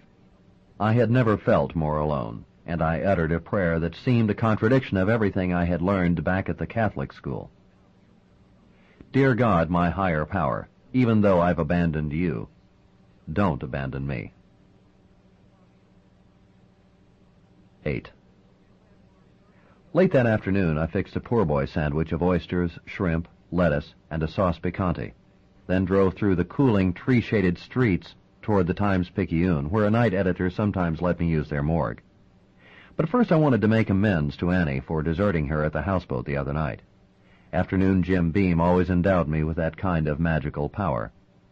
I bought a bottle of cold duck and a box of pralines wrapped in orange cellophane and yellow ribbon, kept my freshly pressed seersucker coat on, and strolled up her sidewalk in the dusky light. The air smelled of lilac and spaded flower beds and clipped lawns and water sprinklers clicking across hedges and trunks of trees. When she didn't answer the bell, I walked around back and found her barbecuing steaks on a portable grill on a brick patio under a chinaberry tree. She wore white shorts and Mexican straw shoes and a yellow shirt tied under her breasts.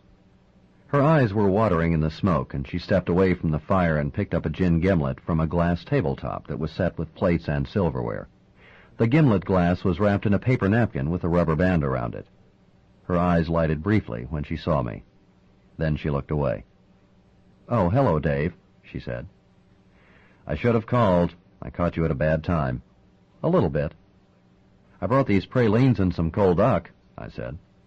"That was nice of you." "I'm sorry I left you the other night. It's something you won't understand very well, I'm afraid." The light came back in her blue eyes. I could see the red birthmark on the top of her breast.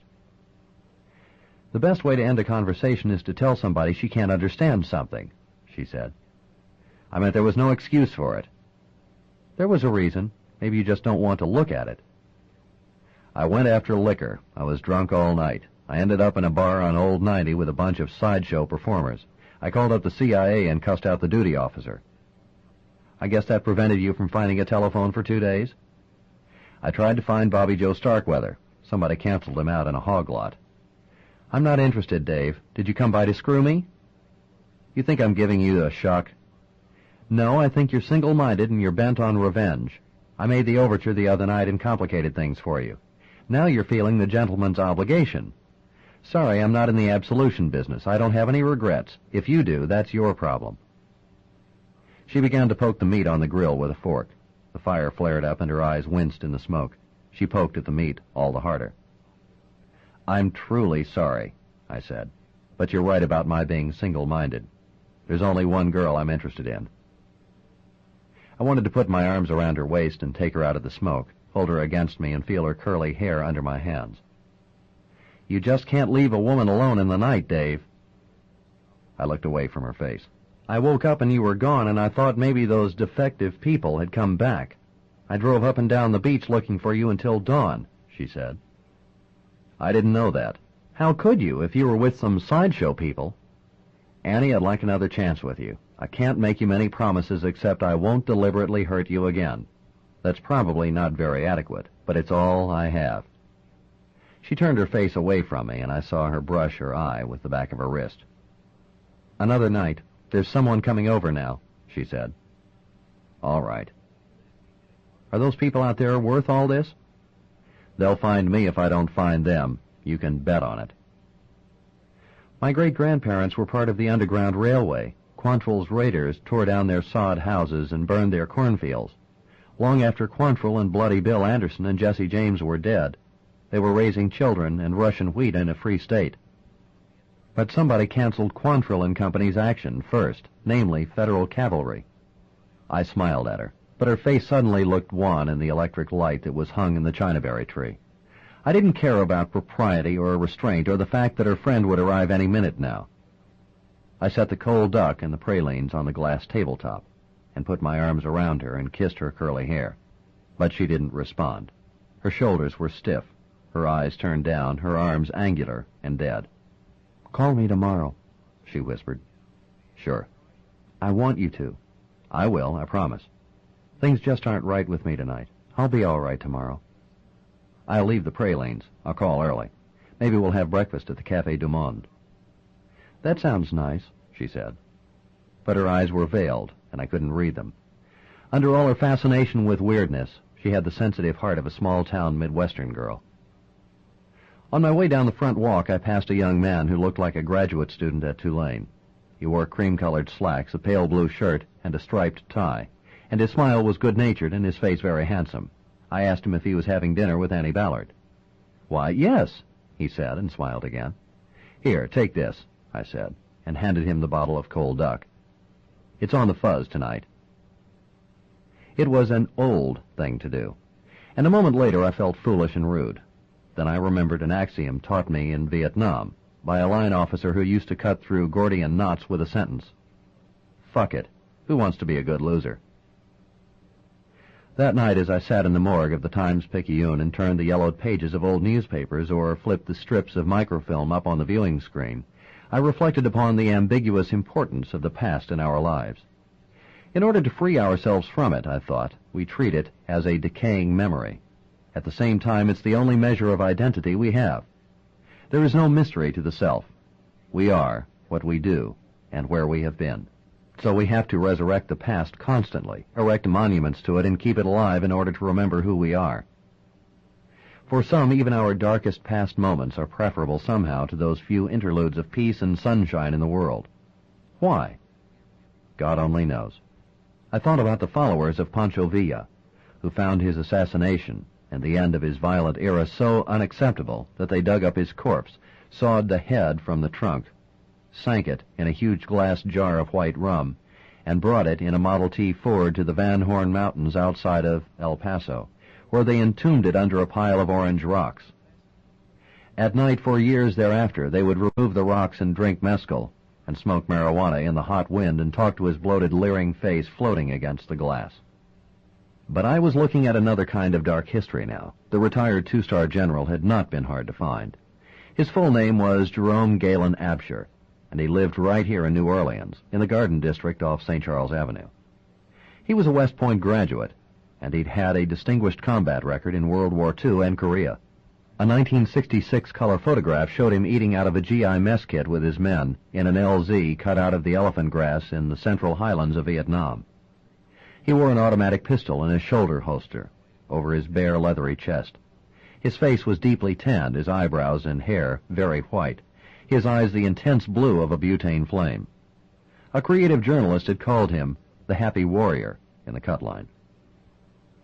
But I ran across another Jerome Galen Absher in the newspaper files, this one a junior, a U.S. Army lieutenant, obviously his son. His name first appeared in a 1967 story when he was listed as missing in action. Then I found a second clipping, dated November 1st, 1969, that described how 2 American prisoners held by the Viet Cong in an area called Pinkville had been tied to posts with their heads inserted in wooden cages filled with rats. The article said one of these soldiers may have been Lieutenant Jerome Absher of New Orleans. The word Pinkville leaped off the pages like a sin not confessed and deliberately forgotten. It was the name the GIs called the area around My Lai. Then, as though the newspaper librarian had made the same associations as I, he or she had attached a cross-referenced Xerox copy of an article about some testimony at the court-martial of Lieutenant William Kelly, when he was tried for ordering the My Lai massacre. One of the grunts who had taken the stand said in a parenthetical aside that some captured Viet Cong had told him that 2 American prisoners had helped them string mines through a rice field, the same rice field in which his company had been blown apart. I was tired. My system was beginning to crave alcohol again, and the place names, the dates, a photograph of villagers executed on a trail, filled me with a sadness and despair that made me close the file, flick off the viewing screen, walk to the window, and stare out into the darkness for a full minute, hoping that no one in the room saw my eyes. I never saw an American atrocity, at least not a deliberate one, so I did not have those kinds of memories from the war. Instead, if there was one experience that encapsulated my year in Vietnam, it was a strange incident involving 2 men in my platoon and a drowning water buffalo. They were almost all Southerners, from textile and cannery and cotton gin towns where young people seldom expected more than Saturday nights at the drive-in movie with others like themselves, who would wear their high school football jackets years after their graduation. We had walked 20 miles out of Indian country into a secured area by a tree-lined, milky brown river, and the men had dropped their packs and rifles and undressed, and were splashing around in the shallows like boys. The late afternoon sun was warm through the trees and dappled the ground with shadow. I hadn't slept in a day and a half, and I lay down in the cool, short grass under a banyan tree, put my arm across my eyes, and in seconds I was asleep. I awoke a half hour later to giggling and laughter and the drowsy smell of marijuana. Someone had scored some Cambodian red, and the whole platoon was getting loaded. I got up stiffly from under the tree, walked down the bank, and realized they were all being entertained by a scene taking place in the middle of the river. A water buffalo had wandered out into the hard current, had become stuck in the silt on the bottom, and was now floundering and barely able to keep its nostrils above the surface. Its eyes were wide with terror, its horns webbed with debris from the river. The owner of the buffalo, who wore a French legionnaire's flop hat on his pointed head and who was so thin and bony that he looked like he was made of coat hangers, ran up and down the bank, waving his arms and shouting at us in Vietnamese and scraps of French.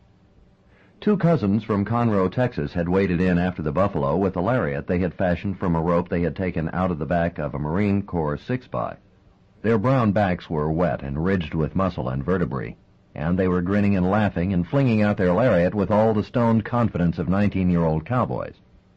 "There's drop-offs out there," I said. "Watch this, Lieutenant," one of them called back. "We'll slide this honker out slicker than a hog specker." Then suddenly, out of the brown current, I saw the gnarled black roots of a floating tree break through the surface and reach into the air like an enormous claw. It hit them broadside with such force that their faces went white. Their mouths gaped open, then spit water. They tried to push away from the roiling yellow foam around the tree and the roots that spiked their eyes and twisted their faces into contortions. The tree spun around in the current, shining with mud, caught new momentum, and pressed them under. We waited for them to surface on the other side to pop up in a calm place, rattling water and light from their hair, but we never saw them again. We probed the river with poles and dragged it with a grappling hook for 3 hours. Instead of our own people, we dredged up belts of French machine gun ammunition, a box of unexploded Japanese potato mashers that leaked rust and green slime on the bank, American soda pop cans, and a cargo net filled with Viet Cong dead that must have been dropped by one of our helicopters. When the hook pulled the net tautly from the water's surface, we saw arms and heads draped through the webbing, like those of prisoners long since tired of their eternal sentence. I wrote letters to the families of the 2 boys in Conroe, Texas. I said they had given their lives in trying to help others. Their lives had not been taken, they were given. I did not say I regretted there were no medals for innocence and the trusting courage it took to keep being a Texas country boy in a land that seemed created for jaded and transient colonels. An hour later, I was in a wonderful old bar on Magazine Street, which separated the Garden District from a huge black residential area of paintless, wooden 19th century houses, whose sagging galleries and dirt yards reminded me of the Negro quarters on the plantations in Iberia Parish. The bar, like many buildings along Magazine, had a wooden colonnade in front, big windows, and screened doors, and inside was a long mahogany counter with a brass rail, overhead fans, walls filled with Hadacol and Dixie 45 and Dr. Nutt signs, Earl K. Long political posters, and a blackboard with the names of major league teams and ball scorers chalked all over it. The owner used to be a submarine pitcher for the Lafayette Bulls in the defunct Class C Evangeline League, and he had never been quite able to extricate himself from yesterday. He sold loose-string Virginia extra tobacco and cigarettes out of cartons on the shelf, covered the pool tables with oilcloth on Thursday nights, and served free chicken gumbo as bar owners often did back in the bayou country. Never called the cops to settle a beef, kept hard-boiled eggs in big pickle jars on the bar, and made hot boudin that would break your heart. It was always cool and softly lighted inside, and the jukebox was full of Zydeco and Cajun records, and working men shot pool and back under a red Jack sign and a tin-shaded swinging light. Archie, the owner, picked up my empty boudin plate and wiped under it with a rag. He was a dark Cajun with a big round face and a small mouth. His arms were covered with black hair. I motioned with my shot glass for a refill. "You know why they called them Boilermakers, Dave?" he asked. "Because they put pieces of foundry plate in your head, like broken metal teeth." "Sounds like bad stuff." "Then one day it chews its way through your brain." "Can I have another shot of beam?" "I don't like to argue against my own profits, but I hate to see you sit on the porch and listen to your liver rot. Would it make you feel better if I told you I'm not enjoying it?" "Ease up tonight. You can have a shithouse of misery any day you want." I looked away from his face. He was a friend and an honest man, and because I had no defense, I knew I was capable of insulting people, even an old friend, to save my situation. "I got another problem, too. Your slip's showing," he said. "What?" "Wearing a pistol as big as a cornbread pan on your hip gives anxiety to some people." "Here," I said, unsnapping the holster from my belt. "Stick it under the bar till I leave." "What the hell is wrong with you, Dave? Are you trying to take a big fall? Why invite more trouble in your life?" "It came free of charge." "I'm talking about tonight. They took your badge. That means you can't walk around like Wyatt Earp. Do you know anything about a retired general named Jerome Absher over on Britannia?" "A little bit. His kid used to come in here." "Is he a right-wing crazy?" "No, I don't think so. I always heard he was kind of a classy guy. His kid was a hell of a fine boy, though. He used to come in here with his baseball team when he went to Tulane. He was a big blond boy with a pitching arm like a whip. He was always arm wrestling and tussling and having fun. It was a shame he disappeared over there in Vietnam. Does anybody know what happened to him? Just a lot of stories. He was captured. He was missing. The Viet Cong executed him or something. My boy was over there, but he came back home all right. I tell you the truth, Dave, if I'd lost him, I'd be afraid what I'd do. I've got a cruise. We'll see you around, Archie. I hope so. Don't crowd the plate when you don't have to, Podna. I drove into the Garden District. The neighborhood was filled with homes that had been built during the 1850s. They were pillared and scrolled, marked with widows' walks and latticework, wide porches and second-story verandas, with brick courtyards and gazebos on the lawns. The streets were lined with oaks, and the yards themselves seemed to explode with every type of southern flower and tree. Blooming myrtle, azalea, bamboo, umbrella and banana trees, elephant ears, hibiscus, tangles of red and yellow roses. I could smell barbecue fires and hear people diving in swimming pools. It was a neighborhood of historical security, and endless summer parties that flowed from one thick, clipped lawn onto the next. Jerome Galen Absher's home was no exception. The brick walk was lighted by burning candles placed inside paper bags in the flower beds, and through the tall windows beyond the front porch I could see the guests crowded in a large living room, lighted by chandeliers. The loud conversation reached all the way to the street. A band was playing on the lawn somewhere in back. Why not? I thought. I had on a coat and tie. Archie was right. Why crowd the plate when it was just as easy to throw the bat at the pitcher's head? I parked the car up the street and walked back to the party. The sidewalk was buckled and peaked by the enormous roots that grew under the concrete. I buttoned my coat so my .45 wasn't apparent, combed my hair, flattened my tie with the palm of my hand, and walked up the brick entrance with my eyes fixed steadily on the face of the man checking invitations at the door. He probably worked for a security service and was not accustomed to handling anybody more serious than college party crashers. I don't have an invitation. I'm the New Orleans Heat, I said. May I see your identification? Here's a quarter. Call the first district and tell them Lieutenant Dave Robicheaux is here. I think you're drunk, sir. I brushed past him, went to the bar, and picked up a glass of champagne off a tray. The rooms were furnished with French antiques, gold and silver grandfather clocks, deep purple divans with scrolled walnut frames, oil portraits of a Southern military family that went back to the War of 1812. The blonde hardwood floors were waxed to a shine that looked like clear plastic. Every tabletop, brass candelabra, ashtray, glass light chimney, and polished strip of seamed woodwork gleamed as though it had been rubbed incessantly with soft rags. The people in the room were an older crowd, undoubtedly wealthy, confident in themselves and their friends and the world of manners and success in which they lived. The women had bluing in their hair and wore glittering evening dresses, and their throats and wrists dripped with jewelry. In their white tuxedo coats, the men gave you the impression that age was no more a physical problem in their lives than the remote struggles of the poor. It was obvious that I didn't belong there, but they were too polite to look directly at me. But the security man at the door was talking with two others, who looked like rent-a-cops, and all three of them were staring at me. I put down my empty champagne glass, picked up another, and walked out the French doors onto the back patio, where a half-dozen black cooks in white jackets were making mint juleps and barbecuing a pig impaled on a roasting spit. The wind rustled through the oaks, the banana trees, the bamboo border of the lawn, and ruffled the unlit water in the swimming pool that was as dark as burgundy wine. One of the elderly black cooks fanned the barbecue smoke away from his face with his hand. "Where's the general gone to?" I asked. "He having his julep in the library with the other gentlemen's," he said. "I don't want to go back through that big crowd. Is there another way I can get to the library?" "Yes, sir. Go back through the kitchen. The girl'll tell you where it's at." I walked across the clipped lawn, went through a huge colonial-style kitchen with brick in the walls, where three black maids were making hors d'oeuvre, and came out in a hallway.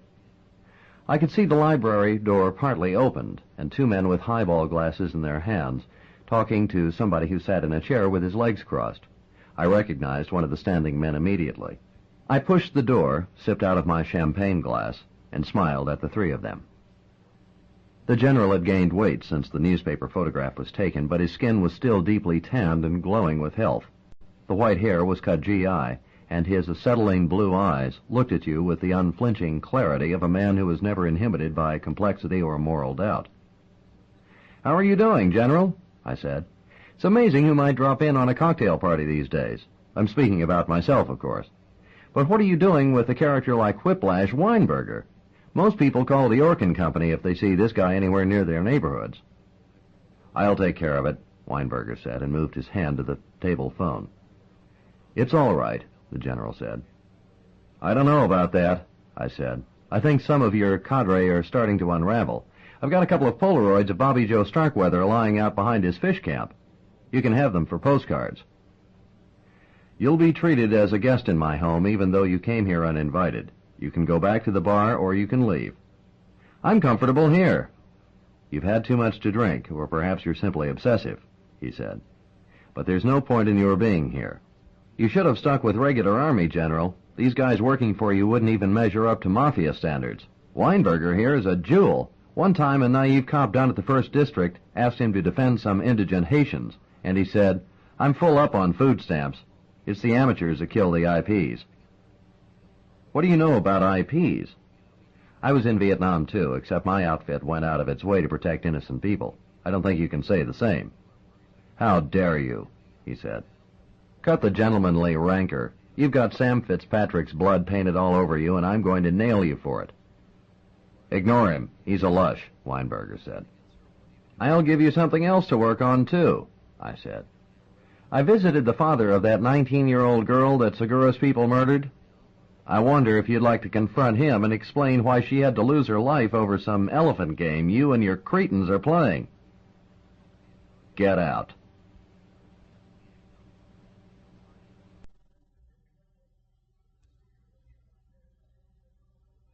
Side 4. The Neon Rain, by James Lee Burke. Continuing on page 144. "You lost a son in Vietnam. I think if he were alive, he'd consider you a disgrace." "You leave my home. Don't you ever enter it again." "You'll get no rest from me, General. I'm going to be the worst thing in your life." "No, you won't, Robicheaux," Weinberger said. "You're a motor mouth and you smell bad. You're just a jitterbird that everybody is bored with." "Whiplash, how do you think you got in here? Because you're a brilliant attorney? Most of these people don't like Jews. They're paying for your ass right now. But when they don't need you anymore, you might end up like Bobby Joe or Julio. Think about it. If you were the General, would you keep a lowlife like yourself around?" "Turn around. Some of your colleagues want to talk with you," Weinberger said. 2 uniformed street cops stood behind me. They were young, and they had their hats off and were uncomfortable at their situation. One of them tried to smile at me. "Bad night, huh, Lieutenant?" he said. "Don't worry about it," I said. "I'm wearing my rock and roll cassette, though. Just unbutton my coat and pull it out." His hand brushed across my stomach, almost like a caress, and eased the .45 out of my belt holster. "Walk this way with us. We'll go out the side door," he said, "but we'll have to cuff you in the car." "It's all right," I said. "Hey, Robicheaux, call that colored bondsman on Rampart. He gives credit," Weinberger said. I glanced back at the General, whose tanned brow was webbed with wrinkles as he stared intensely into space. They booked me into the drunk tank downtown. I woke up with the first gray light on an iron bunk whose gray paint was covered with scratched and rusted names and obscenities. I sat up slowly, holding the bunk on each side of me, and smelled the rancid odor of stale sweat, cigarette smoke, alcohol, urine, vomit, and the seatless and caked toilet in the corner. The floor and all the bunks, which were suspended from wall chains, were filled with snoring drunks, demented street people, barroom brawlers still flecked with blood, a few genuine badasses, and anxiety-ridden middle-class DUIs, who later would expect to be treated with the courtesy due good Kiwanians. I walked in my socks to the toilet and leaned over it. Names had been burned into the yellow paint of the ceiling with cigarette lighters. My eyes watered from the reek of the toilet, and my hangover had already started to tighten the veins in my head like a hatband. 10 minutes later, a guard and a trustee in white fatigues opened the barred door and wheeled in a stainless steel food cart loaded with powdered scrambled eggs, grits, and black coffee that tasted like iodine. "Hors d'oeuvre time, gentlemen," the guard said. "Our accommodations are humble, but our hearts are warm. If you're planning to stay for lunch today, we're having spaghetti and meatballs. Please do not ask for doggy bags. Also, even though it's a temptation, don't try to take the food home in your pockets." "Who the fuck is this guy?" asked a soldier sitting on the floor. His tie hung loose around his neck, and the buttons were torn off his shirt. "He's a pretty good guy," I said. "Some place for a fucking comedian," he said, and flipped his cigarette butt off the wall above the toilet. I waited until the trustee had passed out the paper plates of eggs and grits, and he and the guard had gone back out the door. Then I went to the bars and clicked my ring against the metal to get the guard's attention. He looked at me without expression, blinking his eyes to hide either recognition or his embarrassment. "Is arraignment at 8? I asked. "They'll put you on the wrist chain then. I don't know what time they'll get to you." He almost said lieutenant, but he clamped his lips tightly. "Who's on the bench this morning?" "Judge Flowers." "Oh, boy. You want a lawyer with you?" "No, not just yet. Thanks anyway, Phil." "You bet. Hang tough. It's going to be all right. Everybody's got a right to a hard night sometimes." An old man with a wild tobacco-stained beard sat down beside me on the iron bunk. He wore plastic cowboy boots, jeans that fit him like balloons, and a denim shirt cut off at the armpits. "You ain't going to eat your food?" he said. "No, go ahead." "Thanks," he said, and began putting the dry eggs in his mouth with a plastic spoon. "The spider starting to crawl around in your head?" "Yep." "Look down at my boot," he said. "The hack missed it when they shook me down. Take a snort. It'll swat them spiders right back into their nest." I looked down at the pint bottle of whiskey inside his boot. I breathed deeply and ran my tongue over my cracked lips. My own breath was stronger than the smell of the drunk tank. It wouldn't be long before I would start sweating and shaking, maybe even going into the dry heaves. I wondered what I would look like in front of Judge Flowers, a notorious morning court jurist who could put the fear of God into a drunk with his gavel. "I'll pass right now, but I appreciate it, partner," I said. "Suit yourself. Don't let them shake you up, though, son. I've been up in front of this court so many times they don't even mess with me. The judge gives me 30 days and tells me to get out. That ain't nothing. We got them by the short hairs." A half hour later, Sergeant Motley stood at the tank door with a guard. He smoked a cigar and looked on quietly while the guard turned the key in the lock. He wore his shirt lapels pressed back, so the hair on his black barrel of a chest stuck out like wire. "Come with us, Robicheaux," he said. "Zoo visitors aren't allowed in until this afternoon," I said. "Just come along," he said. I walked between him and the guard to the far end of the jail corridor. A trustee was damp mopping the floor, and our shoes left wet imprints where he had cleaned. Sunlight came through the windows high up on the corridor wall, and I could hear traffic out on the street. The guard turned the lock on an individual cell. Motley's weight made him breathe as though he had emphysema. "I got you transferred to a holding cell," he said. "What for? You want somebody in that tank to make you?" I stepped inside the cell, and the guard locked me in. Motley remained at the door, his cannonball head beaded with perspiration from the heat outside. "What are you up to?" I asked. "I've been in your shoes. I think they're putting a roto-rooter up your hole, and all you've got going for you is your own balls. That's okay, but after a while they get ground down to the size of marbles." "I have a hard time buying this." "Who asked you to? We never got along. But I'll tell you a story, Robicheaux. Everybody thinks I let those 7 guys die in that elevator to save my own buns. I was responsible, all right, but not because I was afraid. I didn't have the key to the chain.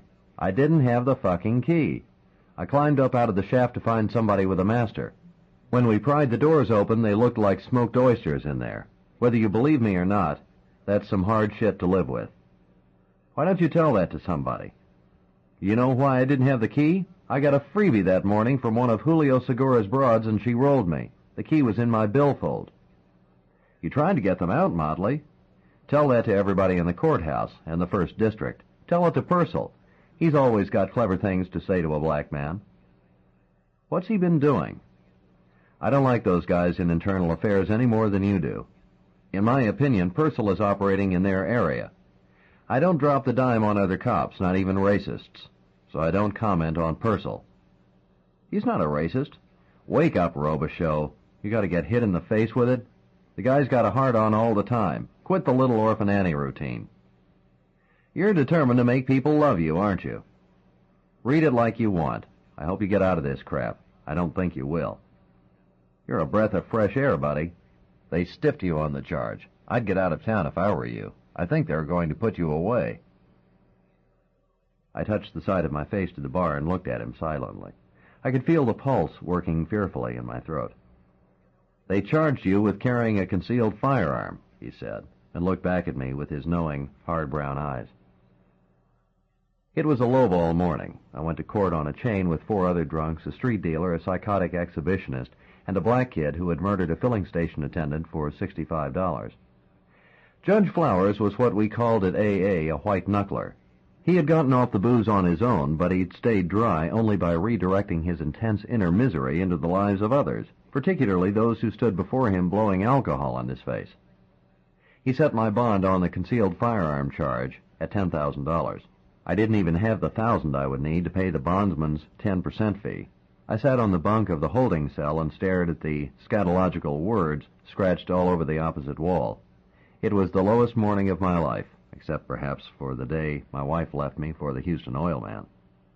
We had gone to an evening lawn party out by the lake, and he had been there, and did not even make a pretense about the affair they were having.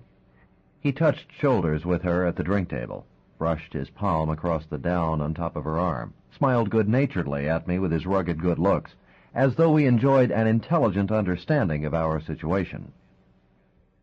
Then a lesion snapped open somewhere behind my eyes. I felt color rise into my vision, the way a glass might fill with red water. Then a woman screamed, and I felt men's arms lifting me up from the lawn, pulling me away from his stunned, terrified face. In the morning, I found her note on the table, under the big umbrella where we ate breakfast while the sun rose across Lake Pontchartrain. Dear Dave, I don't know what it is you're looking for, but 3 years of marriage to you have convinced me I don't want to be there when you find it. Sorry about that. As your pitcher bartender friend says, keep it high and hard, Padjo. Nicole. What are you doing with your clothes off? The guard asked through the bars of the holding cell. It's hot. There's people that walk through here. Don't let them. Jesus Christ, Dave, get your act together. I got it solidly together. I'm very copacetic at the moment. I opened and closed my palms. I watched the way the veins in my forearms filled with blood. Unless you bond out, I got to move you. You got to go into the main population unless you want lockdown. Do what you need to do, Phil. I can't put you in lockdown if you don't request it, Dave. There's some real badasses upstairs. I fingered the punji stick scar on my stomach. Somebody was shouting hysterically in a cell down the corridor. Then a cop's baton rang on the bars. I'm going to get the doctor. You're going into lockdown whether you like it or not, he said. I heard him walk away. My head felt as if piano wire were twisted around it. I closed my eyes and saw balloons of orange flame erupt out of a rainforest. GIs locked up to their knees in a muddy, shimmering rice field, while the shards of claymores sang through the air with the edges of boilerplate. The souls of children rising like gun smoke from the ditch where they lay. Sam Fitzpatrick's boyish face lighted in the purgatorial fire of a holy card. The sweat leaked out from under my palms and ran down my naked thighs. At 3 o'clock that afternoon, another guard walked down the corridor of the isolation unit called Queen's Row, where I was in lockdown with the snitches, psychotics, and roaring homosexuals. The door of my small cell was made of metal grillwork, with a slit and an iron apron for the trustee to pass in the food tray. The guard was having trouble with a key in the lock, and the light behind him made his body seem to jerk and disconnect itself through the squares in the door. Pack it up. You're going all the way, he said. What happened? Somebody went bail for you. Strip your sheets and throw them into the corridor. Pick up that plastic spoon off the floor and drop your soap in the toilet. What? You still drunk or something? Clean out your cell, if you want to leave here today. We walked down the corridor to the hydraulically operated double-barred doors that gave onto the booking room, where 2 black women were being fingerprinted. I signed at the possessions desk for the large brown envelope tied with string that contained my wallet, car keys, pocket knife, and belt. Happy motoring, the trusty clerk said. Out in the visitors' area, I saw Annie, sitting on a wooden bench with her hands pinched together in her lap. She wore blue tennis shoes, Clorox faded jeans, and a print shirt covered with purple flowers. The tables in the room were filled with inmates and their families who had come to visit them, and each group tried to isolate themselves in their intimate moment by bending their heads forward, never focusing their eyes beyond their own table, holding one another's forearms tightly with their hands. Annie tried to smile at me, but I saw the nervousness in her face. "Are you all right?" she asked. "Sure." "My car is right at the curb. We can go now." "Sure, let's get out of here." "Dave, what's wrong?" "The bastards took my piece. I ought to get a receipt for it." "Are you crazy?" she whispered. "Forget it. Let's go." We went through the glass doors onto the street, and the afternoon heat hit me like somebody opening a furnace door next to my skin. We got into her car, and she started the engine, then looked across at me with a cloud in her face. My arm jerked when it touched the burning metal on the window. "Dave, are you okay? Your face is white," she said. "I'm running on some weird fluids. Just consider the source and don't take everything I say to heart today. How did you know I was in jail?" "Your partner, what's his name, Cleet, called. He said something strange, but he told me to tell it to you just like he said it. You still own yourself, Streak. That's a big victory. Disconnect from this dog shit while there's time." "What's he talking about?" "It means a part of him is still intact. I'm not sure if the same is true of me. I think I felt all the stitches pop today." She steered into the traffic. The yellow haze, the heat off the concrete, the hot leather against my back, the acrid gasoline fumes around me filled my head with a sensation that was like breathing over a tar roofer's pot on a summer day. "I don't know much about alcohol and drinking problems, Dave. Do you want to stop for a beer? I don't mind. Isn't it better to taper off sometimes?" She had made it very easy, and at that moment I think I would have cut my fingers off one at a time with tin snips for a frosted quart of Jack's beer. "I just appreciate it right now if you drive me to my houseboat." "Did you have to put up $1,000 for the bondsman?" I said. "Yes." "I'll make it good tomorrow. I'm suspended from the credit union, but I'm going to take a loan out on the boat." "I'm not thinking about that. Last night you tried to make amends and I sent you away." "You had someone coming for dinner." "He was just a friend from the music school. He would have understood." "Let me explain something. My getting thrown in jail doesn't have anything to do with you. I had 4 years of sobriety and I blew it in." "You can stop again." I didn't answer.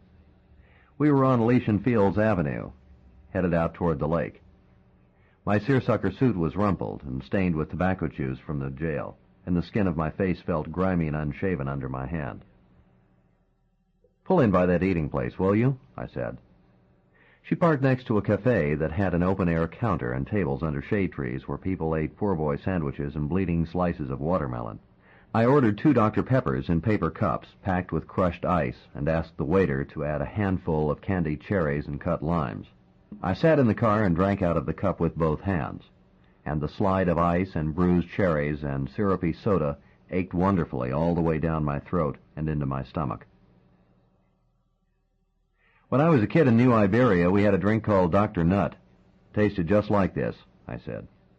"My father always bought my brother and me a Dr. Nut when we went to town. That was a big treat back then." "How do you think of the past, Dave?" she asked. Her curly hair blew in the wind through the window while she drove. "What do you mean? What feelings do you have when you remember your father?"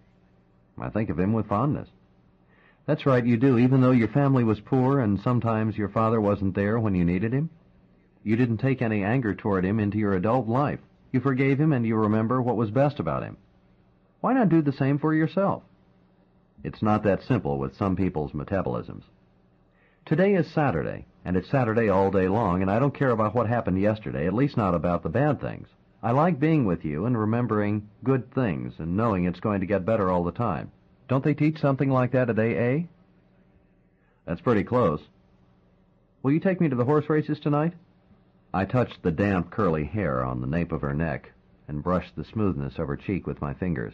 She smiled at me with her eyes and patted me on the thigh, and I felt a weakness drain through my body like water and then settle and swell in my loins. When we got to Lake Pontchartrain, it was like walking out from under a layer of steam into a slap of cool, salt-smelling air. Pelicans dove for fish out of the blue sky, plummeting downward with their wings cocked behind their heads as though they had been dropped from a bomb rack, exploding in the smoky green water. and rising suddenly with silvery fish flipping helplessly in their beaks. Far out on the horizon the water was capping in the sunlight, and a long, gleaming white yacht with red sails was dipping into the troughs and sending geysers of foam bursting into the air. I showered and shaved in my tin stall and felt the smell of the jail, its physical touch that was like an obscene hand, go out of my body. I washed carefully around the stitches in my scalp, and then I pulled off the old dressing on my shoulder and arm where the chips of glass had been embedded, and let the water run warmly on the crusted skin.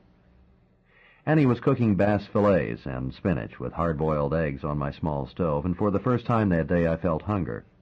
I dried off, sat on the side of the bed with the towel wrapped around my waist, and opened the plastic first aid box, in which I kept the bandages and ointment to dress my shoulder and arm. I could have done it myself. Pride and a larger measure of self-respect actually required it. I looked at the closed curtain and heard Annie turn down the pots on the stove. "Annie, I need you to help me," I said. She slid back the curtain on the door. "I have a little trouble getting these bandages into place," I said. She sat beside me, wiped ointment on my cuts with a piece of cotton, snipped adhesive tape into strips with the scissors, and taped down 2 big folded squares of gauze on top of the ointment. Then she rubbed her hands over my skin, down my shoulders and back, across my chest, her eyes looking over my body without embarrassment, as though she were discovering me for the first time. I leaned her back on the bed and kissed her mouth, her neck, unbuttoned her flower print blouse, and placed my head against the red birthmark on her breast.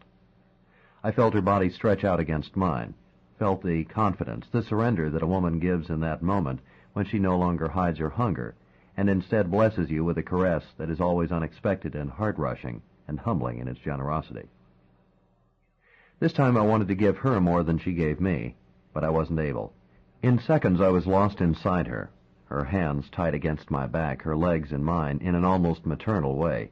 And when I tried to tense and stop because it was too soon, she held my face close to hers, kissed my cheek, ran her fingers through the back of my hair, saying, "It's all right, Dave. Go ahead, it's all right." Then I felt all the anger, the fear, and the heat of the last 2 days rise inside me like a dark bubble from a well, pause in its own gathered energy and momentum, and burst away into light, into the joy of her thighs, the squeeze of her arms, the blue tenderness of her eyes. That night at the track, while heat lightning danced in the western sky, we strolled among the flower gardens by the paddock, watched the hot walkers cool out the thoroughbreds that had already run, smelled the wonderful odors of freshly raked and dampened sod and horse sweat and manure and oats in the stables, and looked with genuine wonder and admiration at the rippling sheen of the roans and black 3-year-olds walking onto the track under a halo of electric arc lights. We cashed the daily double, a perfecta, 2 win, and 3 place tickets. The palm trees were purple against the flickering sky. The lake in the center ground caught the stars and the moon, and when the surface shuddered in a gust of wind off the gulf, the water was streaked with quicksilver. I could smell oak trees and moss and night-blooming flowers. Gamblers and lovers pay big dues and enjoy limited consolations. But sometimes they are enough.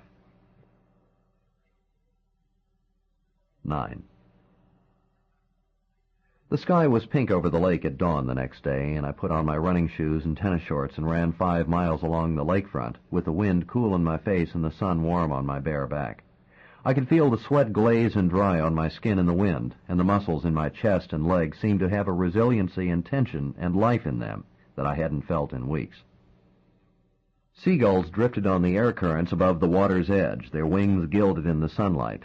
Then they would dip quickly down toward the sand and peck small shellfish from the receding foam. I waved at families in their cars on the way to church, drank orange juice at a child's street stand under a palm tree, and pounded down the asphalt with a fresh energy, my chest and head charged with blood, my heart strong, the summer morning part of an eternal song. I could have run 5 more miles when I got back to the houseboat, but my phone was ringing. I sat on the edge of a chair and wiped my sweating face with a towel while I answered it. "Why don't you trust your own family a little bit?" my brother Jimmy asked. "What are you talking about? I understand you bopped into an interesting scene the other night. Very stylish. There's nothing like crashing a Garden District party with a .45 on your hip." "It had been a dull night." "Why didn't you call me?" I could have bonded you out in 15 minutes. I might even have had a little influence on that concealed weapons charge. This is one you can't oil. The point is, I don't like my brother being taken apart by some pencil pushers. You'll be the first to know the next time I'm in the bag. Can you get somebody over there that speaks Spanish in the next half hour? What for? I told DDG I'd get him in the Knights of Columbus. He likes me. Who else would eat lunch with a character like that except at gunpoint? What are you doing, Jimmy? It's already done. Presents come in strange packages. Don't question the fates. Anything DDG does has ooze and slime all over it. He never said he was perfect. Stay cool, bro, he said, and hung up. I called a Cuban horse trainer I knew at the fairgrounds and asked him to come to the houseboat. He arrived there 10 minutes before a Cadillac limousine with tinted windows pulled up on the dead-end street by the sand dune and palm trees where my boat was moored, and two of DDG's hoods dressed in slacks, loafers, and shades with flowered shirts hanging over their belts got out and opened the back door with the electric motions of chauffeurs who might have been delivering a presidential envoy. Instead, an obviously terrified man sat in the gloom of the back seat with the third hoodlum next to him. He stepped out into the sunlight, swallowing, his face white, his pomade-slicked, kinky red hair and grease-pencil mustache like a parody of a 1930s leading man's. He held one palm around the fingers of his other hand. "This guy asked us for a ride, begged us to bring him here," the driver said. "We can't shut him up, though. All he wants to do is talk." "But give him something for his breath. It smells like sewer gas." "The guy must eat dog turds for breakfast," the other hood said. "Hey, serious, he's got an interesting story," the driver said. "If somehow you don't remember it, tie a shirt on your TV antenna.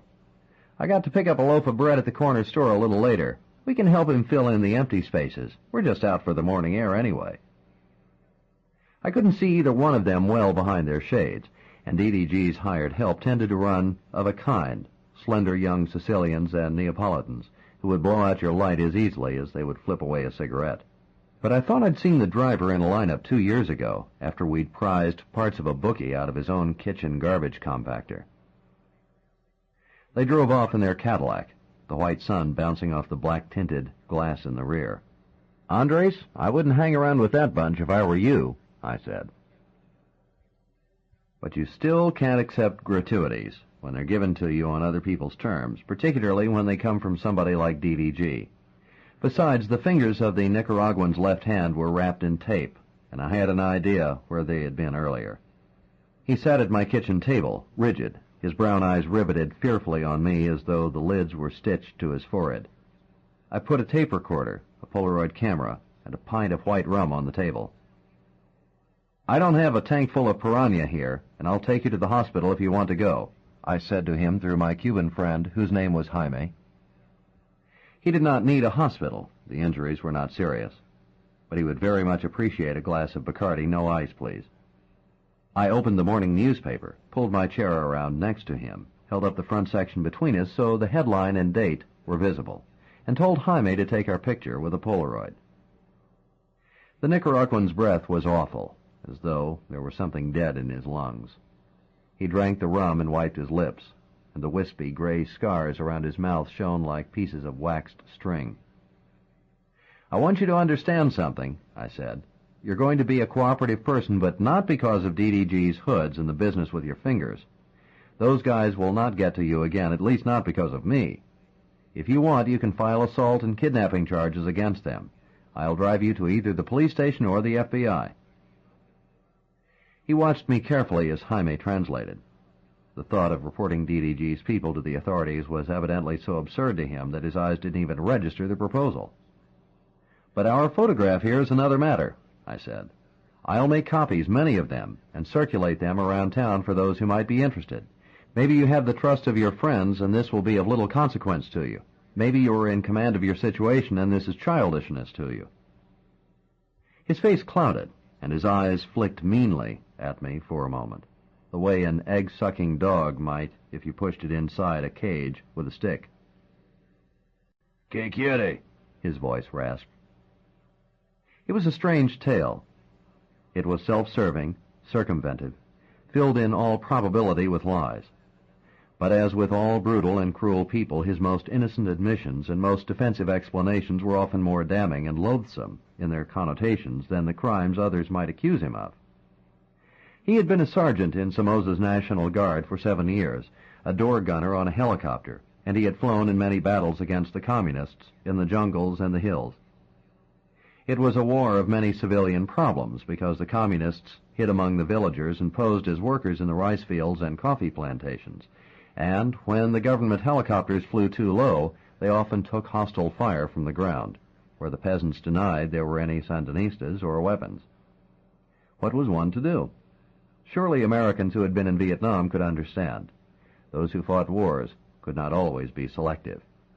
The soldiers went forth in uniform, as men in plain sight, while the communists threaded their way among the poor and fought with the methods of cowards and homosexuals. If I did not believe him, witness his eye, and he pulled down the skin on one side of his face and showed me the dead putty-like muscle under the retina. Their gunship had come in low over a secured area, and down below he could see Indians stacking green hay in the field. Then a rocket exploded through the armored floor of the helicopter, blew one man out the door, and left a steel needle quivering in Andres' eyeball. The American journalist who visited the Army hospital in Managua did not seem interested in his story, nor did he take pictures of Andres, as the journalists did of the communist dead and wounded. That was because the American press's greatest fear was to be called rightist by their own membership. Like the Maryknoll missionaries, they kept their own political vision intact by compromising the world in which others had to live. If I was offended by his statement, I must remember that he did not choose exile in this country any more than he chose the ruination of his vocal cords and lungs. I heard his regular punch gave him some special gargle water, I said. What? Jaime said. He and some other guys gang-raped a girl before they executed her. Her sister poured muriatic acid in our friend's drink. This is true? Jaime asked. He was a small and delicate man with a sensitive face. He always wore a New York Yankees baseball cap and rolled his own cigarettes from illegal Cuban tobacco. His toy-like face looked from me to the Nicaraguan. Our man from Managua is a big bullshitter, Jaime. The Nicaraguan must have understood me.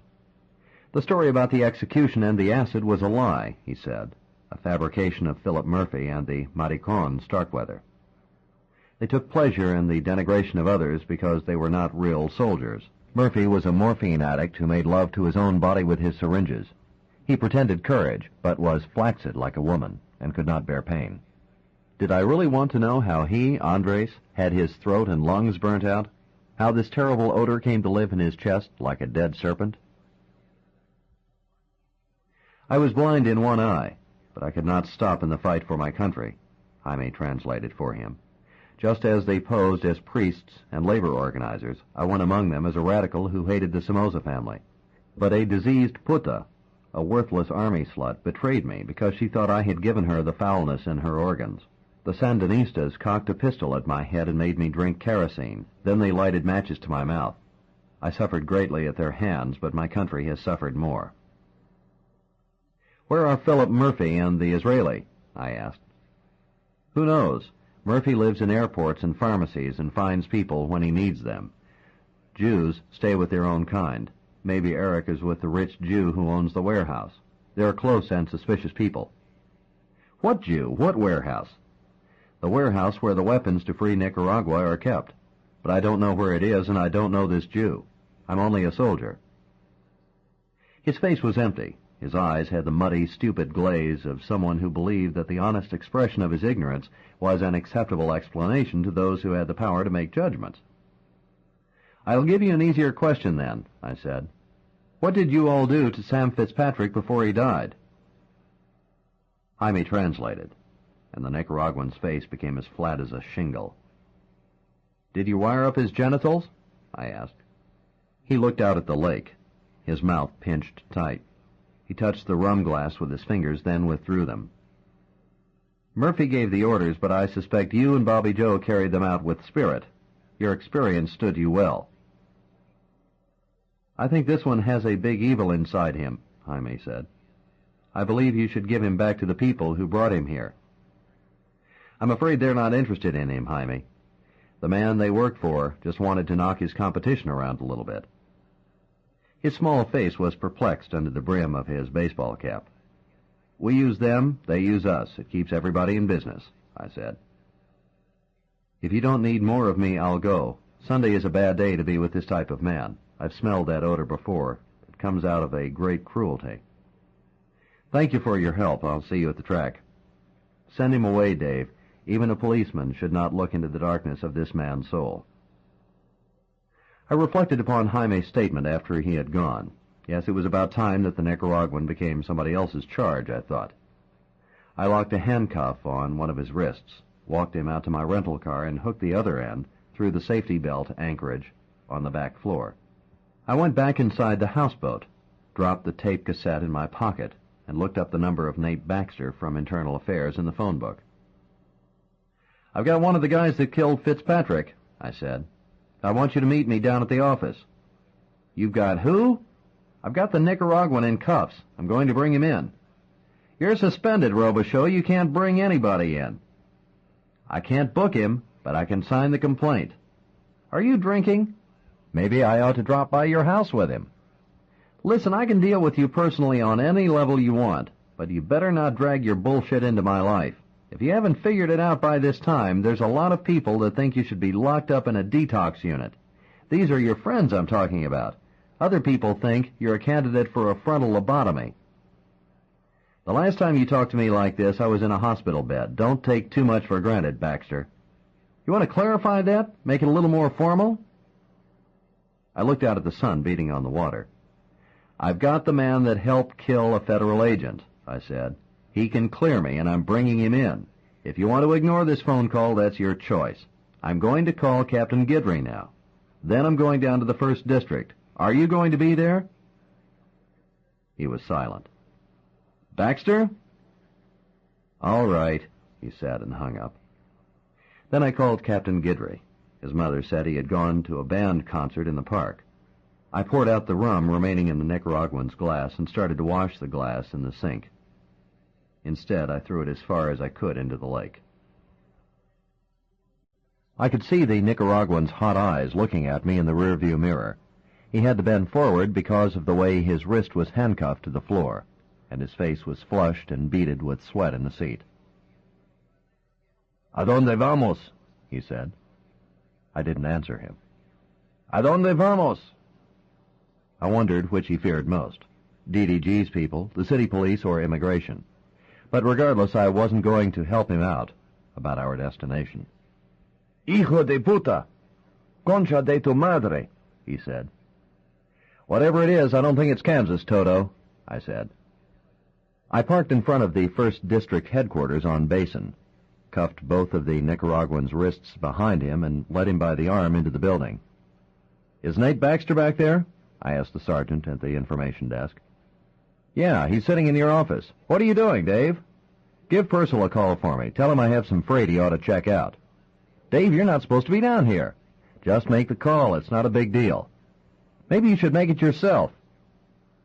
I set the Nicaraguan down on a wooden bench and used the phone on the sergeant's desk to call Cleet at home. I don't know what I had in mind, really. Maybe I was still pulling for him.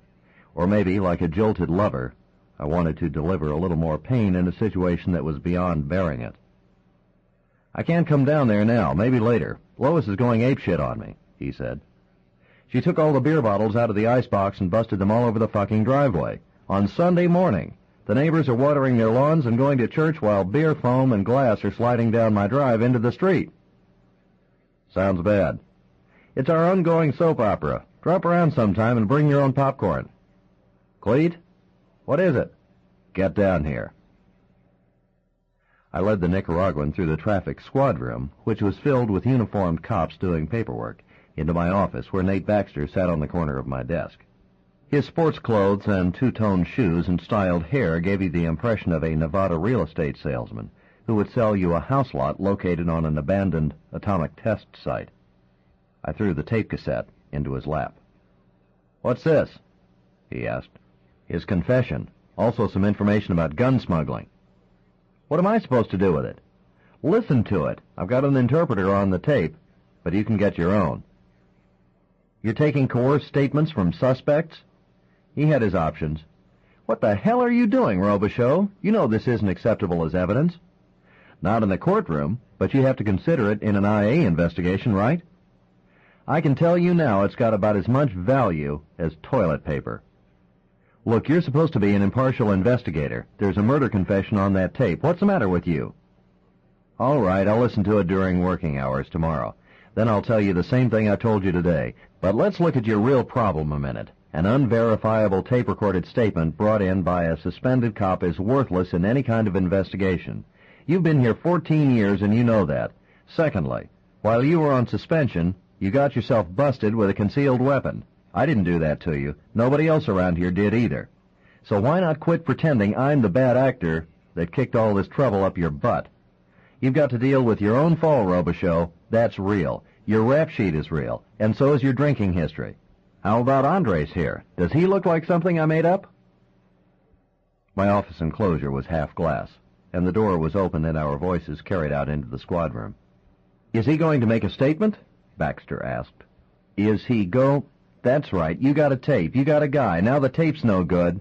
So is the guy going to talk to us? I didn't answer. The backs of my legs were trembling. Come on, tell me, Baxter said. He did it. He tortured a Treasury agent with a telephone crank, then burned him to death in my automobile. And he's going to waive his rights and tell us all that? Then he's going to put his signature on it? I'm still signing the complaint. Glad to hear it. Baxter, you're a son of a bitch. You want to call names? Be my guest. Ease off, Lieutenant, the desk sergeant said quietly in the doorway behind me.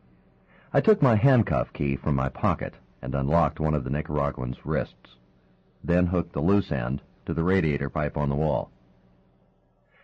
Your trouble is you've been making love to your fist so long you think you're the only guy around here with any integrity, Baxter said.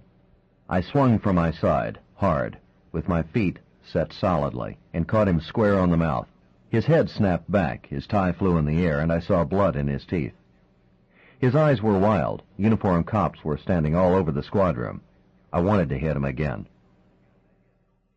You want to pull your piece? I said. You finished yourself this time, he said, holding his hand to his mouth. Maybe so, but that doesn't get you off the hook. You want to do something? He lowered his hands to his sides. There was a deep purple cut, the shape of a tooth in his lower lip, and it was starting to swell. His eyes watched me carefully. My fist was still clenched at my side. Don't you hear well? I said. His eyes broke, and he looked at the uniformed cops, watching him from the squad room. Use some judgment, he said almost in a whisper, the threat and insult gone from his tone. Go on home, Lieutenant. It's no good for you here, the sergeant said behind me. He was a big man, built like a hogshead, with a florid face and a clipped, blond mustache. I opened my hand and wiped the perspiration off my palm on my slacks. Put my cuffs in my desk drawer for me, I said. Sure, the sergeant said. Look, tell Purcell. Go home, Lieutenant, he said gently. It's a nice day out. We can handle it. I'm signing the complaint against this guy, I said. Get a hold of Captain Guidry. Don't let anybody kick this guy loose. It's no problem, Lieutenant, the sergeant said. I walked woodenly through the squad room, the skin of my face tight and dead against the collective stare of the uniformed officers. My hand was still shaking when I filled out the formal complaint of assault with a deadly weapon, kidnapping and homicide against the Nicaraguan. Outside, the glare of the sun was like a slap across the eyes. I stepped into the shade to let my eyes adjust to the light and saw Cleet walking toward me in a yellow and purple LSU T-shirt cut off at the armpits and a pair of red and white Budweiser shorts. The shadow of the building fell across his face and made him look like he was composed of disjointed parts. What's happening, Dave? His eyes squinted at me out of the glare, but they didn't actually meet mine. He looked as though he were focusing on a thought just beyond my right ear. I brought in the Nicaraguan. DDG's people dumped him on my dock. The fat boy is rat-fucking the competition, huh? I thought you might want to check him out. What for? Maybe you've seen him before. He lit a cigarette and blew the smoke out into the sunlight. You know you got blood on your right hand? He said. I took out my handkerchief and wiped my knuckles with it. What went on? He said. Nate Baxter had an accident. You punched out Nate Baxter? Jesus Christ, Dave, what are you doing? Why'd you do it, Cleet? A lowlife is off the board. What do you care? A bad cop would have used a throwaway. He would have just said Starkweather came up in his face with it, and he had to smoke him. At least you didn't hide behind your badge. You once told me yesterday is a decaying memory, so I got no memory for yesterday. I don't care about it either. Confront it, or you'll never get rid of it, Cleet. You think all this bullshit is political and involves principles and national integrity or something? What you're talking about is a bunch of perverts and heroin mules. How you take them out is irrelevant. Bust them or smoke them. All anybody cares about is they're not around anymore. My uncle used to walk patrol in the Irish Channel back in the 40s. When they caught some guys creeping a place, they broke their arms and legs with baseball bats and left one guy to drive the rest of them out of town. Nobody complained then. Nobody would complain if we did it now. These guys don't hire part-time help. Yeah? Well, I'll worry about that when I have the chance. Right now, my home life is like living inside an Excedrin ad. I got a little heat rash and Lois thinks it's the gone. Don't you think you've been working that domestic scam a long time? Sorry to tire you with it, Streak. I'm going to take those guys down. I hope you're not there when I do. He flipped his cigarette off the back of a passing truck. A sign showing a woman in a bathing suit was on the side. Why would I be? He said. I'm just the guy that carried you 2 flights down a fire escape while a kid tried to notch our ears with a .22 rifle. You can't win on the game you pitched last Saturday. Yeah? Sounds like an AA meet.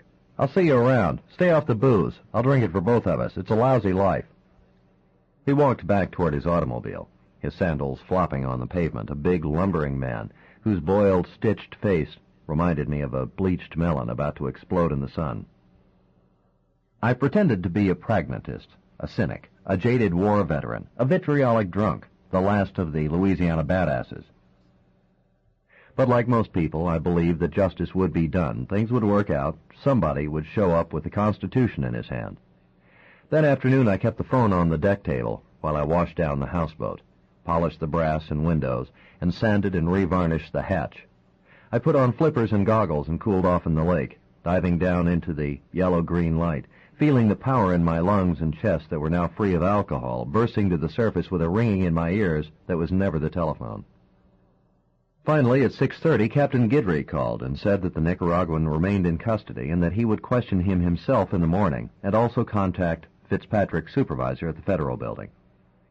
I invited Annie over for a late supper, and we cooked steaks outside on my hibachi and ate under the umbrella in the cooling evening. The western horizon was aflame with the sun's afterglow.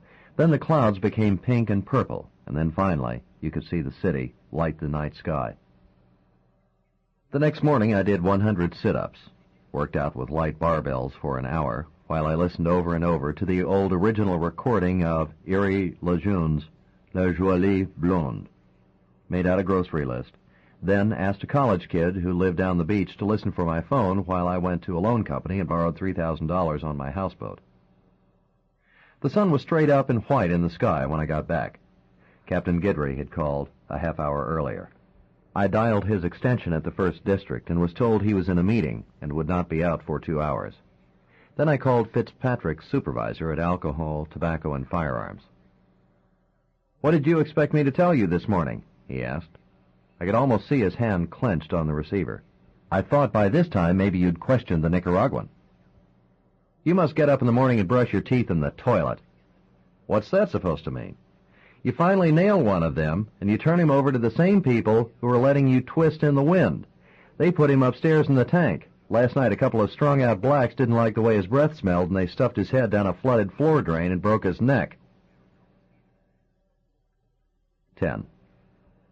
That afternoon I repaid Annie the $1,000 bail fee she had put up for me. Then I searched the Jefferson, Orleans, and St. Bernard parish courthouses for commercial property deeds with Whiplash Larry Weinberger's name on them. I discovered that he was a slumlord of large proportions. But if he owned a warehouse in one of those 3 parishes, it was a deed under another name. I went to an AA meeting that evening and later took Annie to dinner at the track. It was hot that night, and I slept on the deck of my houseboat. Possibly a careless thing to do, but I felt so discredited by this time that I doubted if my now often repeated story was a threat to anyone. The wind blew across the lake all night, and I slept so soundly in my hammock that I didn't wake until the sun was hard in my eyes. I went to an early morning AA meeting in the quarter, then bought beignets and coffee from the Café du Monde, and sat on a bench in Jackson Square and watched the sidewalk artists paint and sketch the tourists. It was still cool in the shade, and the breeze blew off the river. It smelled of coffee and pastry, shrimp in bins of ice, the trees and flowers in the square, damp stone, the water sprinklers knocking through the banana leaves that grew over the top of the iron piked fence enclosing the park. I went inside St. Louis Cathedral and bought a small book that narrated the history of the building, and read it on the bench while a Negro street musician played a bottleneck guitar a few feet away from me. I was ready to give up my pursuit. I knew I wasn't a coward or a quitter, but at some point reason had to reestablish itself in my life. I couldn't afford any more attrition. I had already had one slip, had progressed within minutes from one drink to a full-blown bender. As they say at the meetings, you pick it up where you left it off. And if I slipped again, I wasn't sure I'd ever get back from it. After I'd struck out at the courthouse, I'd even thought about creeping Weinberger's house or his law office. I knew people who would help me pull it off, too, thieves who worked in car washes where they made impressions of the house keys on the automobile key ring, a very slick second-story man who ran a wrecker service and would pull the distributor cap off a car whose owner he wanted to burglarize, then tow the car around the block, cut duplicate keys on a machine he kept in the truck, return the car with a fraudulent bill for repairs, and clean out the house a week later. But it wasn't worth it. Weinberger, the little Israeli, Philip Murphy, and the general were out there malfunctioning in society because others much more important and powerful than I allowed them to. When these guys ceased to fill a need for somebody else, they would be taken off the board. That sounds like a cynical conclusion for a man to arrive at while sitting on a shady stone bench on a cool morning under banana trees. But most honest, experienced cops will tell you the same thing. It's facile to blame the Supreme Court for the pornographic bookstores and the live sex shows. They usually exist because somebody on the zoning board is getting greased. Kids don't do dope because their parents and teachers are permissive. They do it because adults sell it to them. No psychological complexities, no sociological mysteries. When people become tired of something, it will end. In the meantime, Dave Robicheaux isn't going to make much difference in the scheme of things. My brother Jimmy knew that. He didn't contend with the world. He dealt in electronic poker machines and off-track betting, and I suspected that he sold whiskey and rum that came in from the islands without tax stamps. But he was always a gentleman, and everybody liked him. Cops ate breakfast free in his restaurants. State legislators got pig-eyed drunk at his bar. Judges introduced him to their wives with expansive courtesy. His transgressions had to do with licenses, not ethics, he used to tell me. The day these people don't want to gamble and drink, we'll both be out of jobs. In the meantime, go with the flow, bro. Sorry, I'd answer. Flow somehow suggests effluent to me. I guess I'm just imaginative. No, you just believe in the world that should be, rather than the one that exists. That's why you'll always be the driven guy you are, Dave. Is there any charge for that? What do I know? I'm just a restaurateur. You're the guy who fought the wars. As irony would have its way, my reverie was broken by a maroon Cadillac convertible with an immaculate white top that pulled to the curb 20 feet from my bench. Two of DDG's hoods got out on each side. They were young, lithe, dressed in summer slacks and open-necked shirts with gold medallions around their necks. Their mirror sunglasses and tasseled Nettleton shoes were almost part of a uniform. What always struck me most about lower-level mafia hoods were the insipid expressions, as though their faces had been glazed with tallow, and the lifeless speech patterns that they believed passed for sophistication. The only political regime that ever dealt with them effectively was Mussolini's. The fascists tore out their hair and fingernails with pliers, shot them, or sent them to fight against the Greeks. The Mafia welcomed the Allied liberation in 1943 with great joy. "Good morning, Lieutenant. Mr. Giacono would like to invite you out to his house for brunch," the driver said. "You can drive out with us if you want. The road's tore up by Chalmette." "I'm not sure I place you with the sunglasses on. Is it Joe Milazzo?" I said. "That's right. I used to run my uncle's pizza place right across from your office." but that wasn't why I remembered his name. He had been a runner for his uncle's book, and he used to lay off bets at the Parimutuel when his uncle took on an overload. But I'd also heard a rumor a year ago that he and his uncle had doped a thoroughbred with a speedball that literally exploded the animal's heart on the far turn at the fairgrounds. "What's on DDG's mind?" I said. "He just said, ask you out, Lieutenant. I'm kind of tied up today. He said if it's too far out for you to drive, he'd like to have you as his guest for lunch at Mama Lito's. Thank you for me just the same. I think it's about these people that's been giving you all this trouble. If you want, you can use the phone in the car to talk with him. I appreciate the help he tried to give me Sunday, but as he probably knows, it didn't do much good. In other words, take the Nicaraguans to the 1st District." He looked away toward the Pontalba apartments on the corner, his face quietly exasperated. "I'm kind of in a hard spot, Lieutenant," he said. "Mr. Giacano is a nice guy to work for. He paid off my old man's hospital bills. He gave my little boy a bicycle for Christmas. He don't let nobody pay for anything when we go to a club. A lot of guys would pay a lot to buy my job. But he don't like to hear words like maybe or no from a guy that waxes his cars and drives people around. If you ain't coming, I'd really appreciate you calling him up and telling him that. I'm afraid you'll have to live with it, partner." "All right, I don't know from shit about Mr. Giacano's business dealings. I'm not an ambitious person. I don't care about what don't concern me. But I got ears, I'm human. I can't turn into a potted plant just because people are talking around me. It's about some guy named Murphy. You're not interested, Lieutenant, that's okay, but I done my job." I closed my book and took a bite of my beignet. I watched a woman sweeping out her storefront under the colonnade on the corner. Rolls of sausage and cheese were hung in the window, and a little black boy was spraying the boxes of grapes and plums along the front wall with a hose. "Tell DDG I'll meet him at Mama Lito's at noon," I said. Joe Malazzo smiled behind his sunglasses and put an unlit cigarette in his mouth. "Don't get the wrong idea, Joe. I'm just an impulsive guy. Next time, save the shuck for a fuller brush root," I said. His face went dead. DDG had reserved a private dining room at the back of the restaurant. It was hung with pink and lavender curtains that were tied back to give the illusion of windows on the walls, which were painted with wispy Venetian canal scenes, gondolas, boatmen in striped T-shirts with flat hats and mandolins. The baseboards and woodwork around the doors were painted with grapevines that wound their way up the corners to the ceiling, which was hung with clusters of green plastic grapes. There must have been 15 people at the long white table that was filled with bottles of red wine in wicker casks, bowls of spaghetti and meatballs, lasagna, shrimp cooked in some kind of tomato sauce that made your eyes wince, loaves of Italian bread that people broke apart with their hands and ate loudly with a shower of crumbs on the tablecloth. What a crew to be seen with, I thought. Some of them were aging soldiers who had survived any number of gang wars and jolts in Angola and Louisburg since the 1950s, now thick-bodied and flatulent, with cigarette and whiskey throats and hair growing out of their ears and nostrils. Then there were the young ones, like Joe Malazzo, who might have been raised in a vacant lot. There was always a hidden thought in their eyes that they couldn't quite conceal. They would hit anybody, even their own kind, just to earn a chair closer at the table to DDG. They all ate like troglodytes, made the waitresses take the food back if it wasn't warm, complained about a chipped glass or a fork with dishwater spots on it. The hostess who wandered in every 10 minutes to ask if everything was all right looked as though she had swallowed a mouthful of bumblebees. DDG had saved the seat next to him for me. He wore a white suit and an orange-flowered shirt, with the shirt lapels on the outside of his coat. A gold St. Christopher's medal rested on the black hair that grew up to his throat. His chest and stomach were so huge that he had to keep his chair pressed back almost to the wall.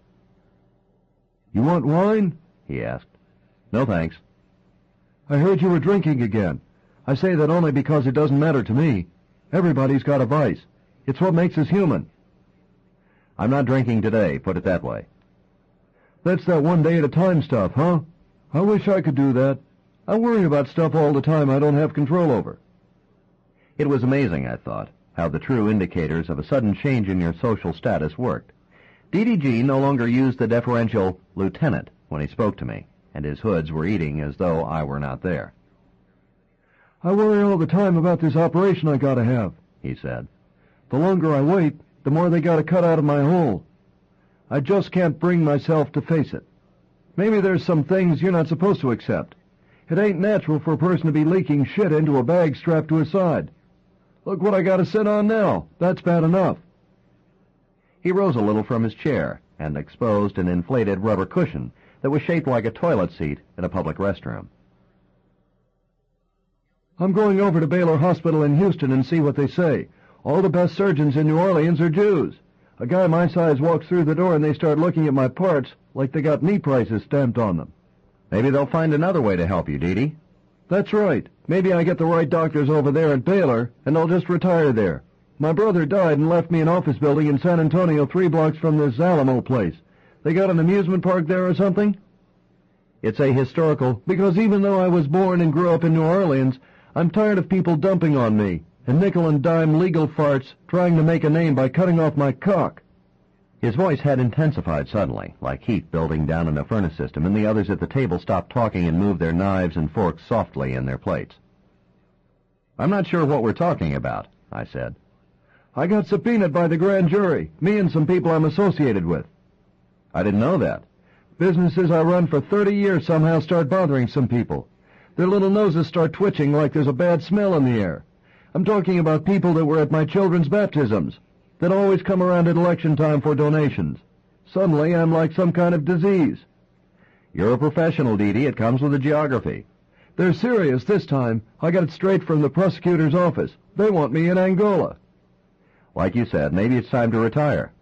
They're not cutting no deals on this one. That means I'm going to have to break my own rules. I'm going to have to do some stuff I don't like. His dark eyes were flecked with black electricity. I guess I'm not following you. And I didn't want to follow him either. The conversation had already grown old. I didn't care about his troubles with the grand jury, and his vague reference to violating his own ethical system seemed at the time like another manifestation of the self-inflated grandiosity that was characteristic of his kind. You're right. It's personal, he said. His glare went from me to the men around the table. They started eating and talking again. You want this guy Philip Murphy? I tapped my fingers on my water glass and looked away from his face. No games, partner, I said. You think I play games? A guy that run Orleans and half of St. Bernard Parish when you were a schoolboy? You think I brought you out here for games? How is it you have a string on this guy? He's an addict. An addict's 1 day away any time you want him.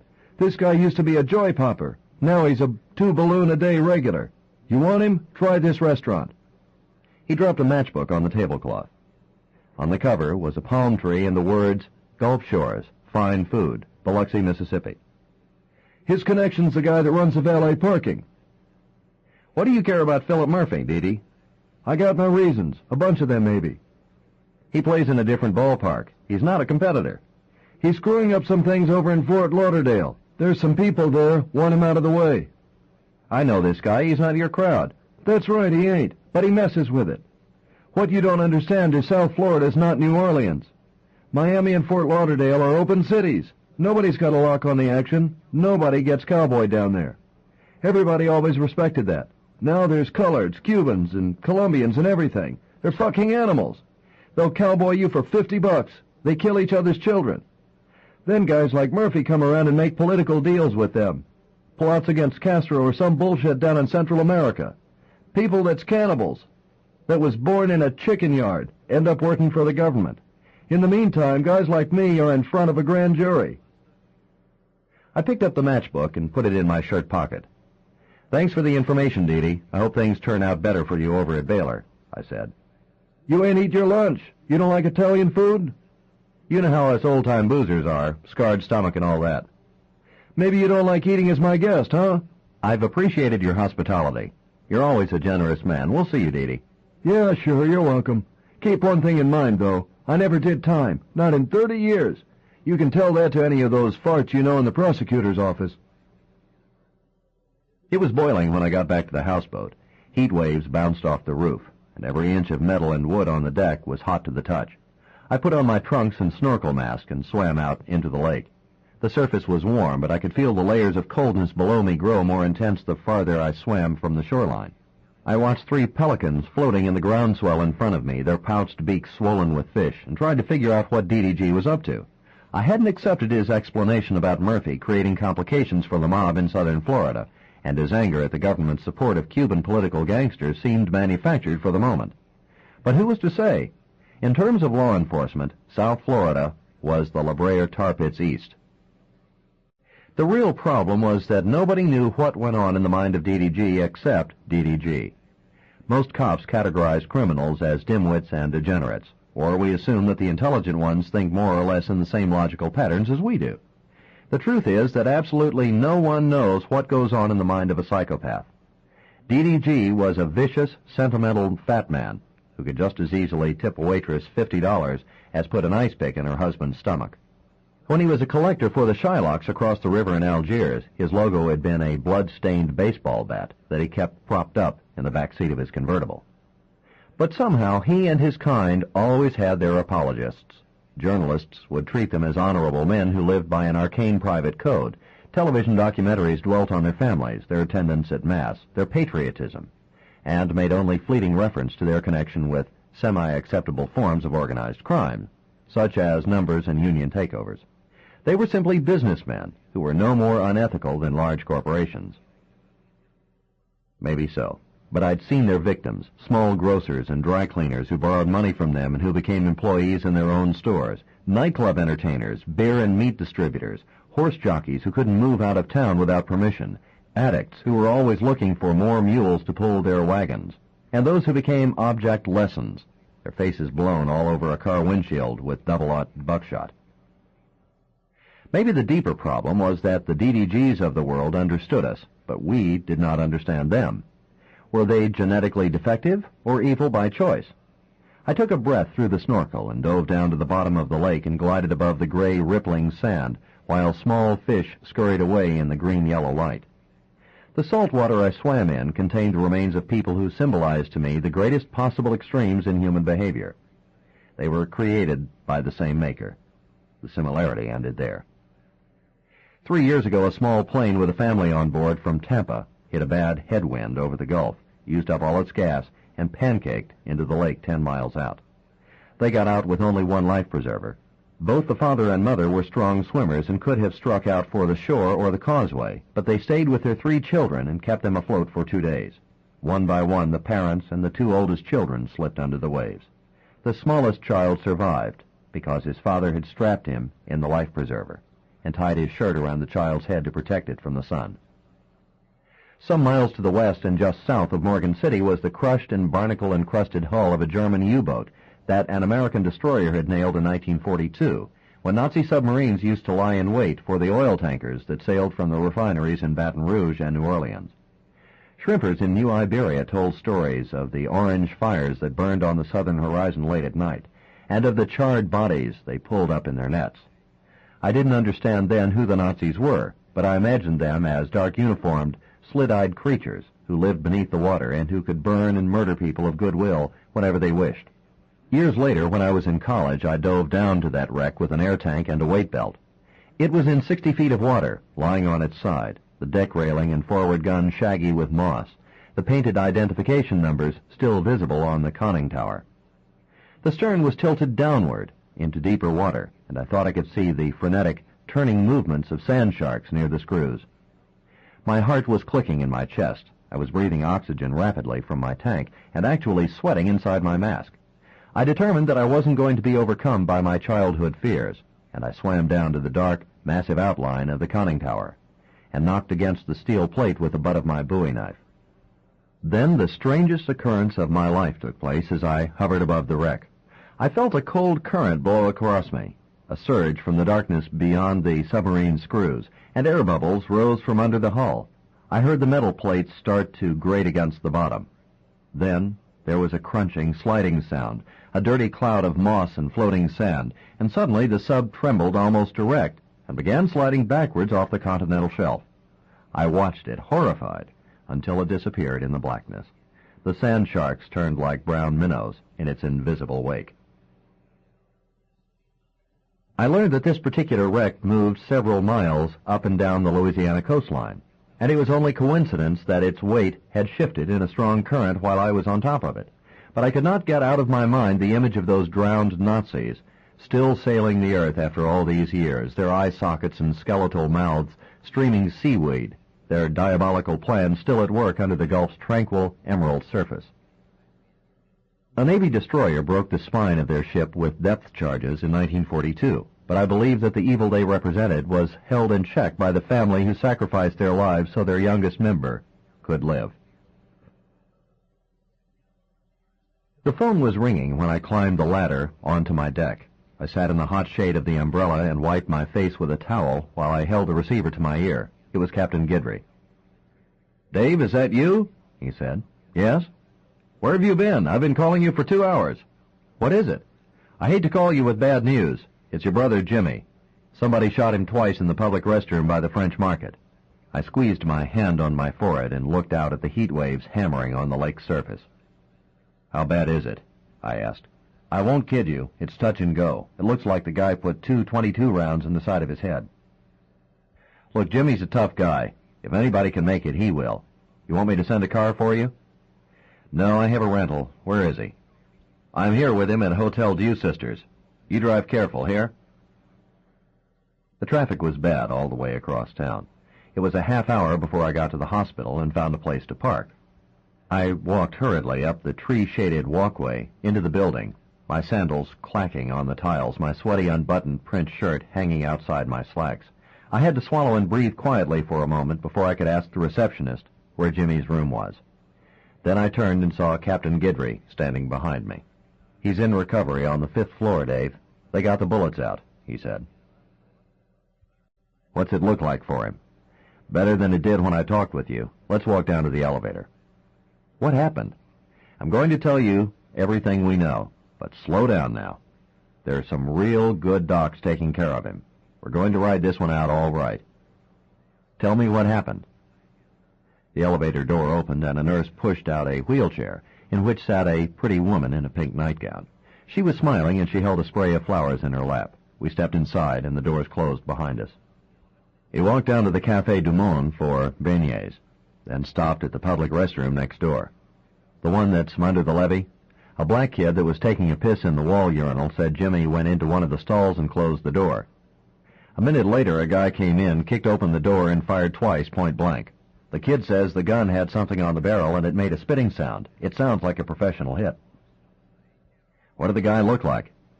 "The kid was scared shitless. He still is. We got him looking in mug books, but don't expect anything." I clenched and unclenched my fists.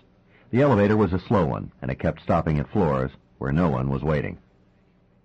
"Maybe this is the wrong time to tell you this, but some people are starting to think twice about your story," the captain said. "How's that?" "Maybe they were after you instead. Jimmy looks like your twin. There might be other explanations, but the local talent tends toward shotguns and car bombs." "It's damn poor consolation to be believed because your brother was shot." "People are human. Give an inch." "I don't have that kind of charity. That's my whole family up there." "I can't blame you, but for what it's worth, we've got uniforms all over the floor. Nobody'll get to him here." "If he doesn't make it, you might be arresting me, Captain." "I hate to hear you talk like that, Dave. It brings me great worry," he said. Jimmy remained 3 more hours in the recovery room before they brought him into intensive care on a gurney. I wanted to go inside, but the surgeon wouldn't let me. He said both rounds had hit Jimmy at an angle, which was the only factor that saved his life. One had caromed off the skull and exited the scalp at the back of the head, but the second round had fractured the skull and put lead and bone splinters into the brain tissue. The surgeon's concern was about paralysis and loss of sight in one eye. Captain Guidry had already gone back to the office, and I spent the rest of the afternoon alone in the waiting room. I read magazines, drank endless cups of bad coffee from a machine, and watched the light fade outside the window and the shadows of the oak trees fall on the brick-paved street down below. At 8 o'clock I went downstairs and ate a sandwich in the cafeteria. I wanted to call Annie, but I thought I had already caused her enough traumatic moments and should spare her this one. Upstairs again, I talked with nurses, made friends with an elderly Cajun lady from Thibodaux, who spoke English poorly and was afraid for her husband, who was in surgery, and finally I watched the late news on television and went to sleep in a fetal position on a short couch. In the morning, a Catholic sister woke me up and gave me a glass of orange juice and told me it was all right to see my brother for a few minutes. Jimmy's jaws and head were wrapped thickly with bandages, almost like a plaster cast. His face was white and sunken, and both eyes were hollow and blackened as though he had been beaten with fists. An IV needle was taped down to the blue vein inside his right arm. An oxygen tube was attached to his nose. His bare chest was crisscrossed with curlicues of electronic monitoring wires. He looked as though all the life had been sucked out of him through a straw, and the lighted machines around him had more future and viability than he. I wondered what my father would think of this. My father brawled in bars, but he always fought for fun and he never bore a grudge. He wouldn't carry a gun for any reason, even when he played bourrée with gamblers who were known as dangerous and violent men. But this was a different world from the New Iberia of the 1940s. Here people with the moral instincts of piranha would pump 2 bullets into the brain of a man they didn't know and spend the contract money on cocaine and whores. There were small lights in Jimmy's dark eyes when he looked at me. His eyelids looked like they were made of paper stained with purple dye. "How are you doing, boy?" I said. I rubbed the back of his arm and squeezed his palm. It was lifeless and felt like Johnny Messina's had when I shook hands with him the night of his execution. "Did you see who it was?" His throat swallowed, and his tongue made small saliva bubbles on his lower lip. "Was it this guy Philip Murphy?" I asked. "A late middle-aged, frumpy-looking guy with glasses? Like somebody who'd be selling dirty postcards around a schoolyard?" His eyes looked away from me, the lids fluttering. "How about a dark little guy?" Jimmy started to whisper, then choked on the fluids in his throat. "All right, don't worry about it now," I said. "You're safe here. There's 3 uniformed cops with you, and I'll be in and out of here all the time. But while you get well, I'm going to find out who did this to us. You remember what the old man used to say? You pull on that gator's tail, he gonna clean your kneecaps, him." I smiled at him. Then I saw his eyes flicker with an urgent light. His mouth opened and clicked dryly. "Not now, Jim. There will be time later," I said. He worked his hand off the bed onto my chest. Then his fingers began to trace lines against my skin, but he was so weak that the frail pattern he made was like a cobweb spread across my breastbone. I nodded as though I understood and placed his hand back on the bed. The energy and effort in his eyes were now used up, and he looked at the ceiling with the expression of those who are suddenly forced to deal in a very different and dark dimension. "I've bent your ear too long. You sack out now. I'll be back a little later," I said. But he was already disconnected from our conversation. I left the room quietly, with the sense of both guilt and relief that we feel when we're allowed to walk away from the bedside of someone who reminds us of our mortality. The 2 uniformed cops on the door nodded to me. At the end of the corridor, I saw Captain Guidry walking toward me with a potted geranium wrapped in green and silver foil. The implants in his scalp had grown, and his head looked as though a badly made wig had been grafted to it. "I'm going to leave this at the nurse's station. How's he doing?" he asked. "He's a tough little brother." "You look like hell. Go home and get some sleep." "I slept all right on the couch last night. I just need a shower and a change of clothes." Captain Guidry's eyes stared into mine. "What did he tell you in there?" "Nothing." "Don't jerk me around, Dave." He didn't say anything. "I've worked with you a long time. You don't hide things well." "Ask the nurse. He can't talk. I'm not sure he even knows how he got here." "Listen, I think you're about to get out of all this trouble you've been in. Don't blow it now with an obstruction charge." "Do I get my badge back?" His lips pinched together, and he looked down the corridor. "You shouldn't have hit Baxter," he said.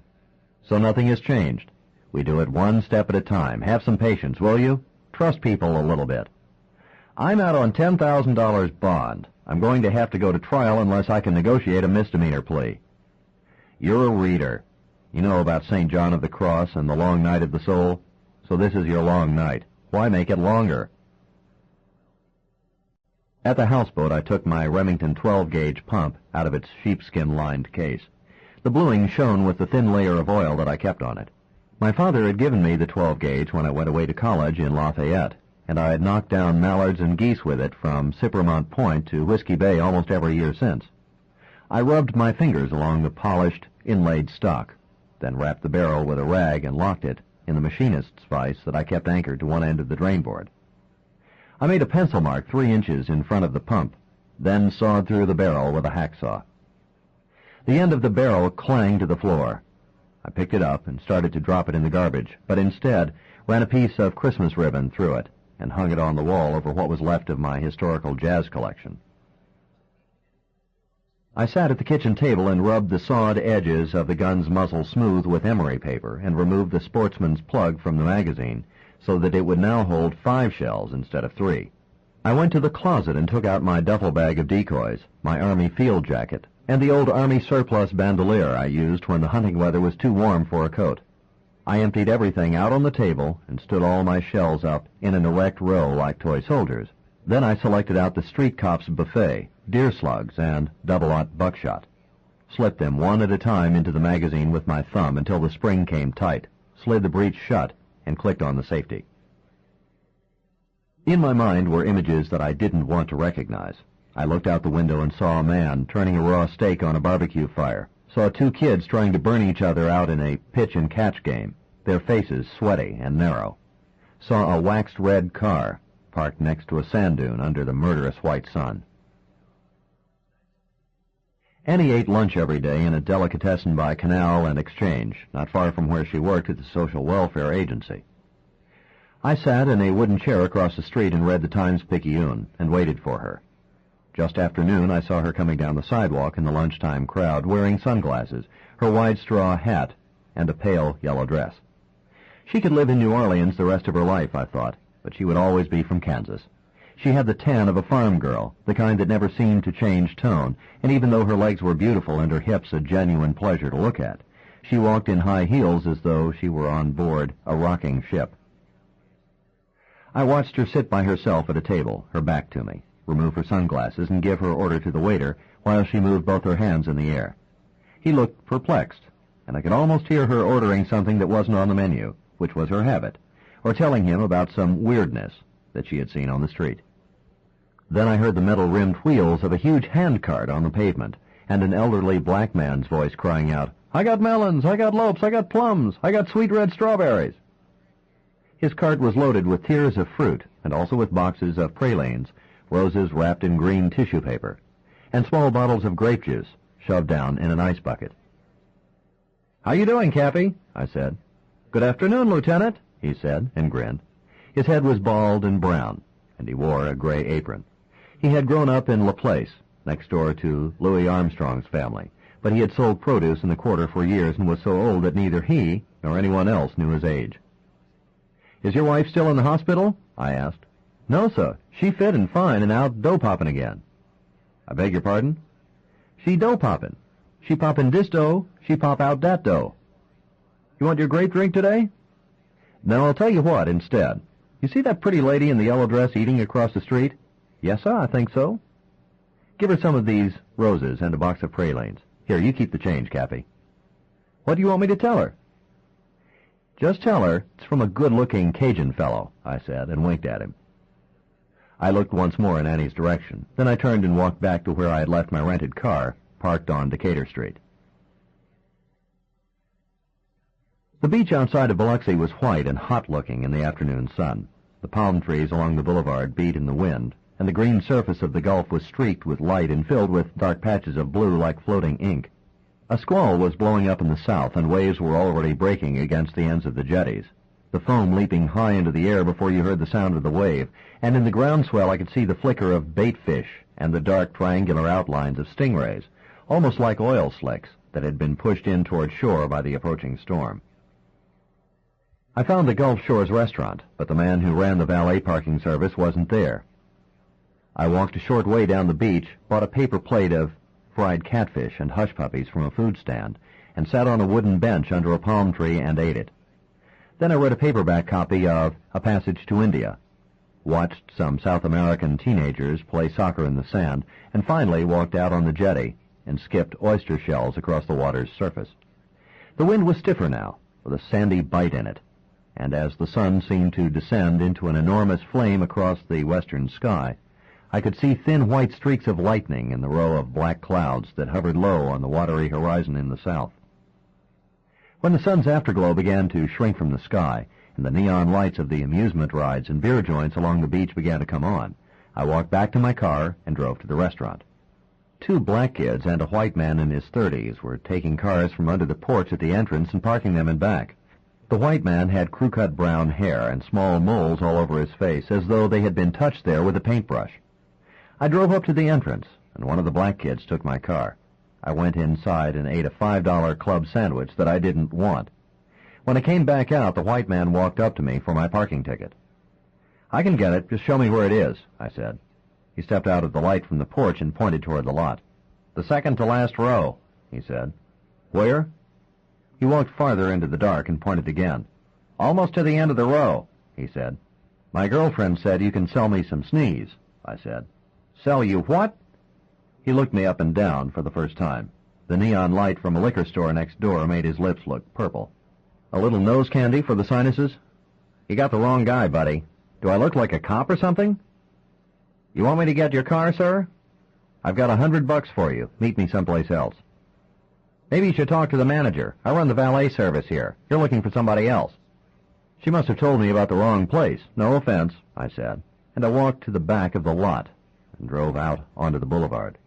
The palm trees on the esplanade were crashing in the wind.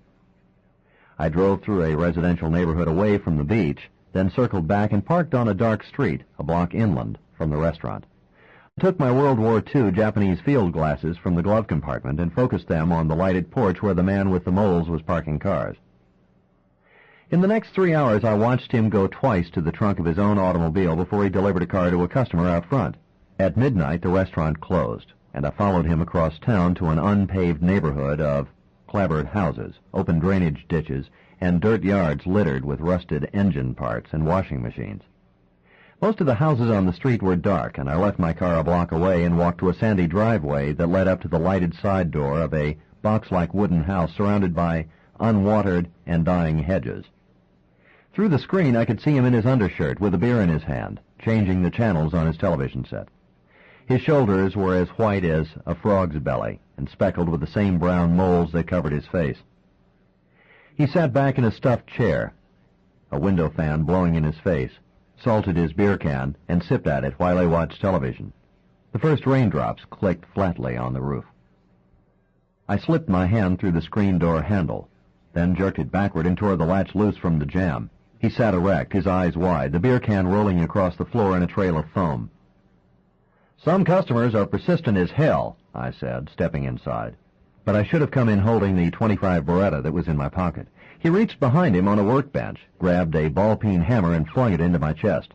The steel head hit me just to the right of my breastbone, and I felt a pain, a breathlessness, shoot through my heart cavity as though I had been stunned with a high-voltage wire. Then he charged me, his arms flailing like a kid fighting on a school ground, and he caught me once on the eye and again on the ear before I could get my guard up. But I had been a good boxer at New Iberia High, and I had learned long ago that either in the ring or in a street fight there was nothing to equal setting your feet square, tucking your chin into your shoulder, raising your left to guard your face, and coming across with a right hook aimed somewhere between the mouth and the eyes. I got him right across the bridge of the nose. His eyes snapped straight with shock. The light glazed in them, and I hit him again, this time on the jaw, and knocked him over his chair into the television set.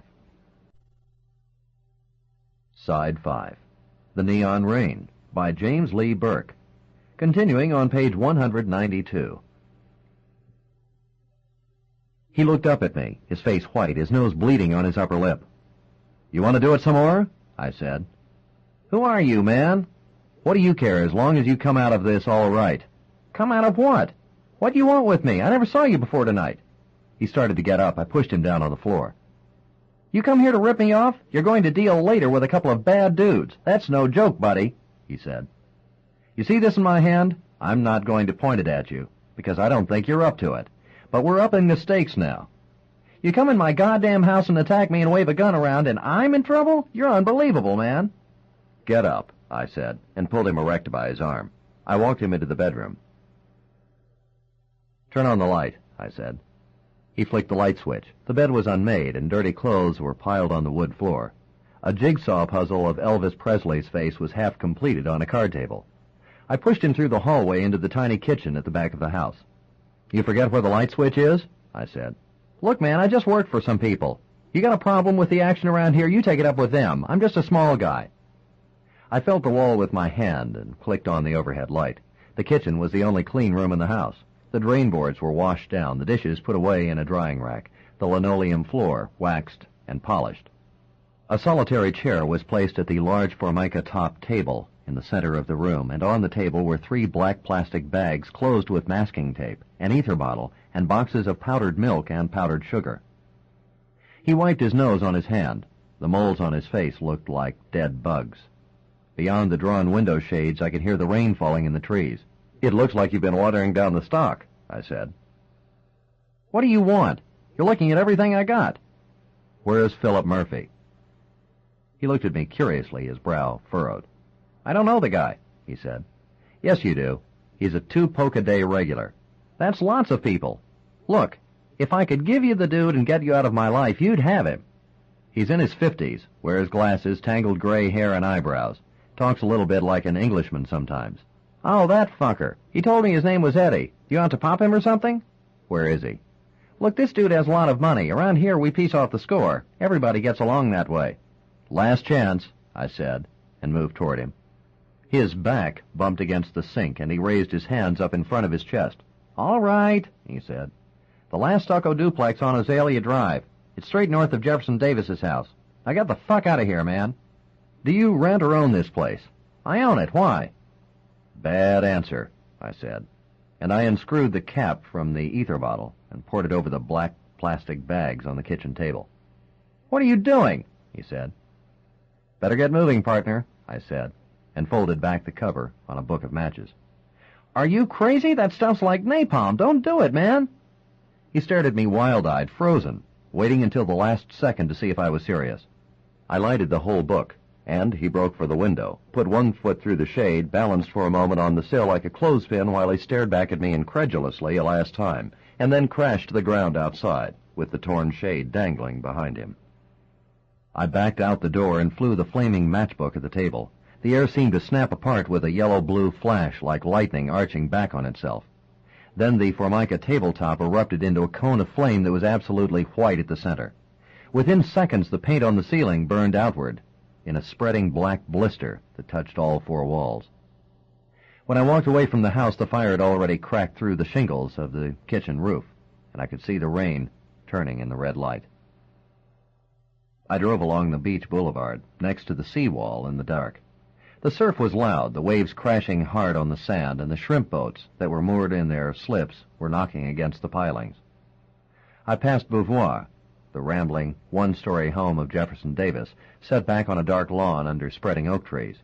The wide veranda was lighted, and in the darkness and the sweep of rain through the trees, the building seemed like an inverted telescopic vision into that spring of 1865 when Davis watched his failed medieval romance collapse around him.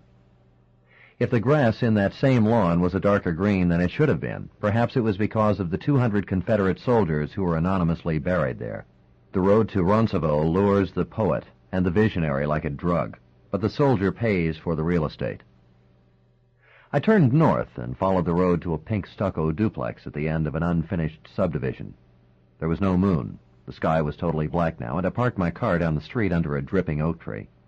Murphy wasn't going to be easy, and I had to make some decisions. My father used to say that an old armadillo is old because he's smart, and he doesn't leave his hole unless you give him an acceptable reason. I had packed a change of clothes and a raincoat and a rain hat in a small suitcase before I had left New Orleans. I put on the hat and coat, slipped the shotgun out of its sheep-lined cover, and hung it through the trigger guard from under my armpit with a coat hanger. I buttoned the coat over the shotgun and walked to the duplex, which was set apart from the other houses by a vacant lot filled with construction rubble. Both sides of the duplex were dark, but the driveway on the far side was empty and newspapers mouldered on the lawn. I went behind the apartment closest to me, cut the telephone wire at the box with my Puma knife, and unscrewed the light bulb on the porch. The rain beat against my hat and coat, and the shotgun knocked against my side and knee like a 2x4. I pulled my hat low on my eyes, put a pencil between my teeth, then hammered on the door with my fist and stepped back out into the rain. A light went on and back, and a moment later I saw the curtain move behind the door glass. "Who is it?" a voice called. "Gulf Coast Gas and Electric. We got a busted main. Turn off your pilot." "What?" the voice asked from behind the door. "The main's busted. We can't get it shut down at the pump station. If you smell gas, go to the National Guard Armory." "Don't light no matches either," I said, and walked into the darkness as though I were headed toward another house. But instead, I cut behind a pile of bulldozed fiberboard in the vacant lot next door, circled through a stand of pines along a coulee, and came out in back of the duplex. I suspected that Murphy had stayed at the window until he gave up trying to locate me in the darkness and rain, then had gone to the telephone. I was right. As I eased under the window, I heard him dialing. A pause, then the receiver rattling in the cradle. I stooped and walked quickly along the side wall toward the front porch, trying to keep the barrel of the shotgun out of the mud. At the corner, I stopped and listened. He unlocked the deadbolt and opened the door on the chain. Come on, you've got to prove you have cojones, I thought. Big boys wear them on the outside of their pants. You kicked gook ass with the Legionnaires, crouched in the bottom of an LST at the Bay of Pigs, hung parts of Sandinista farmers in trees like Christmas tree ornaments. What good is life if you're not willing to risk it? Then I heard him slide the chain and let it swing back against the door. I raised the shotgun in front of me, my body pressed tightly against the stucco wall. He stepped out into the slanting rain, his pajama top unbuttoned over his white pot belly, a flashlight in one hand and a blue 2-inch .38 in the other. I clicked off the safety and came around the corner and aimed the 12-gauge's barrel at the side of his head in one motion. "Throw it away! Don't think about it! Do it!" I said. He was frozen, the flashlight's glow illuminating his face like a piece of dead wax. But I could see thought working in his eyes. "I'll cut you in half, Murphy." "I suspect you would, Lieutenant," he said, and he bent his knees, almost as though he were going to genuflect, and set the revolver on the porch slab. I pushed him inside, turned on the light switch, and kicked the door closed behind me. "Face down on the floor, arms straight out," I said. "We don't need all this street theater, do we?" He looked again at my face in the light. "All right, I don't argue. But there's nobody else here. Looks like you've won the day." The inside of the duplex looked like a motel room. An air conditioning unit hummed in one window and dripped water on the shag carpet. The wallpaper had been roller-painted a pale green. The furniture was either plastic or made of composite wood. The air smelled of chemical deodorizer. I looked quickly in the bedroom, the bath, the small kitchen and dinette. "It's a simple place," he said. He had to turn his head sideways on the rug to talk. The pink fat around his hips was striped with gray hair. "No women, no guns, no mysteries. This might be a disappointing bust for you, Lieutenant." "Take off your shirt and sit in that chair." "All right," he said, and a smile flickered around the corner of his lips. "Do I amuse you for some reason?" "Not you, just your attitude. I told you once before you had Puritan sympathies. At some point in your career you need to realize that nobody cares about these things. Oh, they say they do, but they really don't, and I think you know it." He dropped his pajama top on the arm of a stuffed chair and sat down. His chest was small and gray, and his stomach pushed up high on his breastbone. "Turn them up," I said. He shrugged his shoulders and turned up his forearms, so I could see the flat gray scar tissue along the veins.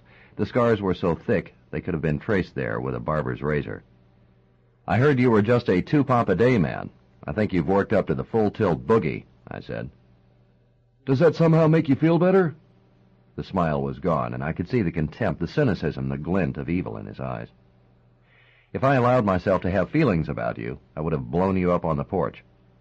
"And we thought you were a professional." "I hope you shot up a lot of dope tonight. You're going on a long dry. Figure what it's going to be like after 2 days in lockdown." "I'm trembling already. See the cold sweat on my face? Oh, Lawsy, what's I going to do?" At that moment, I felt a genuine rush of hatred in my chest. "If my brother dies and you somehow get back on the street, God help you," I said. "Your brother?" I watched his face carefully. "He's still alive, and he saw the guy you sent to do it," I said. "You think we tried to kill your brother?" I watched the bead of light in his eyes, the curve of his palms on the arm of the chair. "That's what all this bullshit is about? Somebody hit your brother and you think we were behind it?" he said. He widened his eyes, pursed his lips with his own question. He started to smile, but glanced at my face and thought better of it. "I'm sorry to tell you this, old boy. It wasn't us," he said. "Why would we want to hurt your brother?" "He looks like my twin." "Ah, yes, I heard something like that. Give us our innings, though. We don't make those kinds of mistakes, at least not as a rule. Actually, we'd marked you off. Thought you'd be working on some of your own problems for a while. Get back on the floor.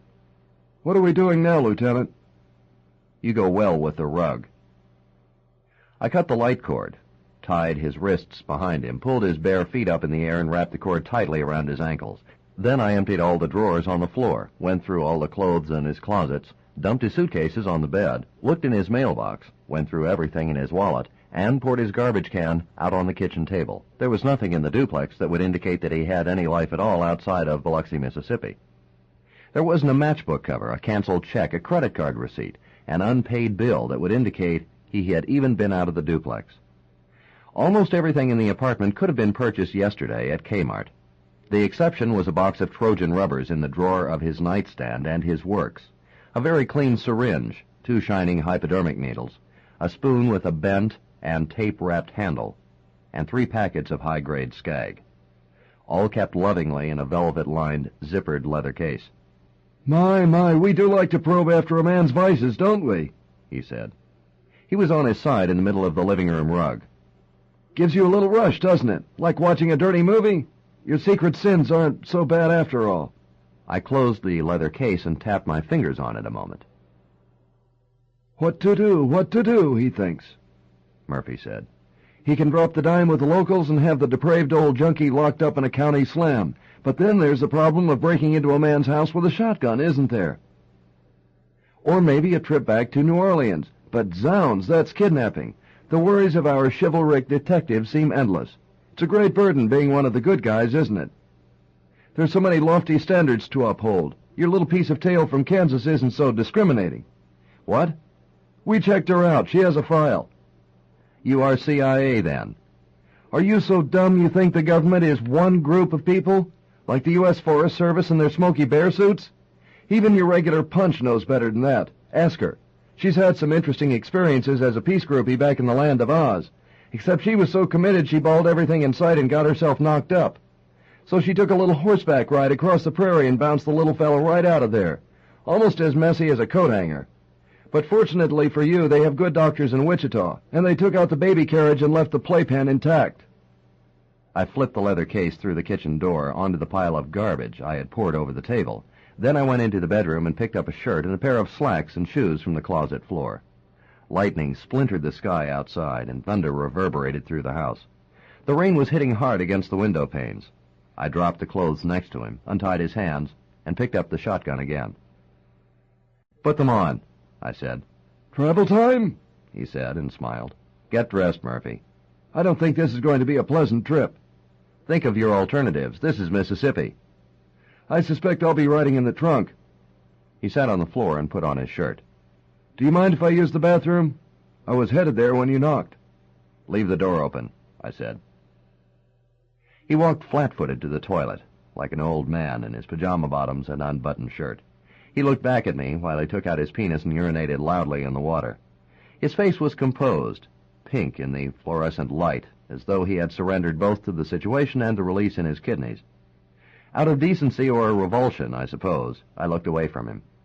The trees were thrashing against the windows, and through the edge of the shades I could see the lawn flicker whitely as lightning leaped across the sky. I was very tired, my hands thick with fatigue, so that they didn't want to curve around the stock and pump of the shotgun. He might have pulled it off if he hadn't scraped the ceramic top of the toilet tank when he lifted it up to get the Walther 765mm that was taped inside. But he had gotten his hand securely around the handle just as I snapped off the safety on the trigger guard, lifted the sawed-off barrel from the hip, and fired at his chest. The angle was bad, and the explosion of buckshot blew the side of the door jamb away in a shower of white splinters, and tore the shirt off his shoulder and streaked a long pattern of blood on the wallpaper, as though it had been slung there by a paintbrush. Later I would never be able to decide whether the second shot was necessary, but the Walther was in his hand, the black electrician's tape hanging loose from the barrel, the broken ceramic top lying in the toilet bowl. I ejected the spent shell from the magazine, pumped the next round into the chamber, smelled of smoke and cordite in the air, and almost simultaneously pulled the trigger. It was a deer slug, and it caught him just below the heart and blew him backwards. His arms outspread, his face filled with disbelief, through the glass shower doors into the bathtub. I picked up the warm shells off the rug and put them in my pocket. I looked down at Murphy in the tub. The deer slug had flattened inside him. and had made an exit hole in his back the size of a $50. His eyes were open and staring, and his face was absolutely white, as though the wound had drained every drop of his blood out of him. One hand still twitched convulsively on his pot belly. But I took no joy in it. I hung the shotgun on a hanger under my arm, buttoned my raincoat, and walked back out in the storm. The air was cool and smelled of wet trees and torn leaves blowing in the wind and the sulphurous odor of lightning that licked across the black sky over the Gulf. The rain sluiced off my hat brim and blew in my face, and I walked through the dark puddles of water on the sidewalk as though they were not there. In a few more hours it would be dawn. The eastern sky would be pink with the new day. The palm trees and the beach and the fingers of surf sliding up on the sand would light slowly as the sun climbed in the sky, and I would be back in New Orleans with this night in my life somehow arranged in the proper compartment. But my thought processes of convenience and my attempts at magic were seldom successful. The storm blew all night and well into the next day, and back on my houseboat I didn't feel better about anything. 11. That afternoon I visited Jimmy in the hospital. He was still in intensive care, his condition unchanged. His voice still locked inside his chest. His hands and face looked as though they had been painted with wet ash. At 5:30 I drove over to Annie's place. The sky had cleared and the air was suddenly blue and gold when the sun broke through the clouds. But the wind was still loud in the oak trees along the lane, and torn leaves were scattered across the lawns. She fixed both of us iced coffee, tuna sandwiches, and deviled eggs, and we took them out on the back porch and ate on the glass table under the chinaberry tree. She wore white Levi's, a pink pullover blouse, and gold hoop earrings that made her look like a flower child of the 60s. I hadn't told her about Jimmy or anything about Biloxi, but she had caught my mood when I came through the door, and now, as I sat with my food half-eaten, her anxiety and incomprehension in having to deal with a representative of a violent and unfathomable world stole back into her face. "What is it, Dave? Can't you trust me a little? Are we always going to stake out our private areas that we don't let the other one into?" So I told her about Jimmy. "I thought it was probably in the newspaper," I said. "He's a well-known guy in the quarter." "I don't—" she began. "You don't read those kinds of stories." She looked away, her eyes hurt. "I'm sorry. Jimmy might not make it, and I might not be around to help him either. I'm in some very big trouble right now." Her blue eyes looked intently into mine. "The roses and the pralines and the delicatessen," she said. "That's why you didn't want to see me. You were going somewhere, and you thought I'd try to stop you. There's no reason I should bring all my problems into your life. Loving a girl shouldn't include making her miserable. Dave, why do you think you're the only person who can bear hardship? A relationship is more than just sleeping with somebody. At least it is with me. I don't want to be your part-time lover. If you really want to do some damage, keep treating me like somebody who can't take it, who has to be protected.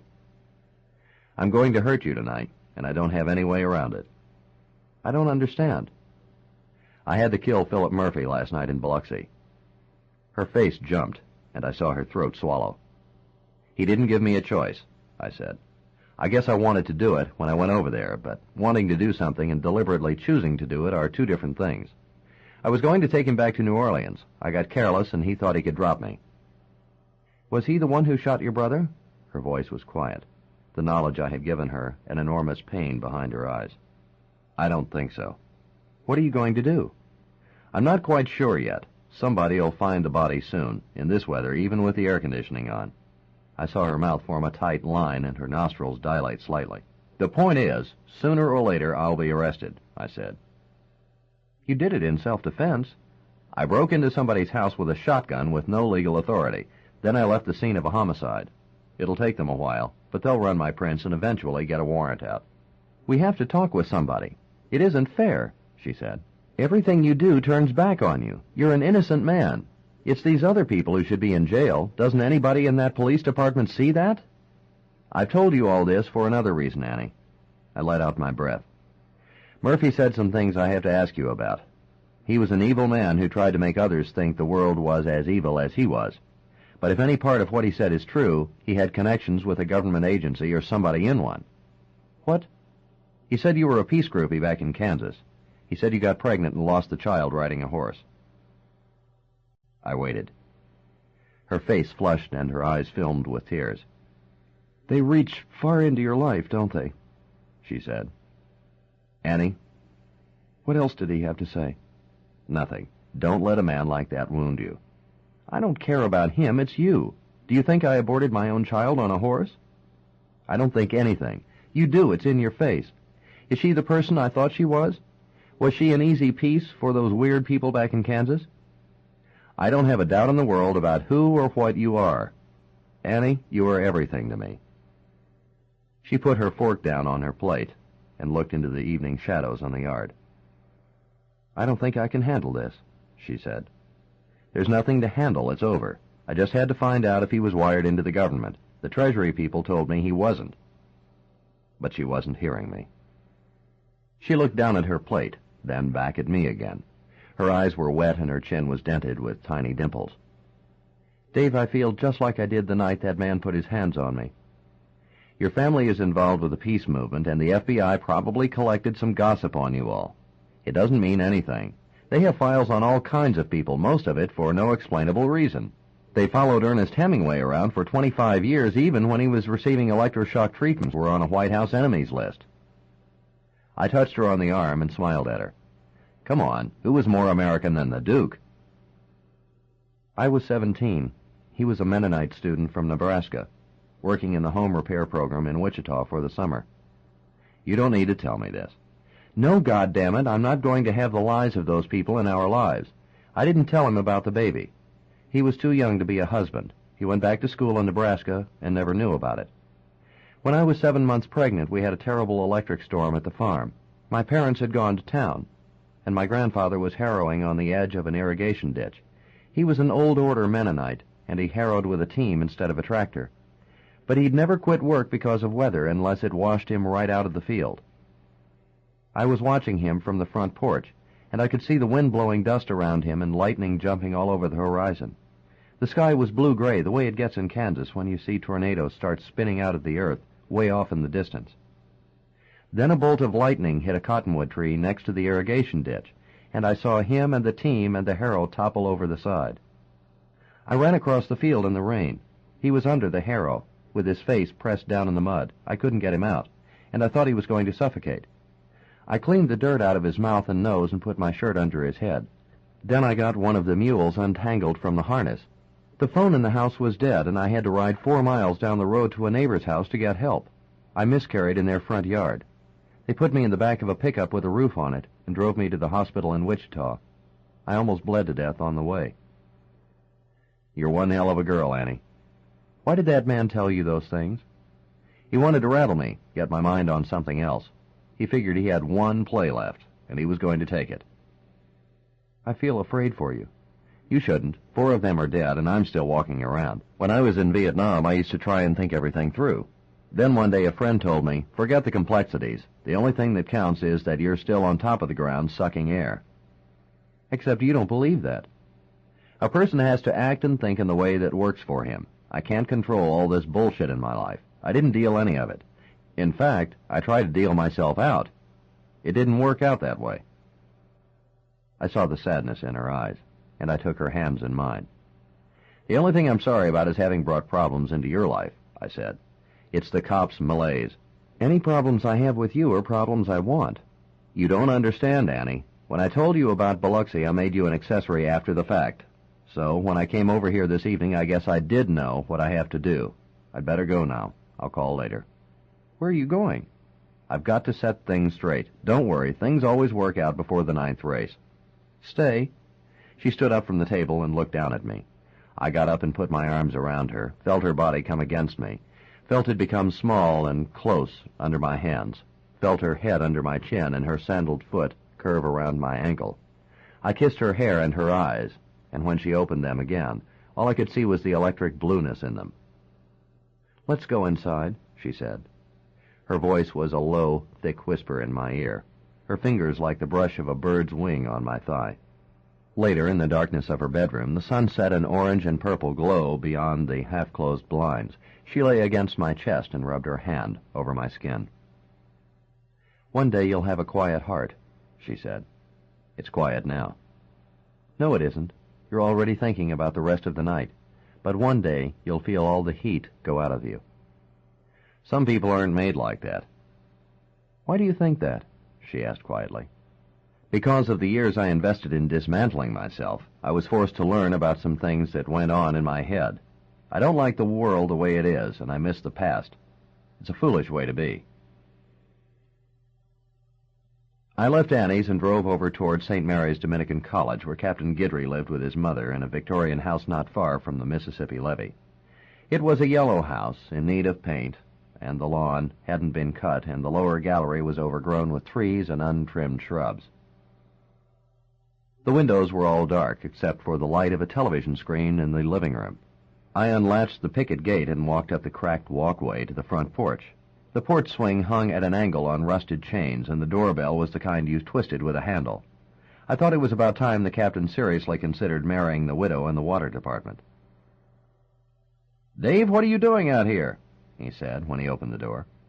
He wore a rumpled sports shirt, slippers, and old slacks with paint stains on them. He held a cup with a tea bag in it. "I'm sorry to bother you at home. I need to talk with you." "Sure, come in. My mother just went to bed. I was watching the ball game." The living room was dark, smelled of dust and mentholatum, and was filled with 19th century furniture.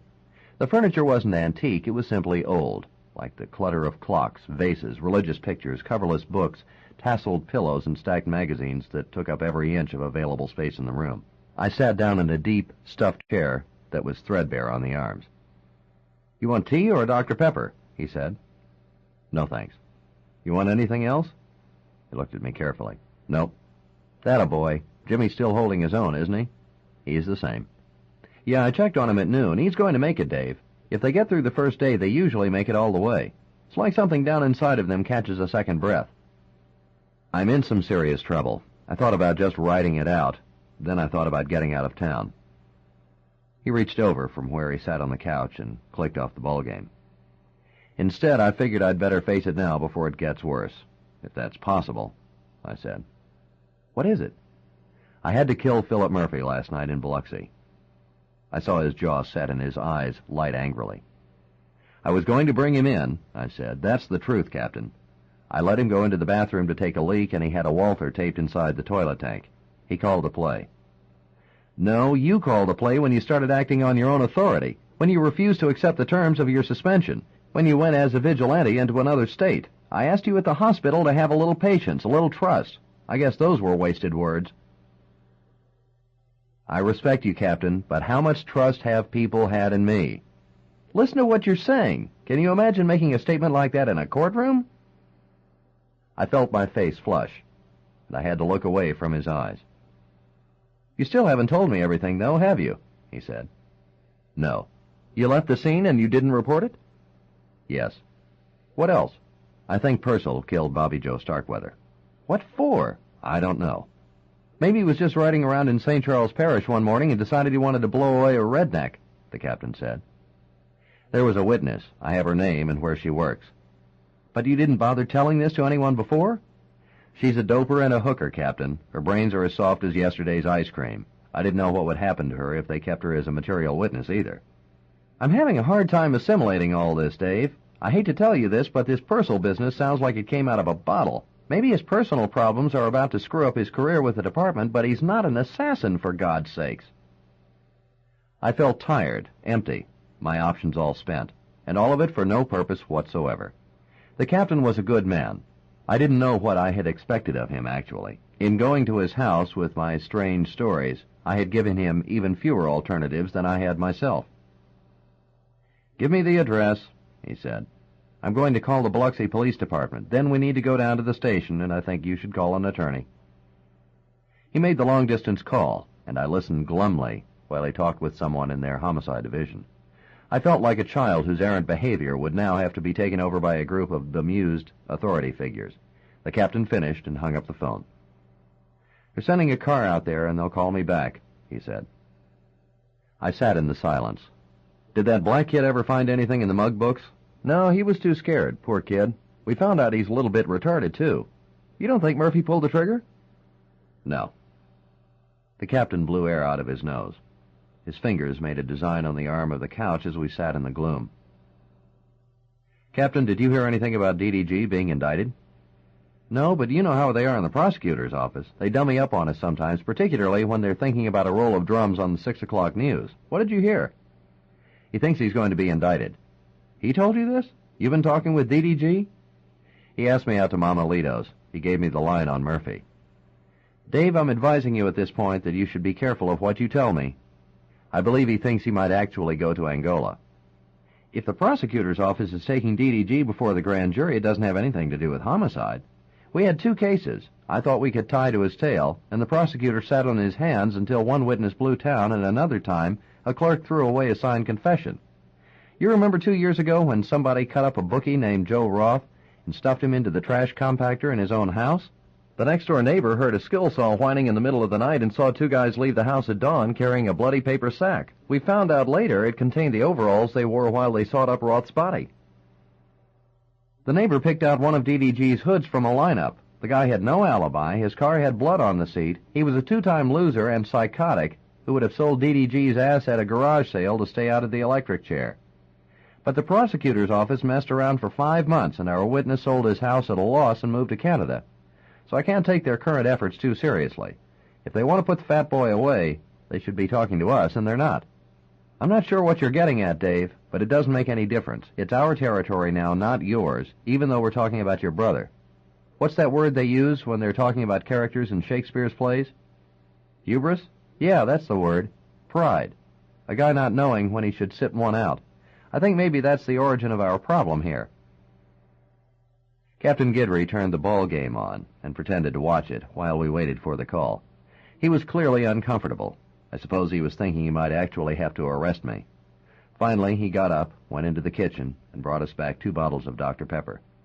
You remember a drink called Dr. Nut when we were kids? He said. Sure. Boy, those were good, weren't they? The closest thing to it is a Dr. Pepper. I guess that's why Southerners drink Dr. Pepper all the time. He paused in the silence and brushed the tops of his fingers with his palms.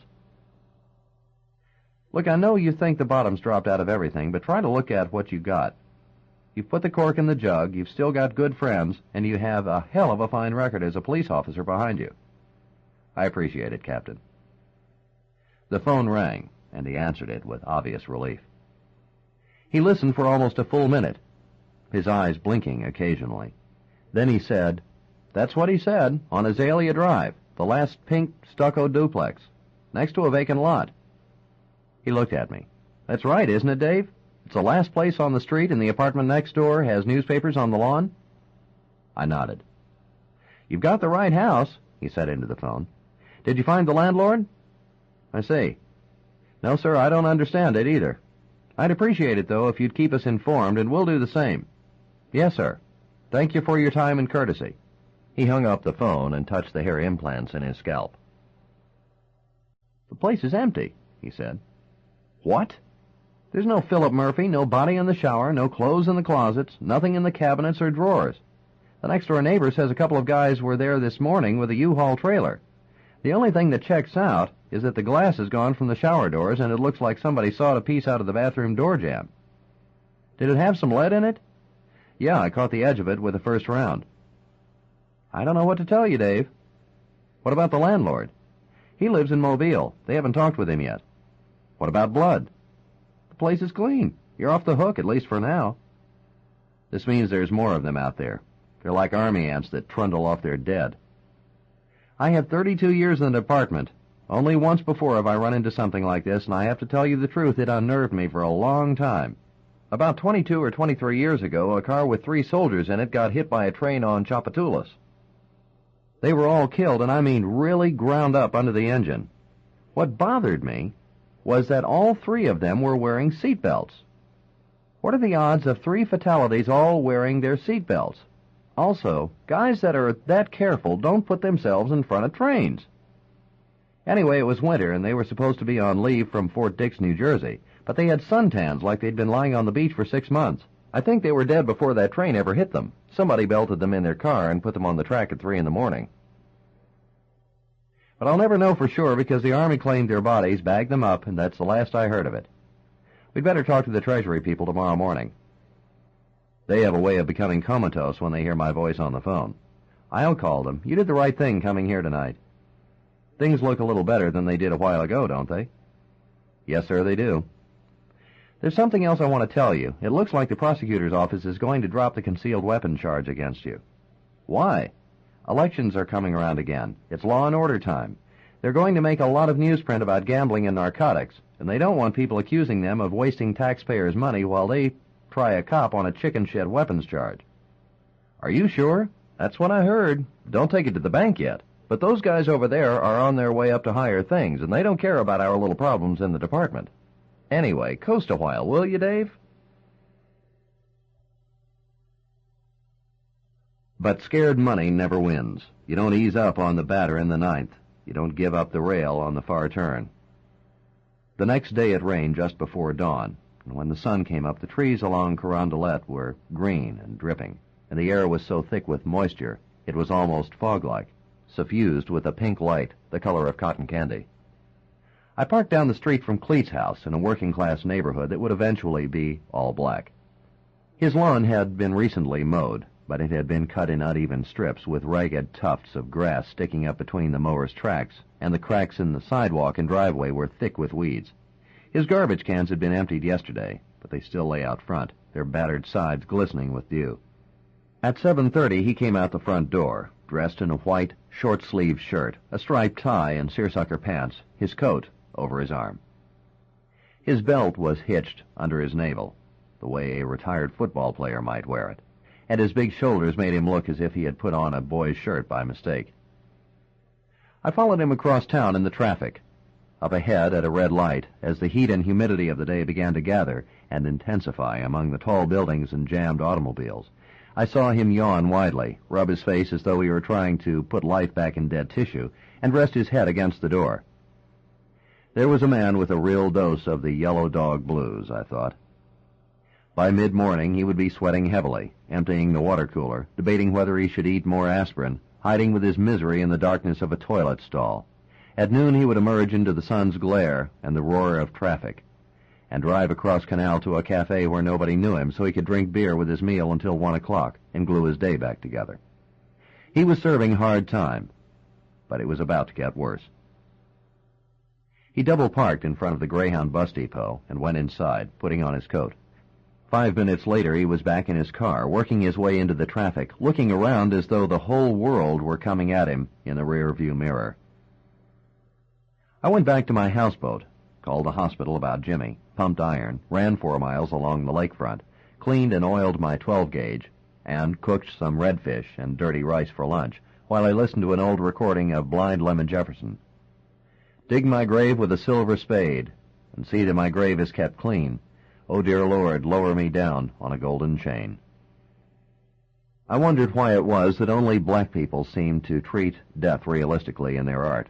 White people wrote about it as an abstraction, used it as a poetic device, concerned themselves with it only when it was remote. Most of Shakespeare's and Frost's poems about death were written when both men were young. When Billie Holiday, Blind Lemon Jefferson, or Leadbelly sang about it, you heard the cock of the prison guard's rifle, saw the black silhouette suspended from a tree against a dying red sun, smelled the hot pine box being lowered into the same Mississippi soil a sharecropper had labored against all his life. That afternoon I went up to the hospital and spent 2 hours with Jimmy. He slept with the remoteness of someone who had moved off into another dimension. Occasionally his mouth twitched as though a fly had settled on it, and I wondered what painful shard of memory was at work under the almost featureless, ash-like mask that had become his face. I hoped he was not remembering the gun flashes fired point-blank at his head through the door of the toilet stall. Few people appreciate the level of terror that a person experiences at that moment.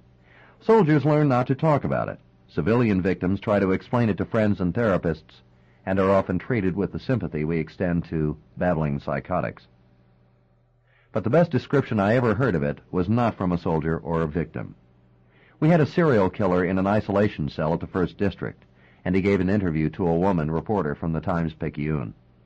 I'll never forget his words. There's no rush in the world like it. They drown when you point it at them. They beg and piss their pants. They cry. They tell you to do it to somebody else. They try to hide behind their own hands. It's like watching somebody melt into pudding. But I had no way of knowing what battle Jimmy was fighting inside himself. Maybe nothing went on inside Jimmy. Tomorrow they were going into his skull with the brace and bit to pick out the fragments of lead and bone that were stuck in his brain. But maybe they wouldn't simply find brain cells that were prized and broken as though they had been teased with an ice pick. It was possible that the injuries were larger, the doctor said, like the dead and pulpy edges of bruised fruit. If so, his mind could deteriorate to the point that is thrust into the currents of a dull sea. At 5 o'clock, I was parked a block down Basin from 1st District headquarters when Cleet walked out the front door. I followed him again to the Greyhound bus depot and watched him double park, go inside, then return a few minutes later to his automobile. Even though I was now sure what he was up to, I had trouble believing it. We were required by department policy to carry our weapons both on and off duty, but his wife's fears and objections about guns were evidently enough to make him put himself in a position that was incredibly vulnerable. I watched his car head off into the traffic. Then I drove to an open-air cafe on Decatur across from the French Market, sat at the Raw Bar and ate a bowl of shrimp gumbo and 24 oysters on the half-shell and read the afternoon newspaper. A young crowd was in the cafe, and they were playing island music on the jukebox, drinking Jacks on tap, and eating oysters as fast as the Negro barman could rake them out of the ice bins and shuck them open on a tray. After the traffic had thinned and the streets had cooled in the lengthening shadows, I drove back to Cleet's house off Carondelet. When he opened the door, he had a can of beer in his hand, and he wore a pair of baggy swimming trunks and a T-shirt that said, "Don't mess with my toot-toot," on the front. His eyes were bleary, and I suspected that he had skipped supper and had already committed himself to a serious evening of mentally sawing himself apart. "Hey, Dave, what's happening?" he said. "Come on out to the back porch. I'm tying some flies. I think I'm going out to Colorado and do some trout fishing." "Where's Lois?" "She took the girls to a show. I think they go to about 10 shows a week. I don't care, though. She gets discount tickets from the bank, and it's better for them than watching that MTV stuff. They're her kids anyway, right? Say, tell me something. Did I see you down on Canal this morning?" "Maybe." "Going down to see Jimmy?" "I saw him this afternoon." "Oh, how is he?" "He goes into surgery again tomorrow. We'll know a lot more then." "I'm real sorry about Jimmy. He's a fine guy." "I appreciate it, Cleet." "Excuse the mess out here. Just throw those magazines on the floor and sit down. You want a Coke or coffee or something?" "No, thanks." He had built the sun porch himself 3 years ago. It looked like a cracker box hammered onto the back of the house. Vases of unwatered brown ferns and wilted spider plants hung in the windows, and the throw rugs he used to cover the concrete pad looked like discarded colored towels. He had set up a card table in the center of the room, and on it was a fly-tying vise, spools of thread, different types of bird feathers, and a tangle of tiny hooks. An unfinished ragged fly was clamped in the vise. He sat down in a canvas chair and took another beer from an ice-filled cooler. "I'm going to take 2 weeks vacation time, and we're going to head out to Colorado," he said. "Lois is going to visit her Buddhist priest, maybe get him out of her system. Then we're going to camp on the Gunnison River, fish, backpack, live in a tent, do all that health stuff. I can get off cigarettes, lose some weight, maybe cut down on the booze. It's a chance for us to get a fresh start. I'm really looking forward to it." "I've got your 9mm.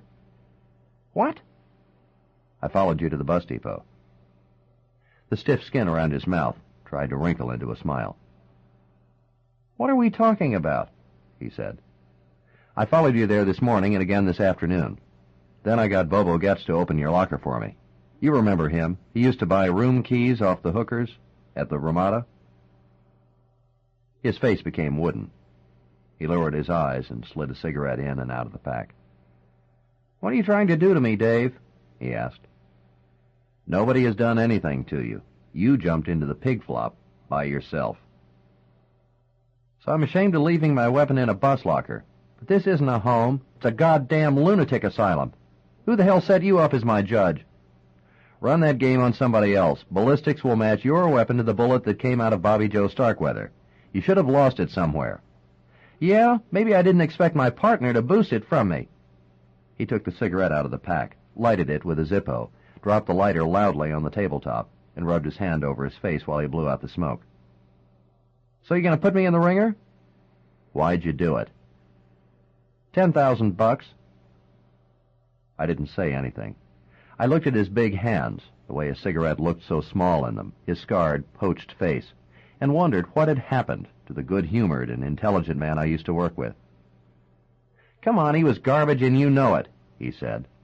"The credit union wouldn't give me another loan. I'm still paying alimony to my first wife. I owe the finance company, and I was paying $50 a week to a Shylock. I could have handled it, but I had some complications with a girl. She said she was a month late, and she stiffed me for $1,000 to get lost without having a talk with Lois.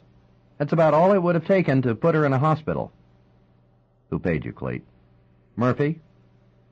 "Why did he want him killed? Why did he want a cop to do it?" "What difference does it make?" "You're going to have to explain it sometime." "He said the guy was an asshole. He was out of control or something. Murphy didn't need to pay cops to hit somebody." His brow wrinkled. He wiped a piece of tobacco off the corner of his mouth. "You said didn't." "He's not a player anymore." It took a second for the recognition to work into his eyes. "Man, you don't fuck around, do you?" he said. "Come on, Cleet. Why a cop?" He waited a moment, and I saw the heat come back in his face. "He said he worked for a guy. I suppose that general, what's his name? The guy whose house you got busted at? He said the guy didn't believe in whacking his own people. It's probably bullshit. All of them are slime anyway." "So you knew Murphy before?" "No, he knew me. At least he knew I was paying a Shylock." He drank from his beer can, inhaled from his cigarette, studied his hands, then raised his eyes again.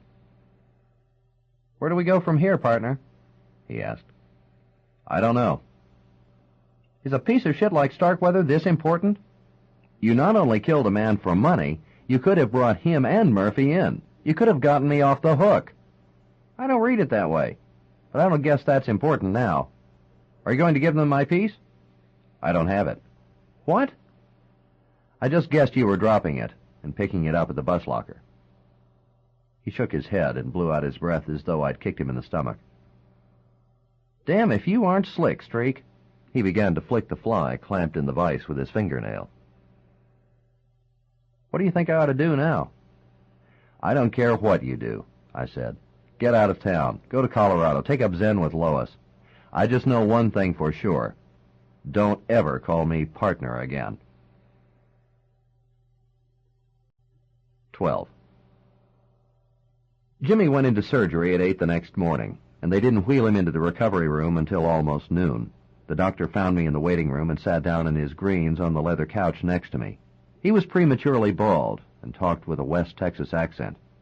His fingers looked as though they could cover a basketball. "I call this kind of dusting and cleaning situation," he said. "There was a messy spot or two, but most everything was on the surface. All things considered, it cleaned up beautifully. I'm still concerned about that eye, but at least I don't think we're talking about paralysis anymore. I hope that's good news for you this morning." "It is, Doctor." "Now about the other stuff, general recovery, post-effects, psychological trauma. We can't really tell you. There's a lot about the brain we don't understand. I've had to cut them open and go in with an ice cream scoop, and somehow the other parts of the brain compensate and the person can live a fairly normal life. Then I've seen a simple fracture cause a guy headaches that almost drove him to suicide. It's like the jack-in-the-box. Sometimes you just don't know what's going to jump up at you.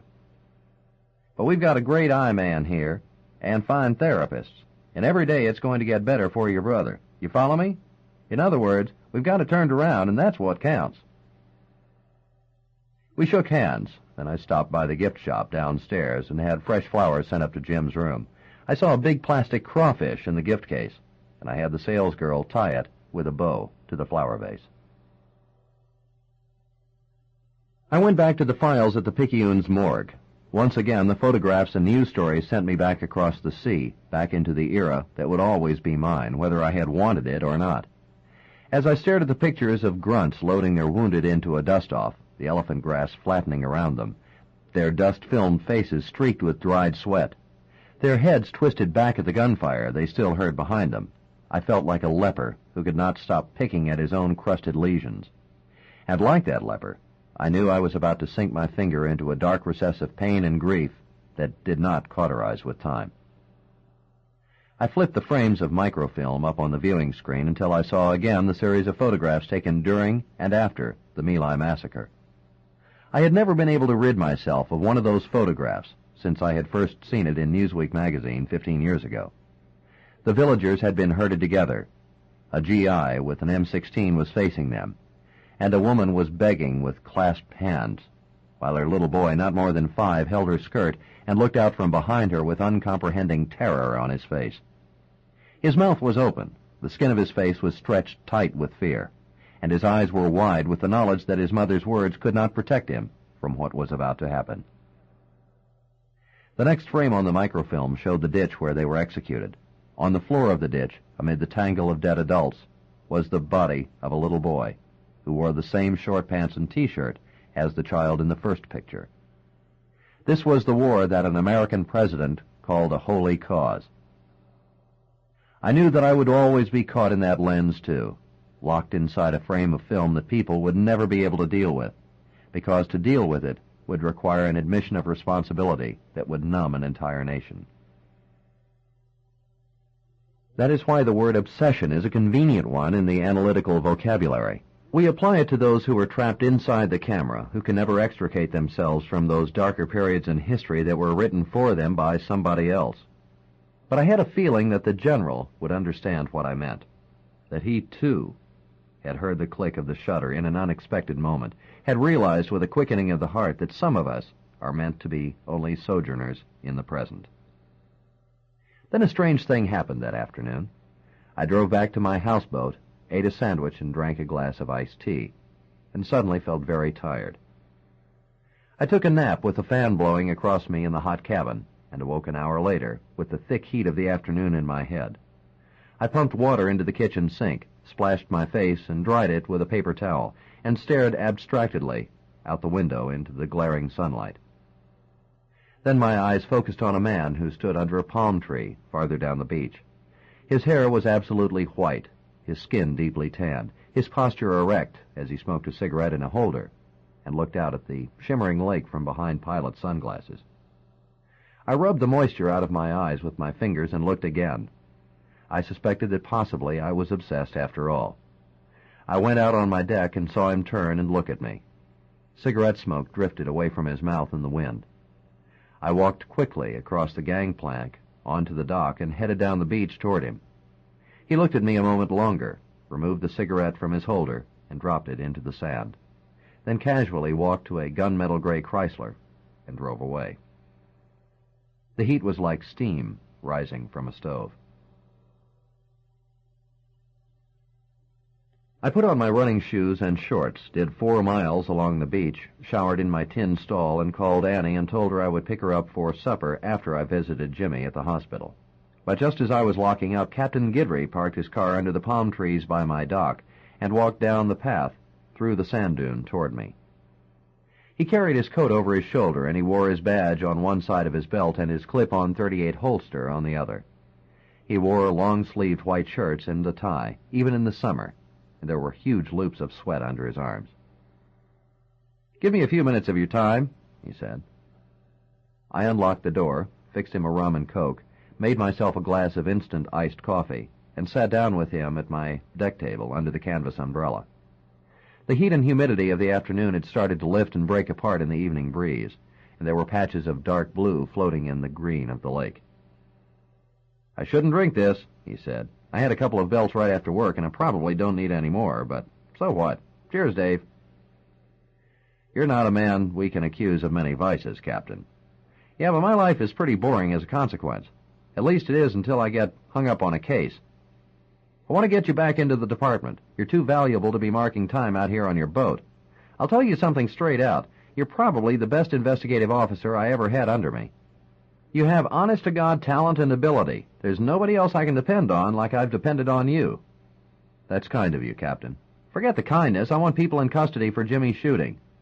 I'm ashamed of the number of homicides and attempted homicides we're not prosecuting. I'm convinced that almost every guy we don't nail keeps killing people until he finally falls. I've never bought this number that a murder is usually a one-time excursion. You remember that hitman from New Jersey we busted about 5 or 6 years ago? He's been a suspect in something like 18 contract murders. That's hard to believe, isn't it? He'd still be out there if one of his own kind hadn't stuck an ice pick in his ear. Anyway, they're not going to walk on this one. I'm going to tie the ribbon on the package and carry it over to the prosecutor's office myself. But I might need a little help. Now, don't you bullshit me, Dave. You knew something when you came out of Jimmy's room the day he was shot. I want to know what it is. I didn't hold out on you. I just wasn't sure it meant very much. I'm still not sure it does. What? Jimmy put his fingers on my chest like he was trying to trace the letters of somebody's name. Okay. I think he knew he couldn't spell out an entire name. But what about initials? Whose name sounds like initials? No, you tell me. DDG. He used me. He had me out to lunch with him and his collection of assholes while Jimmy was being hit.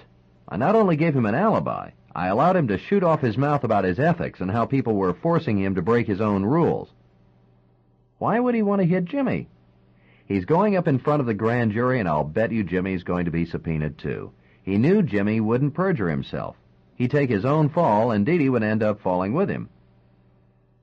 Captain Guidry drank from his rum and coke and took his pipe and pouch out of his coat pocket. I'm going to tell you a few things, but I need to extract your word of honor about something first, he said. I've stopped dealing in those terms, Captain. That's not meant to be cynical. Considering the kind of mileage I have on my odometer, I just have a hard time thinking about personal honor. That's because you've convinced yourself you're one of the world's great sinners. Let me tell you something. Real honor means you're still intact and functioning after your soul's been shot out of a cannon. What do you want? A promise you won't try to take down DDG. I didn't plan to. You didn't plan that situation over in Biloxi, but it happened anyway, didn't it? As a police officer, I've shot 4 people, and I won't tell you about my record in Vietnam except that I'm sick of all of it. There's always somebody there to convince you we got to blow 'em away just this one more time and the world will be a safer place. If DDG deals the play, that's another matter, but I'm off of rock and roll, Captain. He fiddled with his pipe for a while, then stuck it inside the tobacco pouch and put the pouch on the table. I got a call from the Fort Lauderdale Police Department, he said. They try to monitor their local talent, but one of them slipped off the leash and left town for a couple of days. They think he might have been over here. Who is he? A hitman that works for the mob in New Jersey and South Florida.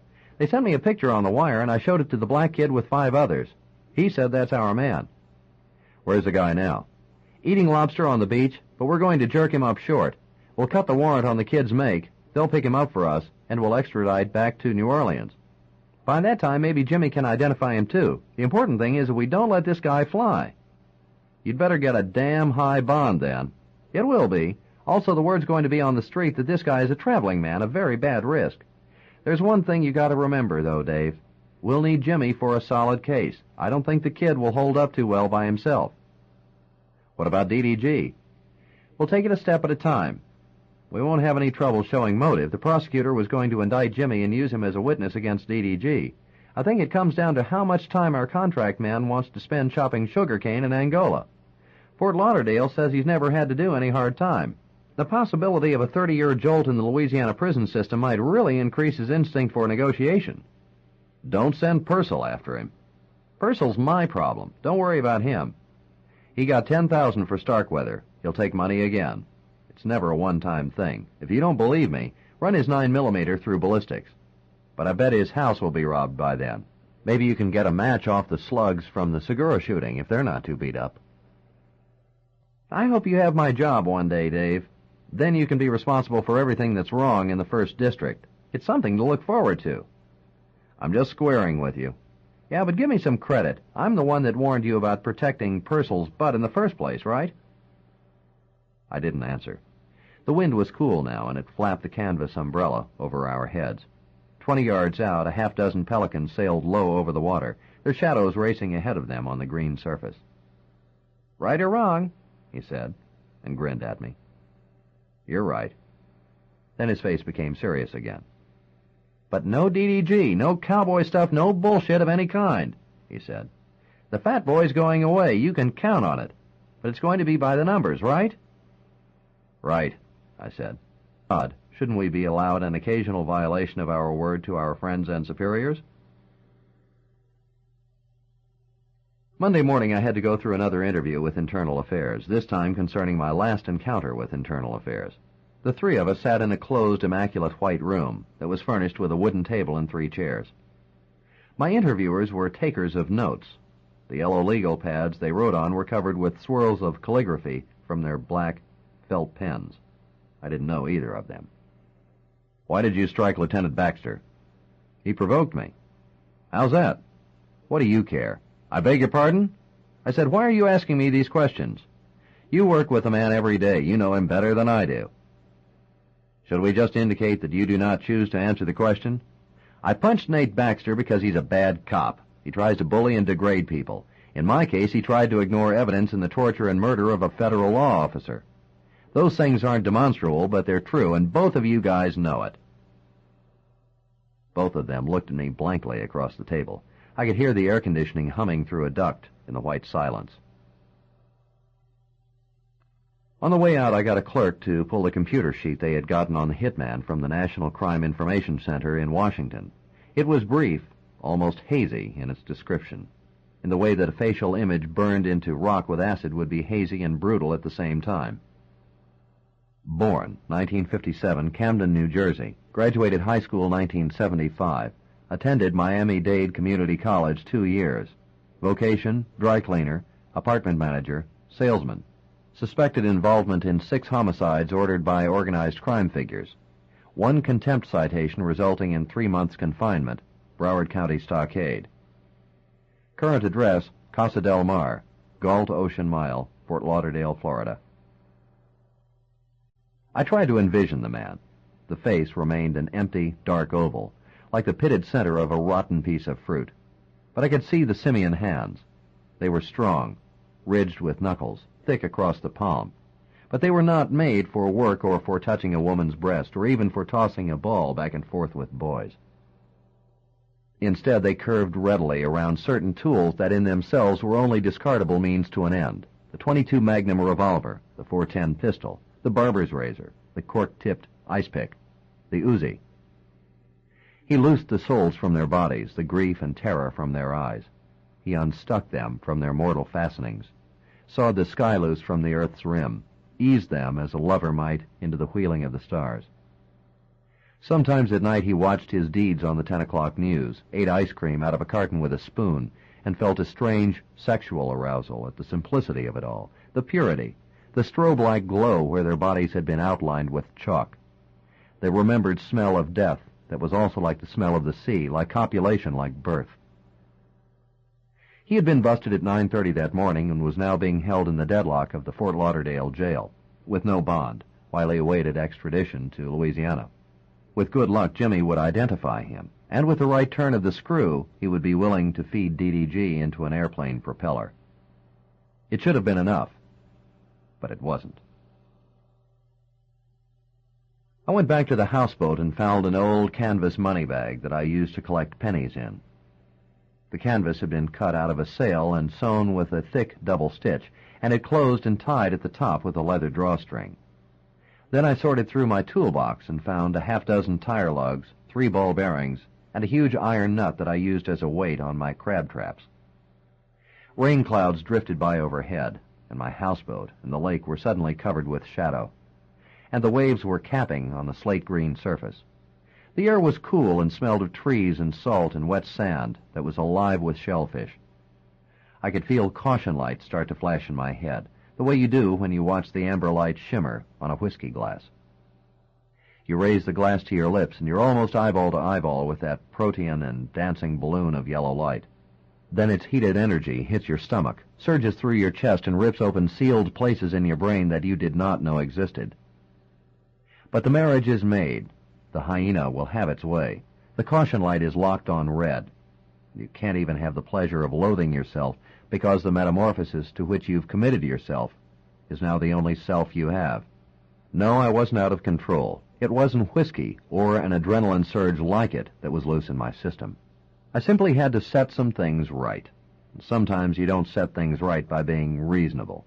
Reason is a word I always associated with bureaucrats, paper shufflers, and people who formed committees that were never intended to solve anything.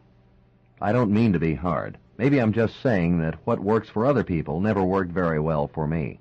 And that's probably because I shorted out a lot of my wiring a long time ago. I was never good at complexities, usually made a mess of them when I tried to cope with them, and for that reason I was always fond of a remark that Robert Frost made when he was talking about his lifetime commitment to his art. He said the fear of God asks the question, Is my sacrifice acceptable? Is it worthy in his sight? When it's all over and done with, does the good outweigh the bad? Did I pitch the best game I could, even though it was a flawed one, right through the bottom of the ninth? No, maybe I'm simply talking about honor. I could not define it in myself, but I recognized it when I saw it in others. And I was convinced that as a virtue, it had little to do with being reasonable. And I knew absolutely that it was as dishonorable for a man to allow himself to be used as it was for him to use others. I also knew as a cop that the use of people, which is probably our worst sin, was considered the stuff of moralistic rhetoric by the legal fraternity. So it wasn't an afternoon for caution lights, even though they reminded me of that amber-yellow heat that could almost soak through glass into my palm and crawl up my arm. It was a day of wind, of whitecaps turning into froth on the lake, of salt spray blowing through my windows, of palm leaves straightening against the gray sky, of swimmers chopping for the shore as thunder rolled overhead, and I pointed my car toward the Eastern Expressway, and the first raindrops clicked flatly against my windshield. His office was in a huge liquor store he owned on Huey P. Long Avenue in Gretna, out of which he operated 2 beer distributorships, a catering and valet parking service, and a half-dozen delicatessens. The liquor store took up almost an entire block. It had wide, well-lighted aisles and buffed floors. Music played from hidden speakers. Spider plants and philodendron grew in the windows. Glass collection jars for crippled children and stand-up posters advertising LSU, Tulane, and the Saints' fall football schedules stood on the front counter. Shoppers used arm baskets while they browsed through the aisles. The enclosed and refrigerated delicatessen counter was filled with shelled shrimp, squid, deviled eggs, lox, sliced cheeses, and meats from all over the world.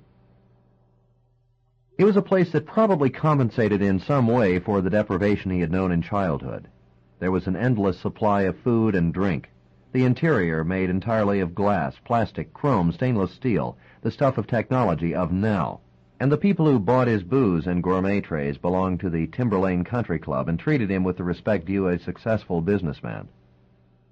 It wasn't that far to the waterfront neighborhood of Algiers, where he grew up, but it must have seemed light years away from the time when the sight of his convertible, with the blood-stained baseball bat propped up in the rear seat, made Italian merchants walk sweatily to the curb with the taped brown envelope already in their hands. I felt a lick of fear in the back of my throat, like a pocket of needles in the voice box, as I walked through the electronic sliding doors. The leather drawstring of the money bag was wrapped around my hand, and I could feel the collection of ball bearings, tire lugs, and the one big iron nut striking against my thigh as I walked. The shoppers in the aisles were the type you see in liquor stores only in the afternoons. By and large, they're amateurs. They examine the labels on bottles because they don't know what they want, and they move about with the leisurely detachment of people who will not drink what they buy until hours or even days later. At the back of the store was an office area with a mahogany rail around it, much like the office area in a small bank. DDG sat behind the executive's glass-topped desk, talking to a clerk in a gray apron, and 2 middle-aged men who had the kind of heavy-shouldered, thick-chested breadth and slightly stooped stance that comes from a lifetime of walloping freight, or lifting weights and drinking and eating whatever you want, with disregard for what you look like. DDG saw me first and stopped talking. Then all their heads were turned toward me, and their faces were as flat and expressionless as people looking up the street at a bus about to arrive. I saw DDG's lips move. Then the 2 middle-aged men walked toward me with the clerk behind them. He was much younger than the other 2, and his eyes would not focus on mine. We stood in the center of the wide aisle, and I could feel the shoppers moving away from us, their eyes a bit askance, their brows slightly furrowed, as though a violent presence could come into their midst only if they looked directly at it. Both of the big men wore slacks and short-sleeved shirts and rested easily on the soles of their feet, the way boxers and old-time career soldiers do. "What do you want?" the larger of the 2 asked. He wore big rings on his thick fingers, and a gold watch with a black face that matched the black hair on his arms. "So far, you guys aren't in it," I said. "We're in everything. What do you want, Robicheaux?" the second man asked. He had a puckered scar in the center of his throat. He had been chewing gum, but now he had stopped. It's Lieutenant Robicheaux. You want to buy some liquor? Go get him a fifth of Jack Daniels, the first man said to the clerk. It's on the house. Now what else do you want before you leave? It's not worth it for you, I said. We'll walk you to your car. Charlie, put his bottle in a sack. Then the first man touched me slightly on the arm, just a brush with the calloused inside of his palm. I swung the canvas bag from the side and caught him across the eye and the bridge of the nose, felt the lugs and ball bearings flatten against the bone, saw the pain and shock grab the rest of his face like a fist. He stumbled backward through a conically stacked display of green bottles, and the stack folded into a rain of wine and glass all over the aisle. I saw the second man's fist leap out at the side of my head. I bobbed, bent my knees, felt a ring rake across my scalp, and came around with the bag full circle and laid it right across his chin and mouth. His lips went crooked, his teeth were streaked red, and his eyes stared straight into mine with a fearful knowledge. I swung at him again, but he had his shoulders bent and his arms over his head now. A woman was screaming somewhere behind me, and I saw a man drop a red arm basket on the floor and walk quickly toward the electronic sliding doors. Others had formed into a crowd at the far end of the aisle. Then the first man crunched through the glass and spilled wine and came at me holding a broken bottle of vermouth by the neck. The side of his face where I had hit him was red and swollen.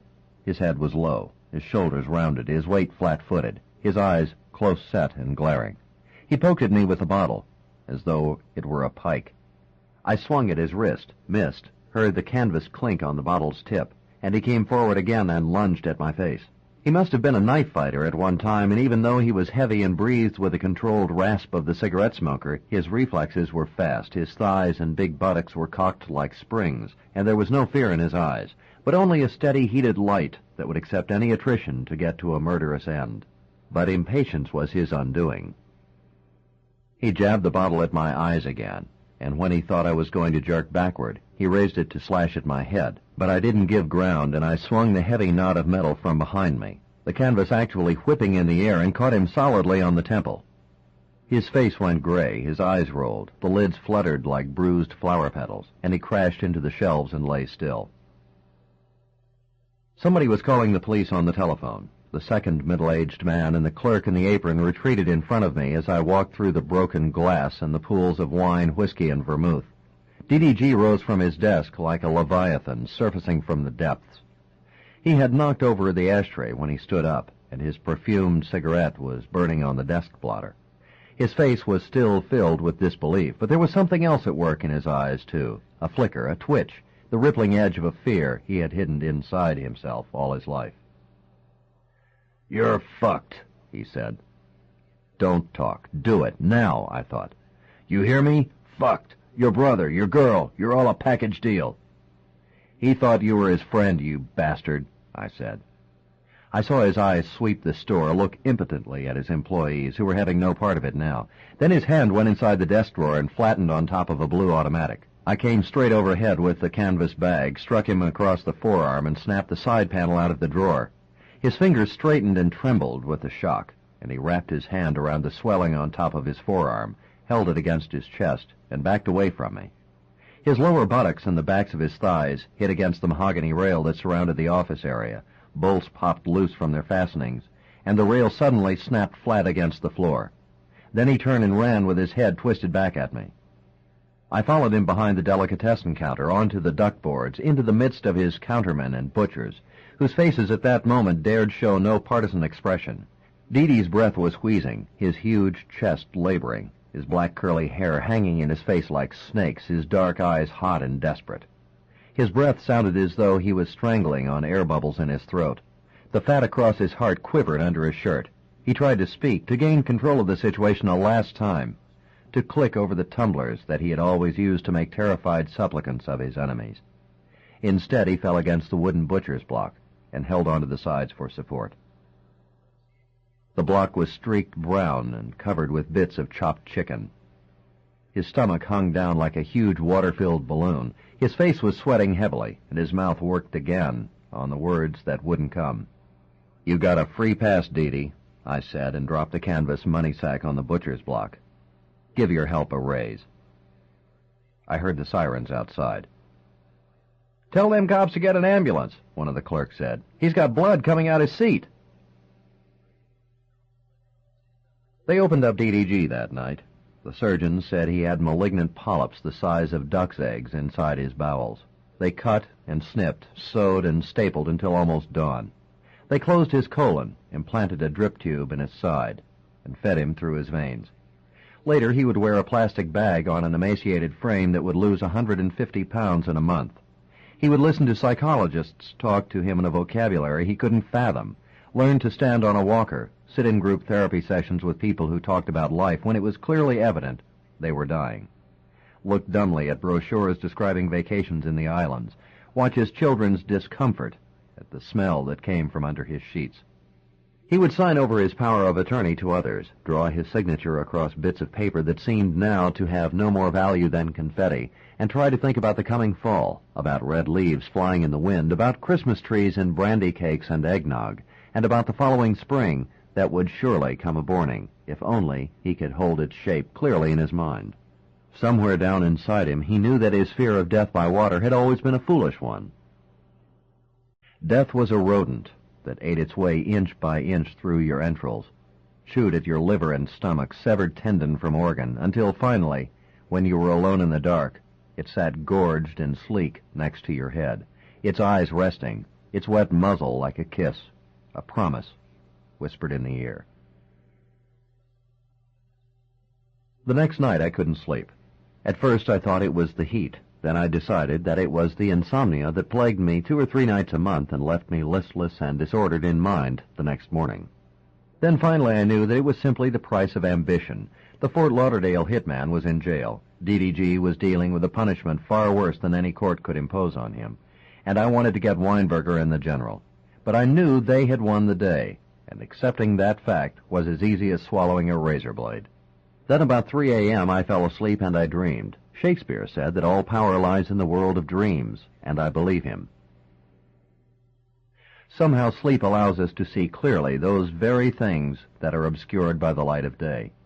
I heard my father talking to me again, saw his huge muscles working under his flannel shirt as he pulled a 10-foot dead alligator up on a hook over the barn door.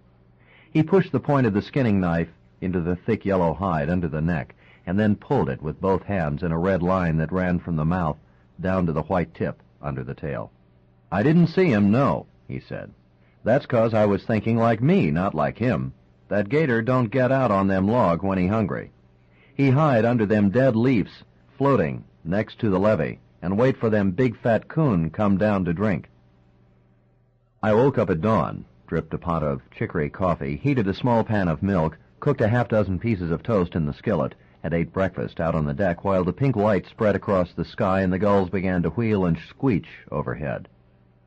I'd always thought I was a good cop, but I was still amazed at how I sometimes overlooked what should have been obvious.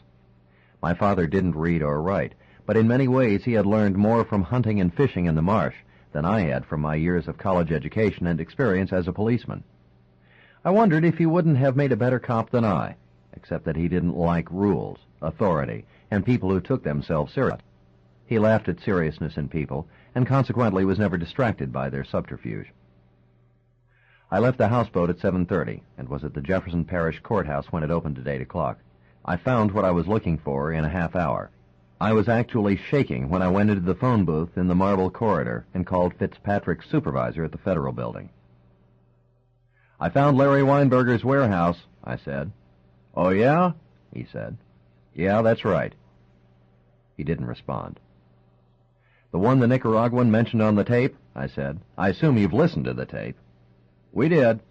It's way down in Jefferson Parish, off Barataria Road. I was looking for it under deeds in the parish clerk's office. Then it hit me. Why would a slumlord like Weinberger want to buy warehouse property? He makes his real estate money off welfare clients. A guy like Whiplash doesn't own anything that doesn't bring in a high immediate return. So I checked leases in the Registrar of Deeds office. The law doesn't require anyone to record a lease, but a lawyer would do it automatically to protect himself. "Can you tell me why it is you have to share this omniscience with us? What? Who gave you this divine calling? Why is it incumbent upon you to direct our investigation? You want the information or not?" We sealed that place yesterday afternoon and cut the warrant on Weinberger last night. This morning he's developed an enormous interest in the protected witness program. I felt the skin of my face pinched tight in the half-light of the phone booth. The line was quiet a moment. "What was inside?" I said. "It's not really your business, Lieutenant." "It is. You know it is. A lot of modified AR-15s, ammunition, medical supplies, and believe it or not, a Beach King Air B-200, outfitted with racks for electronic surveillance gear." "A big day for the cavalry," I said. "We're high achievers. What about Absher? Play second base for the Dodgers, right? Take it easy, Robicheaux. You'll never win their hearts and minds. Before I hang up, let me add one thing. You didn't do half bad for a guy locked out in the cold. You were a good friend to Sam Fitzpatrick, too. We're not unappreciative of that. And finally, I hope this is the last conversation I ever have with you." So I didn't know what plans, if any, they had for the General, but I knew I had to see him. I didn't like him, certainly, but I felt a peculiar kind of kinship with him. I felt I had learned something about him in the morgue at the Times-Picayune that most other people would not understand. Like those Confederate soldiers buried under the lawn of Jefferson Davis's home, some people share historical real estate that will always be their private country. And I also knew that to be free of the tiger, you sometimes had to look right into the beaded orange light of his eye. After lunch, I visited Jimmy in the hospital. He was out of intensive care now, and the blinds were open in his room, and the sunlight struck across the vases of roses, carnations, and dahlias on the windowsill and dresser. The nurses had him propped up on pillows, and although one of his eyes was taped and his face was still gray, he was able to smile at me. "In a few more weeks, we're going to be stringing some green trout," I said. He started to whisper something, and I had to sit on the edge of the bed and lean over him to hear his words. "Je t'aime, frère," he said. I didn't answer him right away. I didn't need to. He knew I loved him as much as he loved me, in the way that only two men can love each other. I picked up his water glass and glass straw and helped him drink. "It's always today, Jim, and it's just going to get better and better," I said. His mouth was like a bird's on the glass straw. I left the hospital and drove my rental car back to the Hertz office downtown. I couldn't afford to keep it anymore. I figured if I was reinstated with the department and hence with the credit union, I would buy a new automobile. And if I wasn't reinstated, it would probably be time to liquidate and look for new horizons anyway. There were always options. I remembered the worst afternoon in my gambler's career. My wife and I had gone on a vacation to Miami, and by the end of the 9th race on our first day at Hialeah, I had dropped $600. I sat in the emptying grandstand, dozens of torn pari-mutuel tickets at my feet, a cold wind blowing paper across the track, and tried not to look at the disappointment and anger in my wife's face. Then I heard a small plane straining roar overhead, and I looked up into the gray sky and saw a biplane towing a long canvas sign that read, "Get even at Biscayne Dog Track tonight." Even the loser had a future. I took the streetcar down St. Charles Avenue to the Garden District. It was wonderful riding down the esplanade with the window open under the trees, the iron wheels clicking on the tracks, the sunlight and shadow flicking across my arm. At each stop, black and working-class white people and college students waited in the shade of the oaks and palm trees, and black teenagers sold ice cream bars and snow cones out of bicycle carts. And the sidewalk cafes in front of the hotels had already started to fill with the early supper crowd. For some reason, every day in New Orleans seems like a holiday, even when you have to work, and there is no better way to enjoy it than rattling down the esplanade in a breezy streetcar that has been running on those same tracks since the turn of the century. I watched the pillared and scrolled antebellum homes roll by, the spreading oaks hung with Spanish moss, the small courtyards with their iron gates and whitewashed brick walls, the palm fronds and banana trees that shaded the old root-cracked sidewalks. Then we crossed Jackson Avenue, and I got off at my stop, drank a lime Coke in Katz and Bestoff, and walked down the short, brick-paved street to the General's home on Britannia. Side 6, The Neon Rain, by James Lee Burke.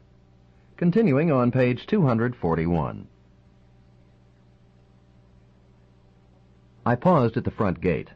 Through the umbrella trees along the fence, I saw him sitting at a white iron table in the side yard, peeling oranges and avocados into a bowl. He wore sandals and khaki shorts, with no shirt, and his sun-browned skin and white hair were dappled with the light shining through the oak tree overhead. Under his arms were the wrinkled webs of tissue that old people have, but his physique was still robust, the movement of his hands strong and confident as he pared the fruit into the bowl. By his elbow were an ashtray with a cigarette holder in it and a corked bottle of wine. He unstoppered the bottle, poured into a small glass, and then his acetylene blue eyes fastened on mine. I unlatched the iron gate and walked across the lawn toward him. His face was empty, but his eyes watched me as they would a creature who had suddenly been released from a cage. "Are there others with you?" he asked. "Nope, I'm still operating on my own." "I see." He looked up and down my body, watched my hands. He slipped the paring knife into an orange and peeled back the rind. "Do you want revenge?" "They'll come for you. It's just a matter of time." "Maybe, maybe not." "There's no maybe about it, General. If the feds don't, my supervisor will. He's a better cop than I am. He does it by the rules, and he doesn't mess things up." "I don't understand why you're here." "What were you doing out by my houseboat?" "Sit down. Do you drink wine, or do you want some fruit?" "No, thank you." He put a cigarette in his holder, but he didn't light it. His eyes looked across the yard where some gray squirrels were running up an oak tree. "I wanted to apologize," he said. "Oh? For all the things that have happened to you. You shouldn't have been involved in it." "Cops automatically become involved when you break the law." "I brought you serious grief, Lieutenant. Some of it was done without my knowledge, but ultimately I'm responsible. I offer you my apology now. I don't expect you to accept it. I came here for a personal reason, too. I won't be the one who comes up your walk with a warrant. Somebody else will do that. But I think I'm the only one who knows why you got into this Elephant Walk project, or whatever you call it." "What makes you privy to my soul, Lieutenant?" "You were a soldier's soldier. You're not a right-wing crazy. You have the reputation of an honorable man. I suspect that people like Weinberger, Julio Segura, and Philip Murphy make your skin crawl. But you went on to the other side of the street with the lowlifes and the paranoids and started shipping arms down to Central America. A couple of innocent people are dead in this country, and God only knows what damage those guns have done in Guatemala and Nicaragua. So a man who probably doesn't respect politicians in the first place has become part of a political conspiracy. It doesn't fit, does it? I think it has to do with your son." "Maybe you're well-intentioned, but you're being intrusive. I was over there, General. Your knowledge and mine won't go away. But you've got to look at it for what it is. You can't bury something awful inside yourself, then pretend it's not there while you fight another war that makes you break all your own rules." "What do you mean?" "The massacre at My Lai. You're blaming it on your son, or you're blaming it on the VC that made him set those mines." "No. Yes, tear it out of yourself and look at it in the light. They captured him around Pinkville and made him string mines through those rice paddies. Then Callie's people got blown up by those same mines before they went into My Lai." He set the orange and paring knife down on the table. His hands were flat on the table's surface. His eyes blinked rapidly, and I could see the pulse in his neck. His deeply tanned, smooth skin was spotted with the sunlight shifting through the oak leaves overhead. "I've apologized to you. I'm deeply sorry for what's happened to you. But you haven't the right to do this. It wasn't your son's fault. He was forced to set those mines, and you have to forgive him for it. Maybe you even have to forgive the people that made him do it." "Do you know what they did to him?" One blue eye trembled at the edge. "Yes. They put his head in a cage full of rats." "I know." "He didn't like the Army. He was going to medical school. But he was never afraid of anything." "I bet he was a fine young man, General. A friend of mine over on magazine knew him. He said your kid was first-rate." "I don't want to talk any more about this, if you don't mind." "All right." "Your supervisor, you say he's a good man?" He picked up the orange and pulled a piece of rind off it, absently. "Yes." "Will he see that you're given back your position?" "Probably." "I'm sure that he's a man who keeps his word. How long before they'll be out here?" "Today, tomorrow, who knows? It probably depends on who takes jurisdiction. Why Why not walk in on them? I don't think so. You must know by now they've got Weinberger. He'll turn you for the pennies on your eyes. He lit his cigarette. The smoke curled around his holder. His eyes looked into the shade of the trees. Well, I guess it's not your style, I said, and got up from the table. I'll go now. Read St. John of the Cross. It's a long night, General. Don't try to get through it with apologies.